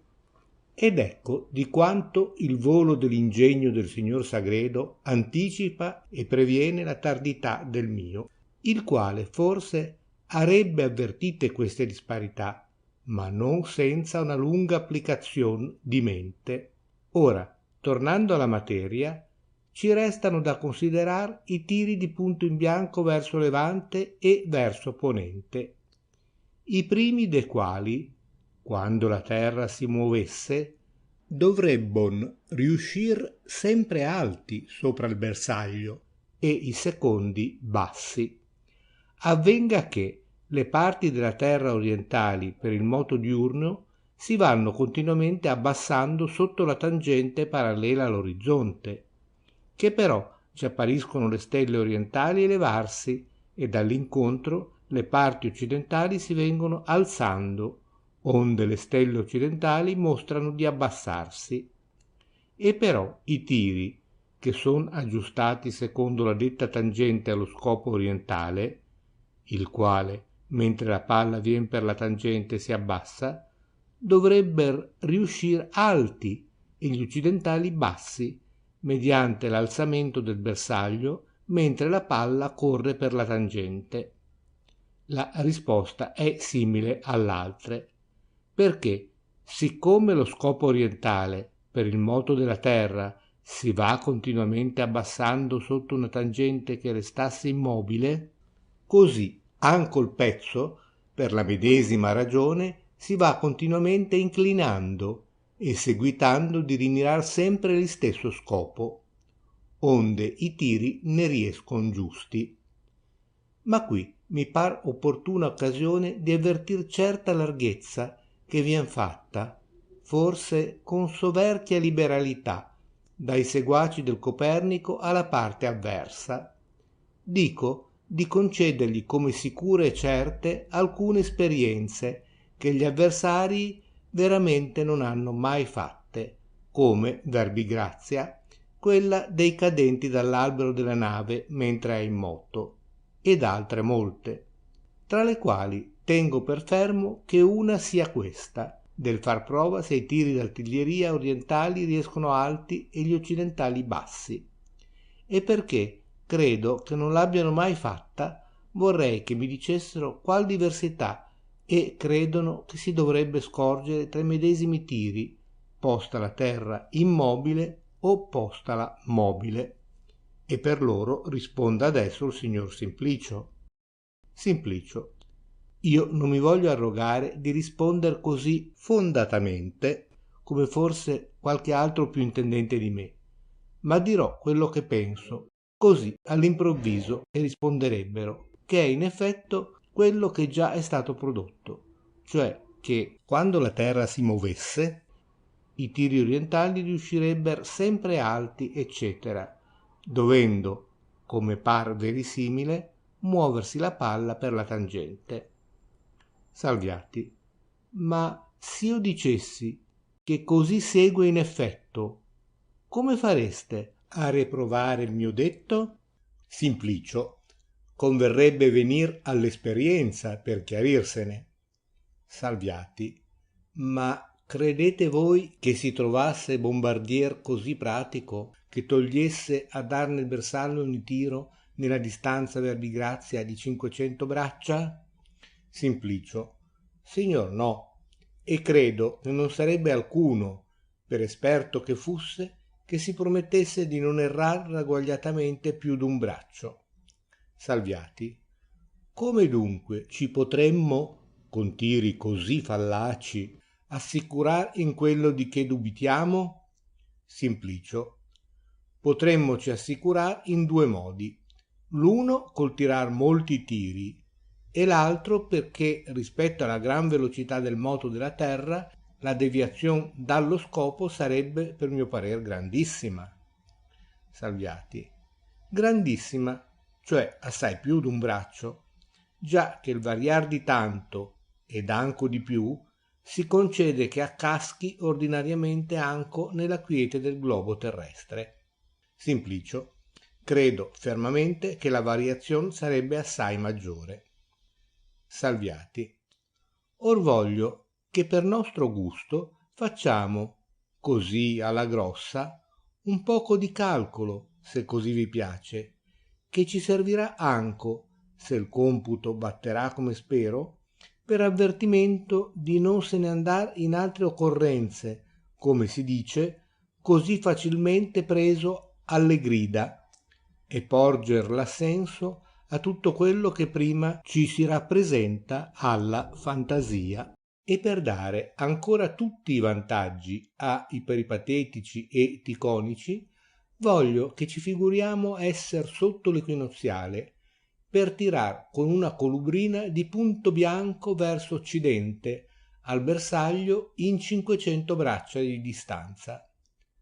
Prima cerchiamo così, come ho detto, a un dipresso, quanto può essere il tempo nel quale la palla uscita dal pezzo giugne al segno, che sappiamo esser brevissimo, ed al sicuro non è più di quello nel quale un pedone cammina 2 passi, e questo è ancor manco di 1 minuto secondo d'ora, perché, posto che il pedone cammini 3 miglia per ora, che sono braccia 9000, essendo che un'ora contiene 3600 minuti secondi, vengono a farsi in un secondo passi 2 e mezzo. Un secondo dunque è più che il tempo del moto della palla. E perché la rivoluzione diurna è 24 ore, l'orizzonte occidentale si alza 15 gradi per ora, cioè 15 minuti primi di grado per 1 minuto primo di ora, cioè 15 secondi di grado per 1 secondo d'ora.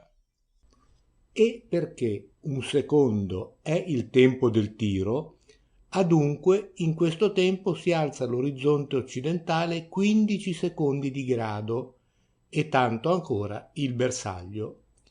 15 secondi però di quel cerchio del quale il semidiametro sia di braccia 500, che tanta si è posto a essere la lontananza del bersaglio dalla colubrina.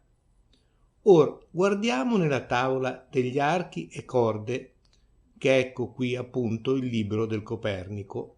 Qual parte è la corda di 15 secondi del semidiametro che sia a braccia 500? Qui si vede la corda di 1 minuto primo esser manco di 30 parti di quelle che il semidiametro è 100.000. Adunque, delle medesime la corda di 1 minuto secondo sarà manco di mezzo, cioè manco di una parte di quali il semidiametro sia 200.000, e però la corda di 15 secondi sarà manco di 15 delle medesime 200.000 parti, ma quello che di 200.000 è manco di 15 è ancor più di quello che di 500 è 4 centesimi. Adunque, l'alzamento del bersaglio nel tempo del moto della palla è manco di 4 centesimi, cioè di 1/25 di braccio. Sarà dunque circa un dito, e un sol dito in conseguenza sarà lo svario di ciascun tiro occidentale, quando il moto diurno fusse della terra. Ora, se io vi dirò che questo svario effettivamente accade in tutti i tiri, dico di dar più basso un dito di quel che darebbono se la terra non si muovesse, come fareste, signor Simplicio, a convincermi mostrandomi con le esperienze ciò non accadere? Non vedete voi che non è possibile ributtarmi, se prima non trovate una maniera di tirar a segno tanto esatta che mai non serri d'un capello? Perché, mentre che i tiri riusciranno variabili di braccia, come de facto sono, io dirò sempre che in ciascheduno di quelli svarii vi è contenuto quello di un dito cagionato dal moto della terra. Sagredo.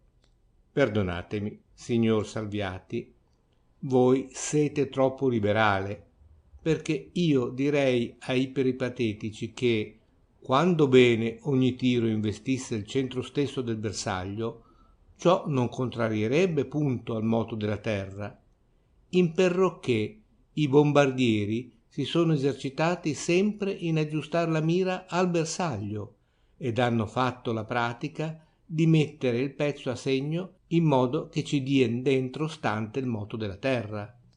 E dico che, se la terra si fermasse, i tiri non riuscirebbon giusti, ma gli occidentali riuscirebbon bassi ed alti gli orientali. Or convincami il signor Simplicio. Giornata seconda, parte 11. Salviati. Sottigliezza degna del signor Sagredo, ma abbiasi a vedere questa variazione nel moto o nella quiete della terra. Non potendo ella esser se non piccolissima, non può se non rimaner sommersa nelle grandissime, che per molti accidenti continuamente accascano. E tutto questo sia detto e conceduto per buona misura al signor Simplicio, e solo per avvertimento di quanto bisogni andar cauto nel conceder come vere molte esperienze a quelli che mai non l'hanno fatte, ma animosamente le producono quali bisognerebbe che fussero per servir alla causa loro. Dico che questo si dà per giunta al signor Simplicio, perché la verità schietta è che, circa gli effetti di questi tiri, il medesimo deve accadere puntualmente tanto nel moto quanto nella quiete del globo terrestre, siccome accaderà di tutte l'altre esperienze addotte e che addur si possono, le quali intanto hanno nel primo aspetto qualche sembianza di vero, in quanto l'antiquato concetto dell'immobilità della terra ci mantiene tra gli equivoci. Sagredo.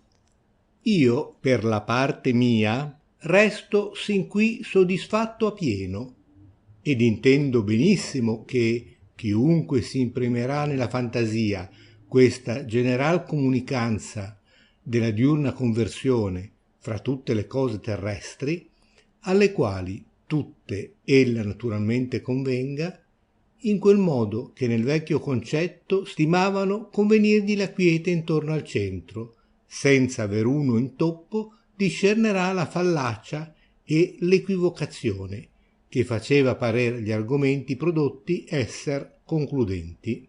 Restami solamente qualche scrupolo, come di sopra ho accennato, intorno al volar degli uccelli, i quali, avendo, come animati, facoltà di muoversi a lor piacimento di 100.000 moti e di trattenersi separati dalla terra lungamente per aria, e qui con disordinatissimi rivolgimenti andar vagando, non resto ben capace come tra sì gran mescolanza di movimenti non si abbia a confondere e smarrir il primo moto comune, ed in qual modo, restati che ne sieno spogliati, e lo possano compensare e ragguagliar col volo e tener dietro alle torri ed agli alberi, che di corso tanto precipitoso fuggono verso levante. Dico tanto precipitoso che nel cerchio massimo del globo è poco meno di 1000 miglia per ora, delle quali il volo delle rondini non credo che ne faccia 50. Salviati. Quando gli uccelli avessero a tener dietro al corso degli alberi con l'aiuto delle loro ali, starebbero freschi, e quando venisser privati dell'universal conversione, resterebbero tanto indietro e tanto furioso apparirebbe il corso loro verso ponente, a chi però li potesse vedere, che supererebbe di assai quel d'una freccia. Ma credo che noi non gli potremmo scorgere, siccome non si veggono le palle d'artiglieria, mentre, cacciate dalla furia del fuoco, scorron per aria. Ma la verità è che il moto proprio degli uccelli, dico, del lor volare, non ha che far nulla col moto universale, al quale né apporta aiuto né disaiuto, e quello che mantiene inalterato cotal moto negli uccelli è l'aria stessa per la quale vanno vagando, la quale, seguitando naturalmente la vertigine della terra, siccome conduce secoli nugole, così porta gli uccelli ed ogni altra cosa che in essa si ritrovasse pendente. Talché, quanto al seguir la terra, gli uccelli non vanno a pensare, e per questo servizio potrebbero dormir sempre. Sagredo, che l'aria possa condur secole nugole, come materie facilissime per la lor leggerezza ad esser mosse, e come spogliate d'ogni altra inclinazione in contrario, anzi, pur come materie partecipanti esse ancora delle condizioni e proprietà terrene, capisco io senza difficoltà veruna, ma che gli uccelli, che per esser animati posson muoversi di moto anco contrario al diurno, interrotto che l'abbiano, l'aria lo possa loro restituire, mi pare alquanto duretto, e massime che son corpi solidi e gravi, e noi, come di sopra s'è detto, veggiamo i sassi e gli altri corpi gravi restar contumaci contro all'impeto dell'aria, e quando pure si lasciano superare, non acquistano mai tanta velocità quanto il vento che gli conduce. Salviati, non diamo, signor Sagredo, sì poca forza all'aria mossa, la quale è potente a muovere e condurre i navili ben carichi ed a sbarbar le selve e rovinar le torri quando rapidamente ella si muove. Né però in queste sì violenti operazioni si può dire che il moto suo sia a gran lunga così veloce come quello della diurna rivoluzione. Simplicio. Ecco dunque che l'aria mossa potrà ancora continuar il moto ai proietti, conforme alla dottrina d'Aristotile, e ben mi pareva strana cosa che egli avesse avuto a errare in questo particolare. Salviati. Potrebbe, senza dubbio, quando ella potesse continuarlo in se stessa, ma siccome, cessato il vento, né le navi camminano né gli alberi si spiantano, così non si continuando il moto nell'aria, dopo che la pietra è uscita della mano e fermatosi il braccio, resta che altro sia che l'aria, quel che fa muover il proietto. Simplicio.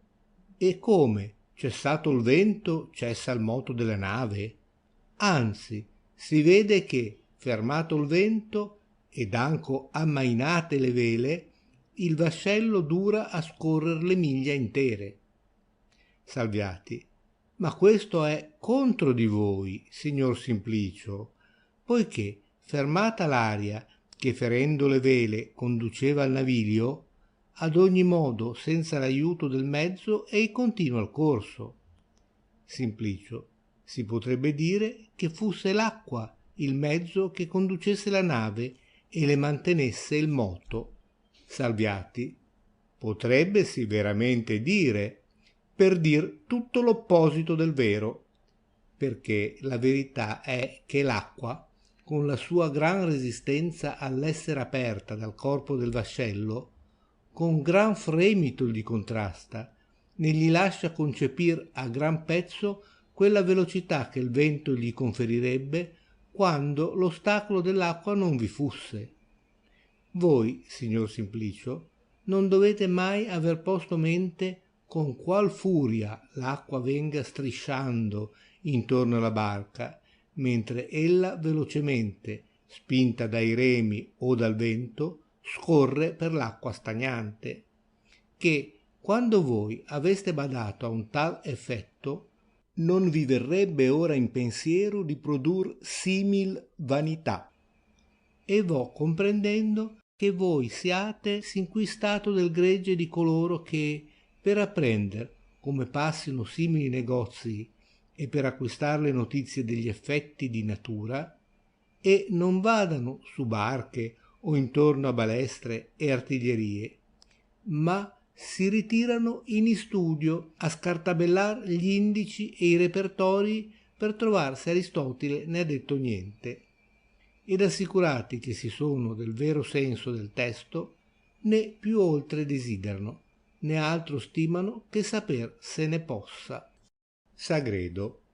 Felicità grande, e da esser loro molto invidiata, perché se il saper è da tutti naturalmente desiderato, e se tanto è l'essere quanto il darsi ad intender d'essere, essi godono di un ben grandissimo e posson persuadersi di intendere e di saper tutte le cose, alla barba di quelli che conoscendo di non saper quel che e non sanno, ed in conseguenza vedendosi non saper neanco una ben minimissima particella dello scibile, s'ammazzano con le vigilie, con le contemplazioni, e si macerano intorno ad esperienze ed osservazioni. Ma di grazia torniamo a nostri uccelli, nel proposito de quali voi avevi detto che l'aria, mossa con grandissima velocità, poteva loro restituir quella parte del movimento diurno che tra gli scherzi de lor voli potessero avere smarrita.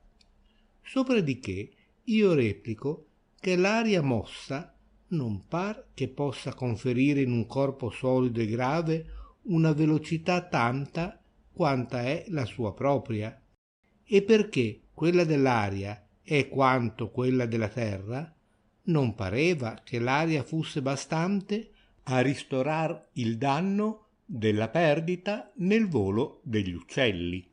Salviati, il discorso vostro ha in apparenza molto del probabile, ed il dubitar a proposito non è da ingegni dozzinali. Tuttavia, levata nell'apparenza, credo che in esistenza e non abbia un pelo più di forza che gli altri già considerati e sciolti. Sagredo, e non è dubbio alcuno che, quando e non sia concludente, necessariamente la sua efficacia non può esser se non nulla assolutamente, perché quando la conclusione è necessariamente in questo modo solo, non si può produr per l'altra parte ragion che vaglia. Salviati, l'aver voi maggior difficoltà in questa che nell'altre instanze, pare a me che dependa dall'essere gli uccelli animati, e poter perciò usar forza a lor piacimento contro al primario moto ingenito nelle cose terrene, nel modo appunto che gli veggiamo mentre son vivi volar anco all'insù, moto impossibile ad essi come gravi, dove che morti non posso se non cadere a basso. E perciò stimate voi che le ragioni che hanno luogo in tutte le sorti dei proietti detti di sopra non possano averlo negli uccelli, e quest'è verissimo, e perché è vero, però non si vede, signor Sagredo, fare a quei proietti quel che fanno gli uccelli, che se voi dalla cima della torre lascerete cadere un uccel morto e un vivo, il morto farà quelli stesso che fa una pietra, cioè seguiterà prima il moto generale diurno e poi il moto a basso, come grave. Ma se l'uccello lasciato sarà vivo, chi gli vieta che, restando sempre in lui il moto diurno, e non si getti col batter le ali verso qual parte dell'orizzonte più gli piacerà? E questo nuovo moto, come suo particolare e non participato a noi, ci si deve far sensibile, e quando si sia col suo volo mosso verso occidente, chi gli ha da vietare che con altrettanto batter di penne non ritorni in sulla torre? Perché finalmente lo spiccare il volo verso ponente non fu altro che un detrar dal moto diurno, che ha, verbi grazia, 10 gradi di velocità, un sol grado, onde gliene rimanevano 9 mentre volava, e quando si fusse posato in terra gli ritornavano i 10 comuni, ai quali col volar verso levante poteva aggiungerne uno, e con gli 11 ritornar sulla torre. Ed insomma, se noi ben considereremo e più intimamente contempleremo, gli effetti del volar degli uccelli non differiscono in altro dai proietti verso tutte le parti del mondo, salvo che nell'esser questi mossi da un proiciente esterno e quelli da un principio interno. E qui, per ultimo sigillo della nullità di tutte le esperienze adotte, mi par tempo e luogo di mostrare il modo di sperimentarle tutte facilissimamente.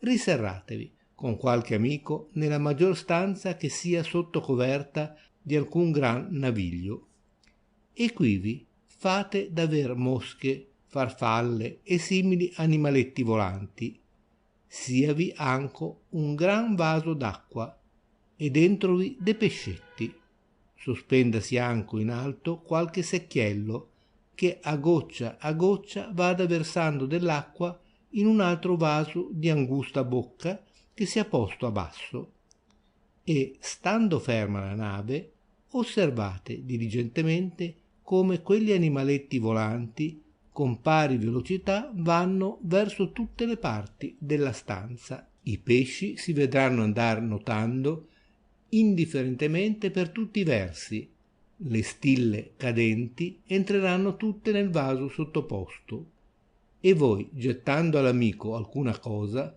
non più gagliardamente la dovrete gettare verso quella parte che verso questa, quando le lontananze siano eguali, e saltando voi, come si dice, a piè giunti, eguali spazi passerete verso tutte le parti. Osservate che avrete diligentemente tutte queste cose, benché niun dubbio ci sia che mentre il vascello sta fermo non debbano succeder così. Fate muovere la nave con quanta si voglia velocità, che, pur che il moto sia uniforme e non fluttuante in qua e in là, voi non riconoscerete una minima mutazione in tutti i nominati effetti, né da alcuno di quelli potrete comprendere se la nave cammina oppure sta ferma. Voi, saltando, passerete nel tavolato i medesimi spazi che prima, né perché la nave si muova velocissimamente farete maggior salti verso la poppa che verso la prua, benché nel tempo che voi state in aria il tavolato sottopostovi scorra verso la parte contraria al vostro salto, e gettando alcuna cosa al compagno non con più forza bisognerà tirarla per arrivarlo se egli starà verso la prua e voi verso la poppa, che se voi fuste situati per l'opposito. Le gocciole cadranno come prima nel vaso inferiore, senza caderne pur una verso poppa, benché mentre la gocciola è per aria la nave scorra molti palmi. I pesci nella lor acqua non con più fatica nuoteranno verso la precedente che verso la susseguente parte del vaso, ma con pari agevolezza verranno al cibo posto su qualsivoglia luogo dell'orlo del vaso, e finalmente le farfalle e le mosche continueranno i lor voli indifferentemente verso tutte le parti, né mai accaderà che si riduchino verso la parete che riguarda la poppa, quasi che fussero stracche in tener dietro al veloce corso della nave, dalla quale per lungo tempo, trattenendosi per aria, saranno state separate. E se, abbruciando alcuna lagrima d'incenso, si farà un poco di fumo, vedrassi ascender in alto ed a guisa di nugoletta trattenervisi e indifferentemente muoversi non più verso questa che quella parte. E di tutta questa corrispondenza d'effetti ne è cagione l'esser il moto della nave comune a tutte le cose contenute in essa ed all'aria ancora, che perciò diss'io che si stesse sotto coverta, che quando si stesse di sopra e nell'aria aperta e non seguace del corso della nave, differenze più e men notabili si vedrebbero in alcuni degli effetti nominati, e non è dubbio che il fumo resterebbe indietro, quanto l'aria stessa. Le mosche parimenti e le farfalle, impedite dall'aria, non potrebbero seguire il moto della nave, quando da essa per ispazio assai notabile si separassero, ma trattenendovisi vicine, perché la nave stessa, come di fabbrica anfrattuosa, porta seco parte dell'aria sua prossima, senza intoppo o fatica seguirebbon la nave. E per simil cagione veggiamo talvolta nel correr la posta le mosche importune e i tafani seguir i cavalli, volandogli ora in questa ed ora in quella parte del corpo. Ma nelle gocciole cadenti pochissima sarebbe la differenza, e nei salti e nei proietti gravi del tutto impercettibile. Sagredo. Queste osservazioni, ancorché navigando non mi sia caduto in mente di farle apposta, tuttavia son più che sicuro che succederanno nella maniera raccontata, in confermazione di che mi ricordo essermi 100 volte trovato, essendo nella mia camera, a domandar se la nave camminava o stava ferma, e talvolta, essendo sopra fantasia, ho creduto che ella andasse per un verso, mentre il moto era al contrario. Pertanto io sin qui resto soddisfatto e capacissimo della nullità del valore di tutte le esperienze prodotte in provar più la parte negativa che l'affermativa della conversione della terra. Resta ora l'instanza fondata sul veder per esperienza come una vertigine veloce ha facoltà di estrudere e dissipare le materie aderenti alla macchina che va in volta, per lo che pareva a molti, ed anco a Tolomeo, che quando la terra si rigirasse in se stessa con tanta velocità, i sassi e gli animali dovessero essere scagliati verso le stelle e che le fabbriche non potessero, con sì tenace calcina, essere attaccate ai fondamenti, che esse ancora non patissero un tale eccidio. Salviati. Prima che venire allo scioglimento di questa instanza, non posso tacer quello che 1000 volte ho osservato, e non senza riso, cadere nella mente quasi di tutti gli uomini, nel primo motto che sentono di questo muoversi la terra, creduta da loro talmente fissa ed immota, che non solamente di tal quiete mai non hanno dubitato, ma fermamente creduto che tutti gli altri uomini insieme con loro l'abbiano stimata, creata immobile e tale mantenutasi in tutti i secoli decorsi.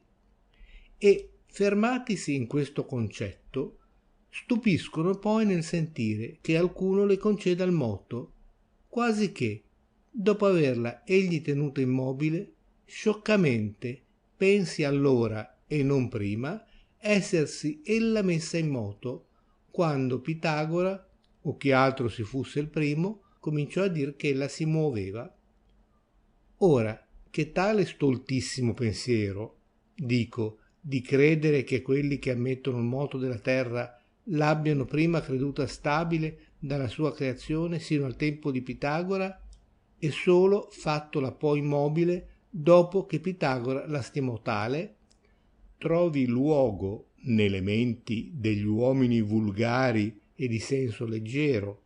Io non me ne meraviglio, ma che gli Aristoteli e i Tolomei siano essi ancora incorsi in questa puerizia, mi par veramente assai più strana e di inescusabile semplicità. Sagredo. Adunque, signor Salviati, voi credete che Tolomeo pensasse di dover, disputando, mantenere la stabilità della terra contro a uomini, li quali, concedendo quella essere stata immobile sino al tempo di Pitagora, allora solamente affermassero essersi ella fatta mobile, quando esso Pitagora le attribuì il moto? Salviati. Non si può credere altrimenti, se noi ben consideriamo la maniera che tiene in confutare il detto loro, la confutazione del quale consiste nella demolizione delle fabbriche e nello scagliamento delle pietre, degli animali e degli uomini stessi verso il cielo. E perché tal rovina e sbalestramento non si può fare di edifizi e di animali che prima non siano in terra, né in terra possono collocarsi uomini e fabbricarsi edifizi se non quando ella stesse ferma? Di qui dunque è manifesto che Tolomeo procede contra quelli che, avendo per alcun tempo conceduto la quiete alla terra, cioè allora che gli animali, le pietre e i muratori potetter dimorarvi e fabbricar i palazzi e le città, la fanno poi precipitosamente mobile alla rovina e distruzione delle fabbriche e degli animali, eccetera. Che, quando egli avesse preso assunto di disputar contro a chi avesse attribuito alla terra tal vertigine dalla sua prima creazione, l'avrebbe confutata col dire che, se la terra si fosse sempre mossa, mai non si sarebbe potuto costituire in essa né fiere, né uomini né pietre, e molto meno fabbricare edifizi e fondar città, eccetera. Simplicio. Non resto ben capace di questa aristotelica e tolemaica sconvenevolezza. Salviati. Tolomeo o arguisce contra quelli che hanno stimata la terra mobile sempre, o contro a chi ha stimato che ella sia stata per alcun tempo ferma e che poi si è messa in moto. Se contro ai primi doveva dire la terra non si è mossa sempre, perché mai non sarebbero stati uomini né animali né edifizi in terra, non permettendo loro la terrestre vertigine il dimorarvi. Ma giacché egli argomentando dice la terra non si muove perché le fiere, gli uomini e le fabbriche già poste in terra precipiterebbono, suppone la terra essersi una volta trovata in tale stato che abbia ammesso alle fiere e agli uomini il dimorarvi e il fabbricarvi, il che si tira in conseguenza l'essere stata ella alcun tempo ferma, cioè atta alla dimora degli animali ed alla fabbrica degli edifizi. Restate voi ora capace di quanto io ho voluto dire? Simplicio. Resto e non resto, ma questo poco importa al merito della causa. Né un erroruzzo di Tolomeo, commesso per inavvertenza, può esser bastante a muover la terra quando ella sia immobile. Ma lasciati gli scherzi, venghiamo pure al nervo dell'argomento, che a me pare insolubile. Giornata seconda, parte 12. Salviati.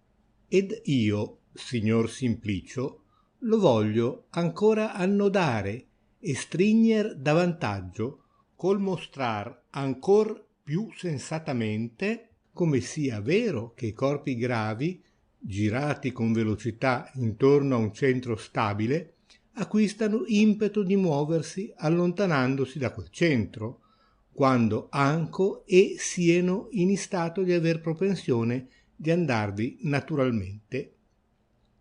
Leghisi in capo di una corda un secchiello dentrovi dell'acqua e, tenendo forte in mano l'altro capo e fatto semidiametro la corda e il braccio e centro la snodatura della spalla, faccasi andare intorno velocemente il vaso, sì che egli descriva la circonferenza di un cerchio, il quale o sia parallelo all'orizzonte o siagli eretto o in qualsivoglia modo inclinato. In tutti i casi seguirà che l'acqua non cascherà fuori del vaso. Anzi, colui che lo gira sentirà sempre tirar la corda e far forza per allontanarsi più dalla spalla. E se nel fondo del secchiello si farà un foro, si vedrà l'acqua zampillar fuori, non meno verso il cielo che lateralmente e verso la terra. E se in cambio d'acqua si metteranno pietruzze, girando negli stesso modo, si sentirà far loro l'istessa forza contro alla corda.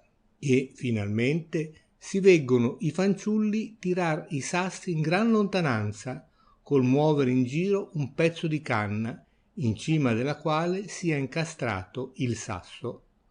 Argomenti tutti della verità della conclusione, cioè che la vertigine conferisce al mobile impeto verso la circonferenza quando il moto sia veloce.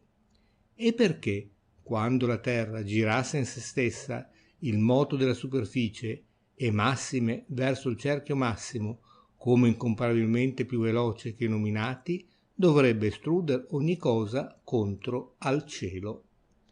Simplicio. L'instanza mi par molto bene stabilita e annodata, e gran cosa ci vorrà, per mio credere, a rimuoverla e sciorla. Salviati.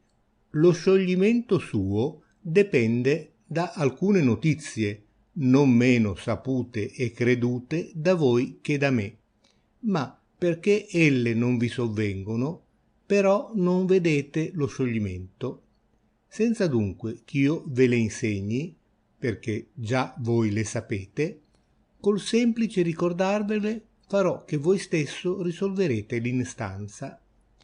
Simplicio. Io ho posto mente più volte al vostro modo di ragionare, il quale mi ha destato qualche pensiero che voi incliniate a quella opinione di Platone che nostrum scire sit quoddam reminisci. Però, di grazia, cavatemi di questo dubbio dicendomi il vostro senso. Salviati. Quel ch'io senta dell'opinion di Platone posso significarvelo con parole ed ancora con fatti. Già ne ragionamenti avuti fin qui mi son io più d'una volta dichiarato con fatti. Seguirò lo stesso stile nel particolare che abbiamo per le mani, che potrà poi servirvi come esempio a più agevolmente comprendere il mio concetto circa l'acquisto della scienza, quando però ci avanzi tempo per un altro giorno e non sia di noia al signor Sagredo che noi facciamo questa digressione. Sagredo, anzi, mi sarà gratissimo, perché mi ricordo che quando studiavo logica mai non potetti restar capace di quella tanto predicata dimostrazion potissima di Aristotile. Salviati. Seguitiamo dunque e dicami il signor Simplicio qual sia il moto che fa quel sassetto stretto nella cocca della canna mentre il fanciullo lo muove per tirarlo lontano? Simplicio. Il moto del sasso, sinché è nella cocca, è circolare, cioè va per un arco di cerchio, il cui centro stabile è la snodatura della spalla e il semidiametro la canna col braccio. Salviati. E quando la pietra scappa dalla canna, qual è il suo moto? Seguitella di continuare il suo precedente circolare oppur va per altra linea? Simplicio. Non seguita altrimenti di muoversi in giro, perché così non si discosterebbe dalla spalla del proicente, dove che noi la veggiamo andar lontanissima. Salviati. Di che moto dunque si muove ella? Simplicio. Lasciate ch'io ci pensi un poco, perché non ci ho più fatto fantasia. Salviati. Signor Sagredo, udite all'orecchio. Ecco il quoddam reminisci, in campagna bene inteso. Voi ci pensate molto, signor Simplicio? Simplicio. Secondo me, il moto concepito nell'uscir della cocca non può essere se non per linea retta. Anzi, pur è egli necessariamente per linea retta, intendendo del puro impeto avventizio. Mi dava un poco di fastidio il vedergli descriver un arco, ma perché tal arco piega sempre all'ingiù e non verso altra parte, comprendo che quel declinare vien dalla gravità della pietra, che naturalmente la tira al basso. L'impeto impresso dico senz'altro che è per linea retta. Salviati. Ma per qual linea retta? Perché infinite e verso tutte le bande se ne possono produrre dalla cocca della canna e dal punto della separazione della pietra dalla canna. Simplicio. Muovesi per quella che è alla direttura del moto che ha fatto la pietra con la canna. Salviati. Il moto della pietra, mentre era nella cocca, già avete detto che è stato circolare. Ora repugna l'essere circolare e addirittura, non essendo nella linea circolare, parte alcuna è diretto. Simplicio. Io non intendo che il moto proietto sia addirittura di tutto circolare, ma di quell'ultimo punto dove terminò il moto circolare. Io mi intendo dentro di me, ma non so bene esplicarmi. Salviati. Ed io ancora mi accorgo che voi intendete la cosa, ma non avete i termini proprii da esprimerla. Or questi ve gli posso ben insegnar io, insegnarvi cioè delle parole, ma non delle verità, che son cose, e per farvi toccar con mano che voi sapete la cosa e solo vi mancano i termini da esprimerla, ditemi, quando voi tirate una palla con l'archibuso, verso che parte acquistella impeto di andare? Simplicio. Acquista impeto di andare per quella linea retta che segue la dirittura della canna, cioè che non declina né a destra né a sinistra, né in su né in giù. Salviati, che insomma è quanto a dire che non fa angolo nessuno con la linea del moto retto fatto per la canna. Simplicio, così ho voluto dire. Salviati, se dunque la linea del moto del proietto si ha da continuar senza far angolo sopra la linea circolare descritta da lui mentre fu col proicente, e se da questo moto circolare deve passar al moto retto, qual dovrà esser questa linea retta? Simplicio, non potrà esser se non quella che tocca al cerchio nel punto della separazione, perché tutte l'altre mi par che prolungate segherebbono la circonferenza, e però conterrebber con essa qualche angolo. Salviati, voi benissimo avete discorso e vi siete dimostrato mezzo geometra. Ritenete dunque in memoria che il vostro concetto reale si spiega con queste parole, cioè che il proietto acquista impeto di muoversi per la tangente l'arco descritto dal moto del proicente, nel punto della separazione di esso proietto dal proicente. Simplicio, intendo benissimo, e quest'è quel ch'io volevo dire. Salviati, d'una linea retta che tocchi un cerchio, quale dei suoi punti è il più vicino di tutti al centro di quel cerchio?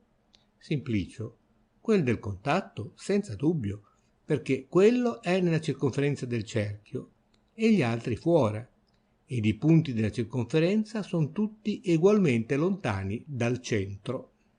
Salviati, adunque un mobile partendosi dal contatto e movendosi per la retta tangente si va continuamente discostando dal contatto ed anco dal centro del cerchio. Simplicio, così è sicuramente. Salviati, or se voi avete tenuto a mente le proposizioni che mi avete dette, ricongiugnetele insieme e ditemi ciò che se ne raccoglie. Simplicio, io non credo però d'esser tanto smemorato ch'io non me n'abbia a ricordare.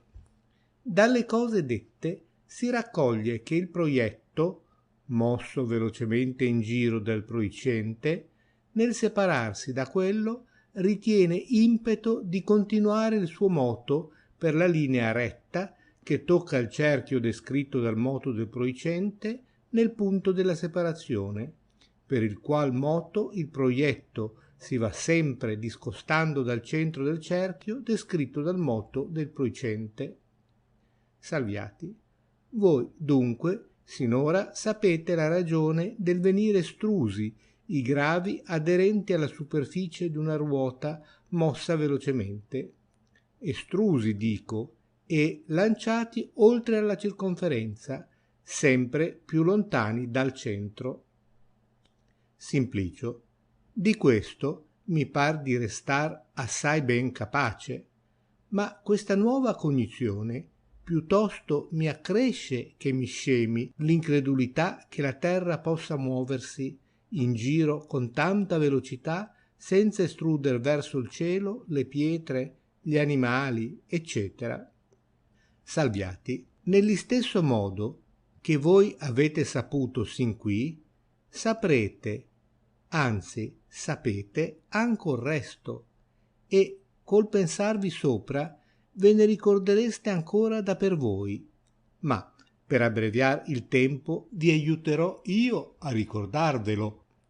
Sin qui avete per voi stesso saputo che il moto circolare del proicente imprime nel proietto impeto di muoversi, quando avviene che si separino, per la retta tangente il cerchio del moto nel punto della separazione, e continuando per essa il moto vien sempre allontanandosi dal proicente, ed avete detto che per tal linea retta continuerebbe il proietto di muoversi quando dal proprio peso non gli fusse aggiunta inclinazione all'ingiù, dalla quale deriva l'incurvazione della linea del moto. Parmi ancora che voi abbiate saputo da per voi che questa piegatura tende sempre verso il centro della terra, perché là tendon tutti i gravi. Ora passo un poco più avanti e vi domando se il mobile, dopo la separazione, nel continuar il suo moto retto, si va sempre allontanando egualmente dal centro, o volete dalla circonferenza di quel cerchio del quale il moto precedente fu parte, che tanto è a dir se un mobile che, partendosi dal punto della tangente e movendosi per essa tangente, si allontani egualmente dal punto del contatto e dalla circonferenza del cerchio? Simplicio, signor no, perché la tangente vicino al punto del contatto si scosta pochissimo dalla circonferenza, con la quale ella contiene un angolo strettissimo, ma nell'allontanarsi più e più, l'allontanamento cresce sempre con maggior proporzione, sì che in un cerchio che avesse, verbi grazia, 10 braccia di diametro, un punto della tangente che fosse lontano dal contatto 2 palmi si troverebbe lontano dalla circonferenza del cerchio 3 o 4 volte più che un punto che fosse discosto dal toccamento 1 palmo, e il punto che fosse lontano mezzo palmo, parimente credo che appena si discosterebbe la quarta parte della distanza del secondo, sì che vicino al contatto per un dito o 2 appena si scorge che la tangente sia separata dalla circonferenza. Salviati, talché il discostamento del proietto dalla circonferenza del precedente moto circolare in sul principio è piccolissimo? Simplicio, quasi insensibile. Salviati. Or ditemi un poco, il proietto che dal moto del proicente riceve impeto di muoversi per la retta tangente e che vi andrebbe ancora se il proprio peso non lo tirasse in giù, quanto sta dopo la separazione a cominciar a declinare a basso? Simplicio, credo che cominci subito, perché non avendo chi lo sostenti non può esser che la propria gravità non operi. Salviati, talché se quel sasso che scagliato da quella ruota mossa in giro con velocità grande avesse così propension naturale di muoversi verso il centro dell'istessa ruota, siccome e l'ha di muoversi verso il centro della terra, sarebbe facil cosa che e ritornasse alla ruota, o piuttosto che e non se ne partisse, perché essendo sul principio della separazione l'allontanamento tanto minimissimo mediante l'infinita acutezza dell'angolo del contatto, ogni poco di inclinazione che lo ritirasse verso il centro della ruota basterebbe a ritenerlo sopra la circonferenza. Simplicio, io non ho dubbio alcuno che, supposto quello che non è né può essere, cioè che l'inclinazione di quei corpi gravi fusse di andare al centro di quella ruota, e non verrebbero estrusi né scagliati.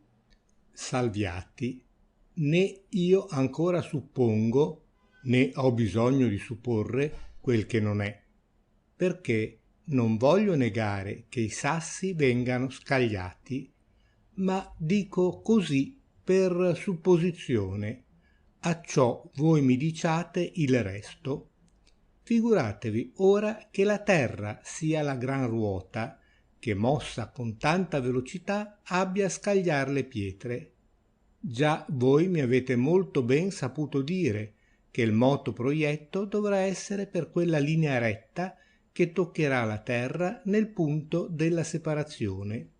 E questa tangente come si va ella allontanando notabilmente dalla superficie del globo terrestre? Simplicio, credo che in 1000 braccia non s'allontani un dito. Salviati, ed il proietto non dite voi che tirato dal proprio peso declina dalla tangente verso il centro della terra? Simplicio, hollo detto e dico anco il resto, e intendo perfettamente che la pietra non si separerà dalla terra, poiché il suo allontanarsene sul principio sarebbe tanto e tanto minimo che ben 1000 volte più vien ad esser l'inclinazione che ha il sasso di muoversi verso il centro della terra, il qual centro in questo caso è anco il centro della ruota, e veramente è forza concedere che le pietre, gli animali e gli altri corpi gravi non posson essere estrusi, ma mi fanno ora nuova difficoltà le cose leggerissime, le quali hanno debolissima inclinazione di calare al centro, onde, mancando in loro la facultà di ritirarsi alla superficie, non veggo che elle non avessero a esser estruse. Voi poi sapete che ad destruendum sufficit unum. Salviati, daremo soddisfazione anco a questo. Però ditemi in prima quel che voi intendete per cose leggere, cioè se voi intendete materie così leggere veramente che vadano all'insù, oppur non assolutamente leggere, ma così poco gravi che ben vengano a basso, ma lentamente, perché se voi intendete delle assolutamente leggere, ve le lascerò essere estruse più che voi non volete. Simplicio, io intendo di queste seconde, quali sarebbono penne, lana, bambagia e simili, a sollevar le quali basta ogni minima forza, tuttavia si veggono starsene in terra molto riposatamente. Salviati, come questa penna abbia qualche natural propensione di scender verso la superficie della terra, per minima che ella sia, vi dico che ella è bastante a non la lasciar sollevare, e questo non è ignoto neanco a voi. Però ditemi, quando la penna fusse estrusa dalla vertigine della terra, per che linea si moverebbe ella? Simplicio, per la tangente nel punto della separazione. Salviati, e quando ella dovesse tornar a riunirsi, per qual linea si muoverebbe? Simplicio, per quella che va da lei al centro della terra. Salviati, talché qui cascano in considerazione due moti, uno della proiezione, che comincia dal punto del contatto e segue per la tangente, e l'altro dell'inclinazione all'ingiù, che comincia dal proietto e va per la segante verso il centro. E da voler che la proiezione segua, bisogna che l'impeto per la tangente prevaglia all'inclinazione per la segante. Non sta così? Simplicio, così mi pare. Salviati, ma che cosa pare a voi che sia necessaria che si trovi nel moto proicente a ciò che prevaglia a quel dell'inclinazione, onde ne segua lo staccamento e l'allontanamento della penna dalla terra? Simplicio, io non lo so. Salviati, come non lo sapete? Qui il mobile è il medesimo, cioè la medesima penna. Or, come può il medesimo mobile superare nel moto e prevalere a se stesso? Simplicio, io non intendo che possa prevalere o cedere a se medesimo nel moto se non col muoversi or più veloce e or più tardo. Salviati, ecco dunque che voi pur lo sapevi. Se dunque deve seguir la proiezione della penna e prevalere il suo moto per la tangente al moto per la segante, quali bisogna che siano le velocità loro? Simplicio, bisogna che il moto per la tangente sia maggior di quell'altro per la segante. Oh, povero a me! Non è egli anco 100.000 volte maggiore, e non solamente del moto in giù della penna, ma anco di quello della pietra? Ed io, ben da semplice davvero, mi ero lasciato persuadere che le pietre non potrebbero essere estruse dalla vertigine della terra. Torno dunque a ridirmi e dico che quando la terra si movesse, le pietre, gli elefanti, le torri e le città volerebbero verso il cielo per necessità. E perché ciò non segue, dico che la terra non si muove. Salviati. Oh, signor Simplicio, voi vi sollevate così presto ch'io comincerò a temer più di voi che della penna. Quietatevi un poco e ascoltate.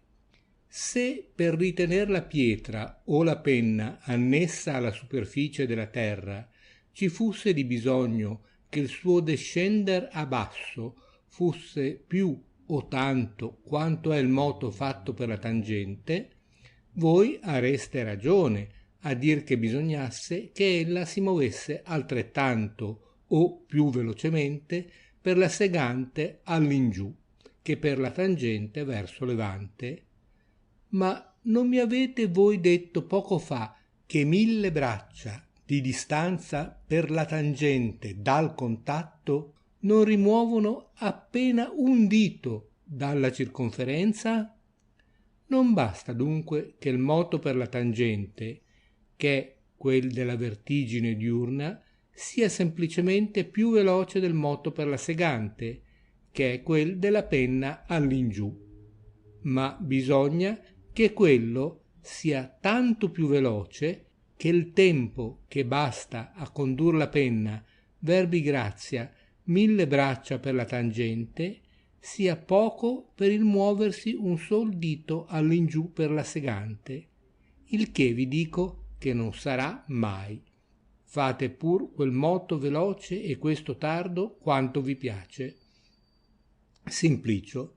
E perché non potrebbe essere quello per la tangente tanto veloce che non desse tempo alla penna d'arrivar alla superficie della terra? Salviati. Provate a mettere il caso in termini ed io vi risponderò. Dite adunque quanto vi par che bastasse far quel moto più veloce di questo? Simplicio. Dirò per esempio che quando quello fusse 1.000.000 di volte più veloce di questo, la penna e anco la pietra verrebbero estruse. Salviati. Voi dite così e dite il falso, solo per difetto non di logica o di fisica o di metafisica, ma di geometria, perché se voi intendeste solo i primi elementi, sapreste che dal centro del cerchio si può tirare una retta linea sino alla tangente, che la tagli in modo che la parte della tangente tra il contatto e la segante sia 1, 2 e 3 milioni di volte maggior di quella parte della segante che resta tra la tangente e la circonferenza. E di mano in mano che la segante sarà più vicina al contatto, questa proporzione si fa maggiore in infinito, onde non è da temere che, per veloce che sia la vertigine e lento il moto in giù, la penna o altro più leggero possa cominciare a sollevarsi, perché sempre l'inclinazione in giù supera la velocità della proiezione. Giornata seconda, parte 13. Sagredo. Io non resto interamente capace di questo negozio. Salviati. Io ve ne farò una dimostrazione universalissima e anco assai facile. Figura 3.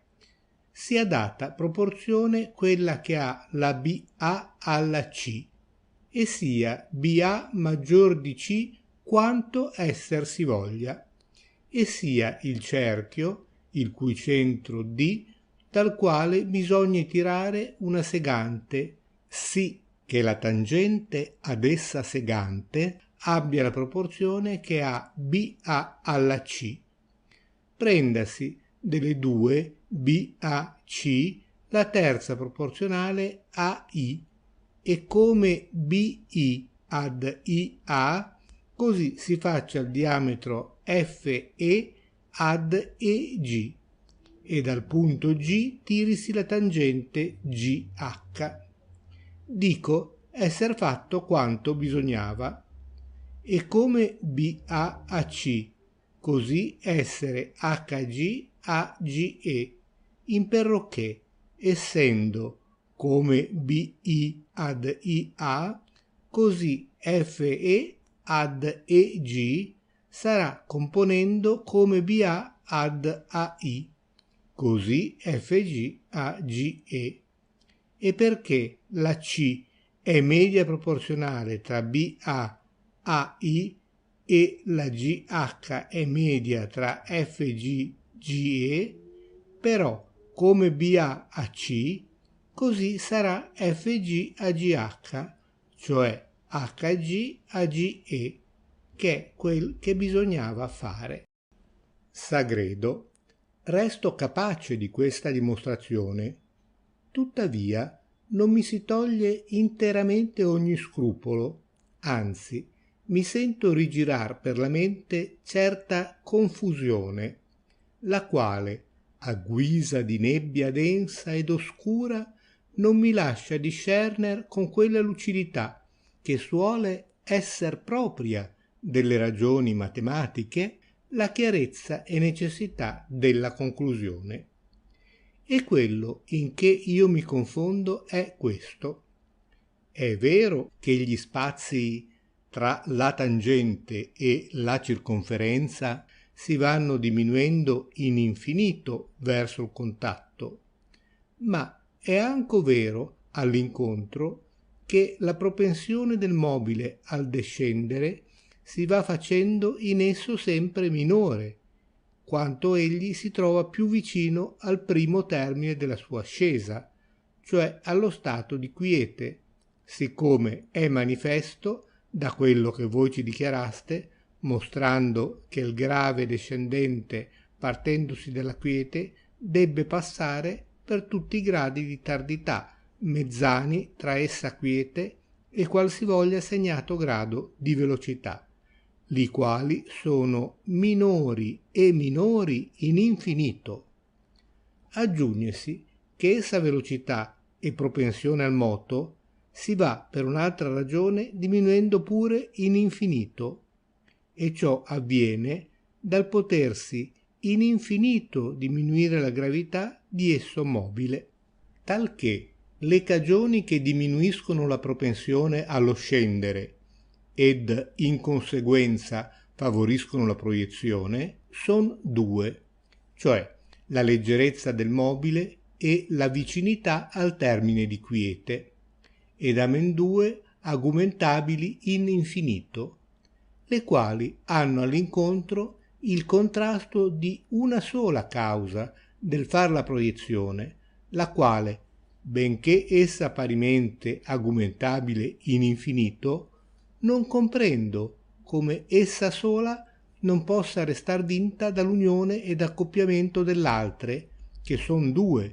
pure argumentabili in infinito. Salviati, dubitazione degna del signor Sagredo, e per dilucidarla sì che più chiaramente venga da noi compresa, poiché voi ancora dite d'averla in confuso, la verremo distinguendo con ridurla in figura, la quale anco forse ci arrecherà agevolezza nel risolverla. Segniamo dunque una linea perpendicolare verso il centro, e sia questa AC, figura 4, e ad essa sia ad angoli retti la orizzontale AB, sopra la quale si farebbe il moto della proiezione, e vi continuerebbe ad andare il proietto con movimento equabile quando la gravità non lo inclinasse a basso. Intendasi ora dal punto A prodotta una linea retta, la quale con la AB contenga qualsivoglia angolo, e sia questa AE, e notiamo sopra la AB alcuni spazi eguali a f, fh, hk, e da essi tiriamo le perpendicolari fg, hi, kl fino alla ae. E perché, come altra volta si è detto, il grave cadente, partendosi dalla quiete, va acquistando sempre maggior grado di velocità di tempo in tempo, secondo che stesso tempo va crescendo, possiamo figurarci gli spazi AF, FH, HK rappresentarci tempi eguali e le perpendicolari FG, HI, KL gradi di velocità acquistati in detti tempi, sicché il grado di velocità acquistato in tutto il tempo a K sia come la linea KL rispetto al grado HI acquistato nel tempo a H e il grado FG nel tempo a F, li quali gradi KL, HI, FG hanno, come è manifesto, la medesima proporzione che i tempi KA, HA, FA, e se altre perpendicolari si tireranno dai punti ad arbitrio notati nella linea FA, sempre si troveranno gradi minori e minori in infinito, procedendo verso il punto A, rappresentante il primo istante del tempo e il primo stato di quiete. E questo ritiramento verso A ci rappresenta la prima propensione al moto in giù, diminuita in infinito per l'avvicinamento del mobile al primo stato di quiete, il quale avvicinamento è argumentabile in infinito. Troveremo adesso l'altra diminuzione di velocità, che pure si può fare in infinito, per la diminuzione della gravità del mobile. E questo si rappresenterà col produrre altre linee dal punto A, le quali contengano angoli minori dell'angolo BAE, qual sarebbe questa AD, la quale, segando le parallele KL, HI, FG nei punti M, N, O, ci figura i gradi FO, HN, KM acquistati nei tempi AF, AH, AK, minori degli altri gradi FG, HI, KL acquistati nei medesimi tempi, ma questi come da un mobile più grave e quelli da un più leggero. Ed è manifesto che col ritirar la linea EA verso AB, ristringendo l'angolo EAB, il che si può fare in infinito, siccome la gravità in infinito si può diminuire, si vien parimente a diminuire in infinito la velocità del cadente ed in conseguenza la causa che impediva la proiezione. E però pare che dall'unione di queste due ragioni contro alla proiezione diminuite in infinito non possa ella esser impedita. E riducendo tutto l'argomento in brevi parole diremo: col ristringer l'angolo EAB si diminuiscono i gradi di velocità LK, IH, GF ed inoltre col ritirare le parallele KL, HI, FG verso l'angolo A si diminuiscono pure i medesimi gradi e l'una e l'altra diminuzione si estende in infinito. Adunque, la velocità del moto in giù si potrà ben diminuire tanto e tanto, potendosi doppiamente diminuire in infinito, che ella non basti per restituire il mobile sopra la circonferenza della ruota e per fare in conseguenza che la proiezione venga impedita e tolta.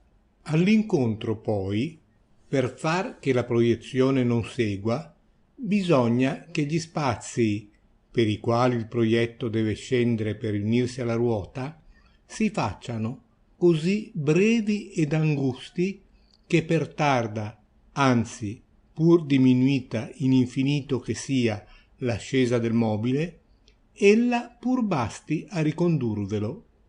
E però bisognerebbe che si trovasse una diminuzione di essi spazi non solo fatta in infinito, ma di una infinità tale che superasse la doppia infinità che si fa nella diminuzione della velocità del cadente in giù. Ma come si diminuirà una magnitudine più di un'altra che si diminuisce doppiamente in infinito? Ora noti il signor Simplicio quanto si possa ben filosofare in natura senza geometria. I gradi della velocità diminuiti in infinito, sì per la diminuzione della gravità del mobile, sì per l'avvicinamento al primo termine del moto, cioè allo stato di quiete, sempre sono determinati e proporzionatamente rispondono alle parallele comprese tra due linee rette concorrenti in un angolo, conforme all'angolo BAE o BAD, o altro in infinito più acuto, ma però sempre rettilineo. Ma la diminuzione degli spazi per i quali il mobile ha da ricondursi sopra la circonferenza della ruota è proporzionata ad un'altra sorte di diminuzione compresa dentro a linee che contengono un angolo infinitamente più stretto ed acuto di qualsivoglia acuto rettilineo quale sarà questo. Piglisi nella perpendicolare AC qualsivoglia punto C e fattolo centro descrivasi con l'intervallo CA un arco AMP, il quale taglierà le parallele determinatrici dei gradi di velocità, per minime che elle siano, e comprese dentro ad angustissimo angolo rettilineo, delle quali parallele le parti che restano tra l'arco e la tangente AB sono le quantità degli spazi e dei ritorni sopra la ruota, sempre minori e con maggior proporzione minori quanto più s'accostano al contatto. Minori, dico, di esse parallele, delle quali son parti. Le parallele, comprese tra le linee rette nel ritirarsi verso l'angolo, diminuiscono sempre con la medesima proporzione, come verbigrazia, essendo divisa la AH in mezzo nel punto F, la parallela HI sarà doppia della FG e, suddividendo la FA in mezzo, la parallela prodotta dal punto della divisione sarà la metà della FG e, continuando la suddivisione in infinito, le parallele susseguenti saranno sempre la metà delle prossime precedenti. Ma non così avviene delle linee intercette tra la tangente e la circonferenza del cerchio. Imperroché, fatta l'istessa suddivisione nella FA e posto, per esempio, che la parallela che viene dal punto H fosse doppia di quella che viene da F, questa sarà poi più che doppia della seguente e continuamente, quanto verremo verso il toccamento A, troveremo le precedenti linee contenere le prossime seguenti: 3, 4, 10, 100, 1000, 100.000 e 100 milioni e più in infinito. La brevità dunque di tali linee si riduce a tale che di gran lunga supera il bisogno per far che il proietto, per leggerissimo che sia, ritorni, anzi pur si mantenga sopra la circonferenza. Sagredo, io resto molto ben capace di tutto il discorso e della forza con la quale egli stringe. Tuttavia mi pare che chi volesse travagliarlo ancora potrebbe muoverci qualche difficoltà, con dire che delle due cause che rendono l'ascesa del mobile più e più tarda in infinito, è manifesto che quella che dipende dalla vicinità al primo termine dell'ascesa cresce sempre con la medesima proporzione, siccome sempre mantengono la stessa proporzione tra di loro le parallele, eccetera, ma che la diminuzione della medesima velocità dipendente dalla diminuzione della gravità del mobile, che era la seconda causa, si faccia essa ancora con la medesima proporzione, non par così manifesto. E chi ci assicura che ella non si faccia secondo la proporzione delle linee intercette tra la segante e la circonferenza, oppur anco con proporzione maggiore? Salviati. Io avevo preso come per vero che le velocità dei mobili naturalmente descendenti seguitassero la proporzione delle loro gravità, in grazia del signor Simplicio ed Aristotile, che in più luoghi l'afferma come proposizione manifesta. Voi, in grazia dell'avversario, ponete ciò in dubbio ed asserite poter esser che la velocità si accresca con proporzione maggiore ed anco maggiore in infinito di quella della gravità, onde tutto il discorso passato vadia per terra. Resta a me, per sostenerlo, il dire che la proporzione delle velocità è molto minore di quella delle gravità, e così non solamente sollevare, ma fortificare quanto si è detto.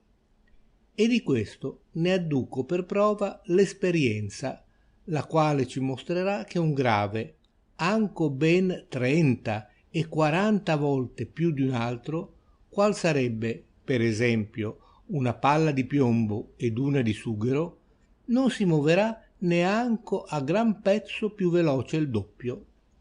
Ora, se la proiezione non si farebbe quando ben la velocità del cadente si diminuisse secondo la proporzione della gravità, molto meno si farà ella tutta volta che poco si scemi la velocità, per molto che si detragga dal peso. Ma posto anco che la velocità si diminuisse con proporzione assai maggiore di quella con che si scemasse la gravità, quando ben anco ella fusse quella stessa con la quale si diminuiscono quelle parallele tra la tangente e la circonferenza, io non penetro necessità veruna che mi persuada doversi far la proiezione di materie quanto si vogliano leggerissime. Anzi, affermo pure che ella non si farà, intendendo però di materie non propriamente leggerissime, cioè prive di ogni gravità e che per lor natura vadano in alto, ma che lentissimamente descendano ed abbiano pochissima gravità. E quello che mi muove a così credere è che la diminuzione di gravità fatta secondo la proporzione delle parallele tra la tangente e la circonferenza ha per termine ultimo ed altissimo la nullità di peso, come quelle parallele hanno per ultimo termine della loro diminuzione l'istesso contatto, che è un punto indivisibile. Ora, la gravità non si diminuisce mai sino al termine ultimo, perché così il mobile non sarebbe grave, ma ben lo spazio del ritorno del proietto alla circonferenza si riduce all'ultima piccolezza, il che è quando il mobile posa sopra la circonferenza nell'istesso punto del contatto, talché per ritornarvi non ha bisogno di spazio quanto, e però sia quanto si voglia minima la propensione al moto in giù, sempre è ella più che abbastanza per ricondurre il mobile sulla circonferenza, dalla quale ei dista per lo spazio minimo, cioè per niente. Sagredo, veramente il discorso è molto sottile, ma altrettanto concludente, ed è forza confessare che il voler trattar le quistioni naturali senza geometria è un tentar di fare quello che è impossibile ad esser fatto. Salviati, ma il signor Simplicio non dirà così, sebbene io non credo che ei sia di quei peripatetici che dissuadono i loro discepoli dallo studio delle matematiche, come quelle che depravano il discorso e lo rendono meno atto alla contemplazione. Simplicio, io non farei questo torto a Platone, ma direi bene con Aristotile che ei si immerse troppo e troppo si invaghì di quella sua geometria, perché finalmente Queste sottigliezze matematiche, signor Salviati, son vere in astratto, ma applicate alla materia sensibile e fisica non rispondono, perché dimostreranno ben i matematici con i loro principi, per esempio, che sfera tangit planum in puncto, proposizione simile alla presente, ma come si viene alla materia, le cose vanno per un altro verso. E così voglio dire di quest'angoli del contatto e di queste proporzioni, che tutte poi vanno a monte quando si viene alle cose materiali e sensibili. Salviati. Adunque voi non credete altrimenti che la tangente tocchi la superficie del globo terrestre in un punto? Simplicio. Non solo in un punto, ma credo che molte e molte decine e forse centinaia di braccia vadia una linea retta toccando la superficie, anco dell'acqua, non che della terra, prima che separarsi da lei. Salviati. Ma s'io vi concedo questa cosa, non v'accorgete voi che tanto peggio è per la causa vostra? Perché se, posto che la tangente da un sol punto in fuori fusse separata dalla superficie della terra, si è ad ogni modo dimostrato che per la grande strettezza dell'angolo della contingenza, se però si deve chiamar angolo, il proietto non si separerebbe, quantomeno avrà egli causa di separarsi se quell'angolo si chiuda affatto e la superficie e la tangente procedano unitamente? Non vedete voi che a questo modo la proiezione si farebbe sull'istessa superficie della terra, che tanto è quanto a dire che ella non si farebbe? Vedete adunque qual sia la forza del vero, che mentre voi cercate d'atterrarlo, i vostri medesimi assalti lo sollevano e l'avvalorano.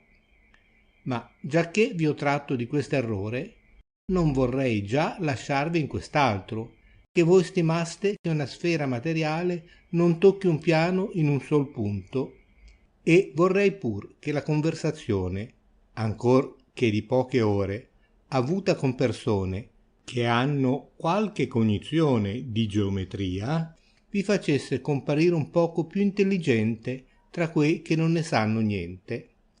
Or, per mostrarvi quanto sia grande l'error di coloro che dicono che una sfera, verbigrazia, di bronzo, non tocca un piano, verbigrazia, d'acciaio, in un punto, ditemi, qual concetto voi vi formeresti di uno che dicesse e costantemente asseverasse che la sfera non fusse veramente sfera? Simplicio, lo stimerei per privo di discorso affatto. Salviati, in questo stato è colui che dice che la sfera materiale non tocca un piano pur materiale in un punto, perché il dir questo è l'istesso che dire che la sfera non è sfera. E che ciò sia vero, ditemi, in quello che voi costituite l'essenza della sfera, cioè che cosa è quella che fa differir la sfera da tutti gli altri corpi solidi? Simplicio, credo che l'esser sfera consista nell'aver tutte le linee rette prodotte dal suo centro sin alla circonferenza eguali. Salviati, talché quando tali linee non fussero eguali, quel tal solido non sarebbe altrimenti una sfera. Simplicio, signor no. Salviati, ditemi appresso se voi credete che delle molte linee che si possono tirar tra due punti ve ne possa essere altro che una retta sola. Simplicio, signor no. Salviati, ma voi intendete pure che questa sola retta sarà poi per necessità la brevissima di tutte l'altre. Simplicio, l'intendo e ne ho anche la dimostrazione chiara arrecata da un gran filosofo peripatetico, e parmi, se ben mi ricorda, che ei la porti riprendendo Archimede, che la suppone come nota, potendola dimostrare. Salviati, questo sarà stato un gran matematico, avendo potuto dimostrare quel che né seppe né potette dimostrare Archimede, e se ve ne sovvenisse la dimostrazione la sentirei volentieri, perché mi ricordo benissimo che Archimede nei libri della sfera e del cilindro mette cotesta proposizione tra i postulati, e tengo per fermo che l'avesse per indimostrabile. Simplicio, credo che mi sovverrà, perché ella è assai facile e breve. Salviati, tanto sarà maggior la vergogna d'Archimede e la gloria di cotesto filosofo. Simplicio, io farò la sua figura. Tra i punti AB, figura 5, tira la linea retta AB e la curva ACB, delle quali ei vuol provare la retta esser più breve, e la prova è tale. Nella curva piglia un punto, che sarebbe C, e tira due altre rette, AC, CB, le quali due sono più lunghe della sola AB, che così dimostra Euclide. Ma la curva ACB è maggiore delle due rette ACCB, adunque a forziori la curva ACB sarà molto maggiore della retta AB, che è quello che si doveva dimostrare. Salviati, io non credo che a cercare tutti i paralogismi del mondo si potesse trovare il più accomodato di questo, per dare un esempio della più solenne fallacia che sia tra tutte le fallacie, cioè di quella che prova ignotum per ignotius. Simplicio, in che modo?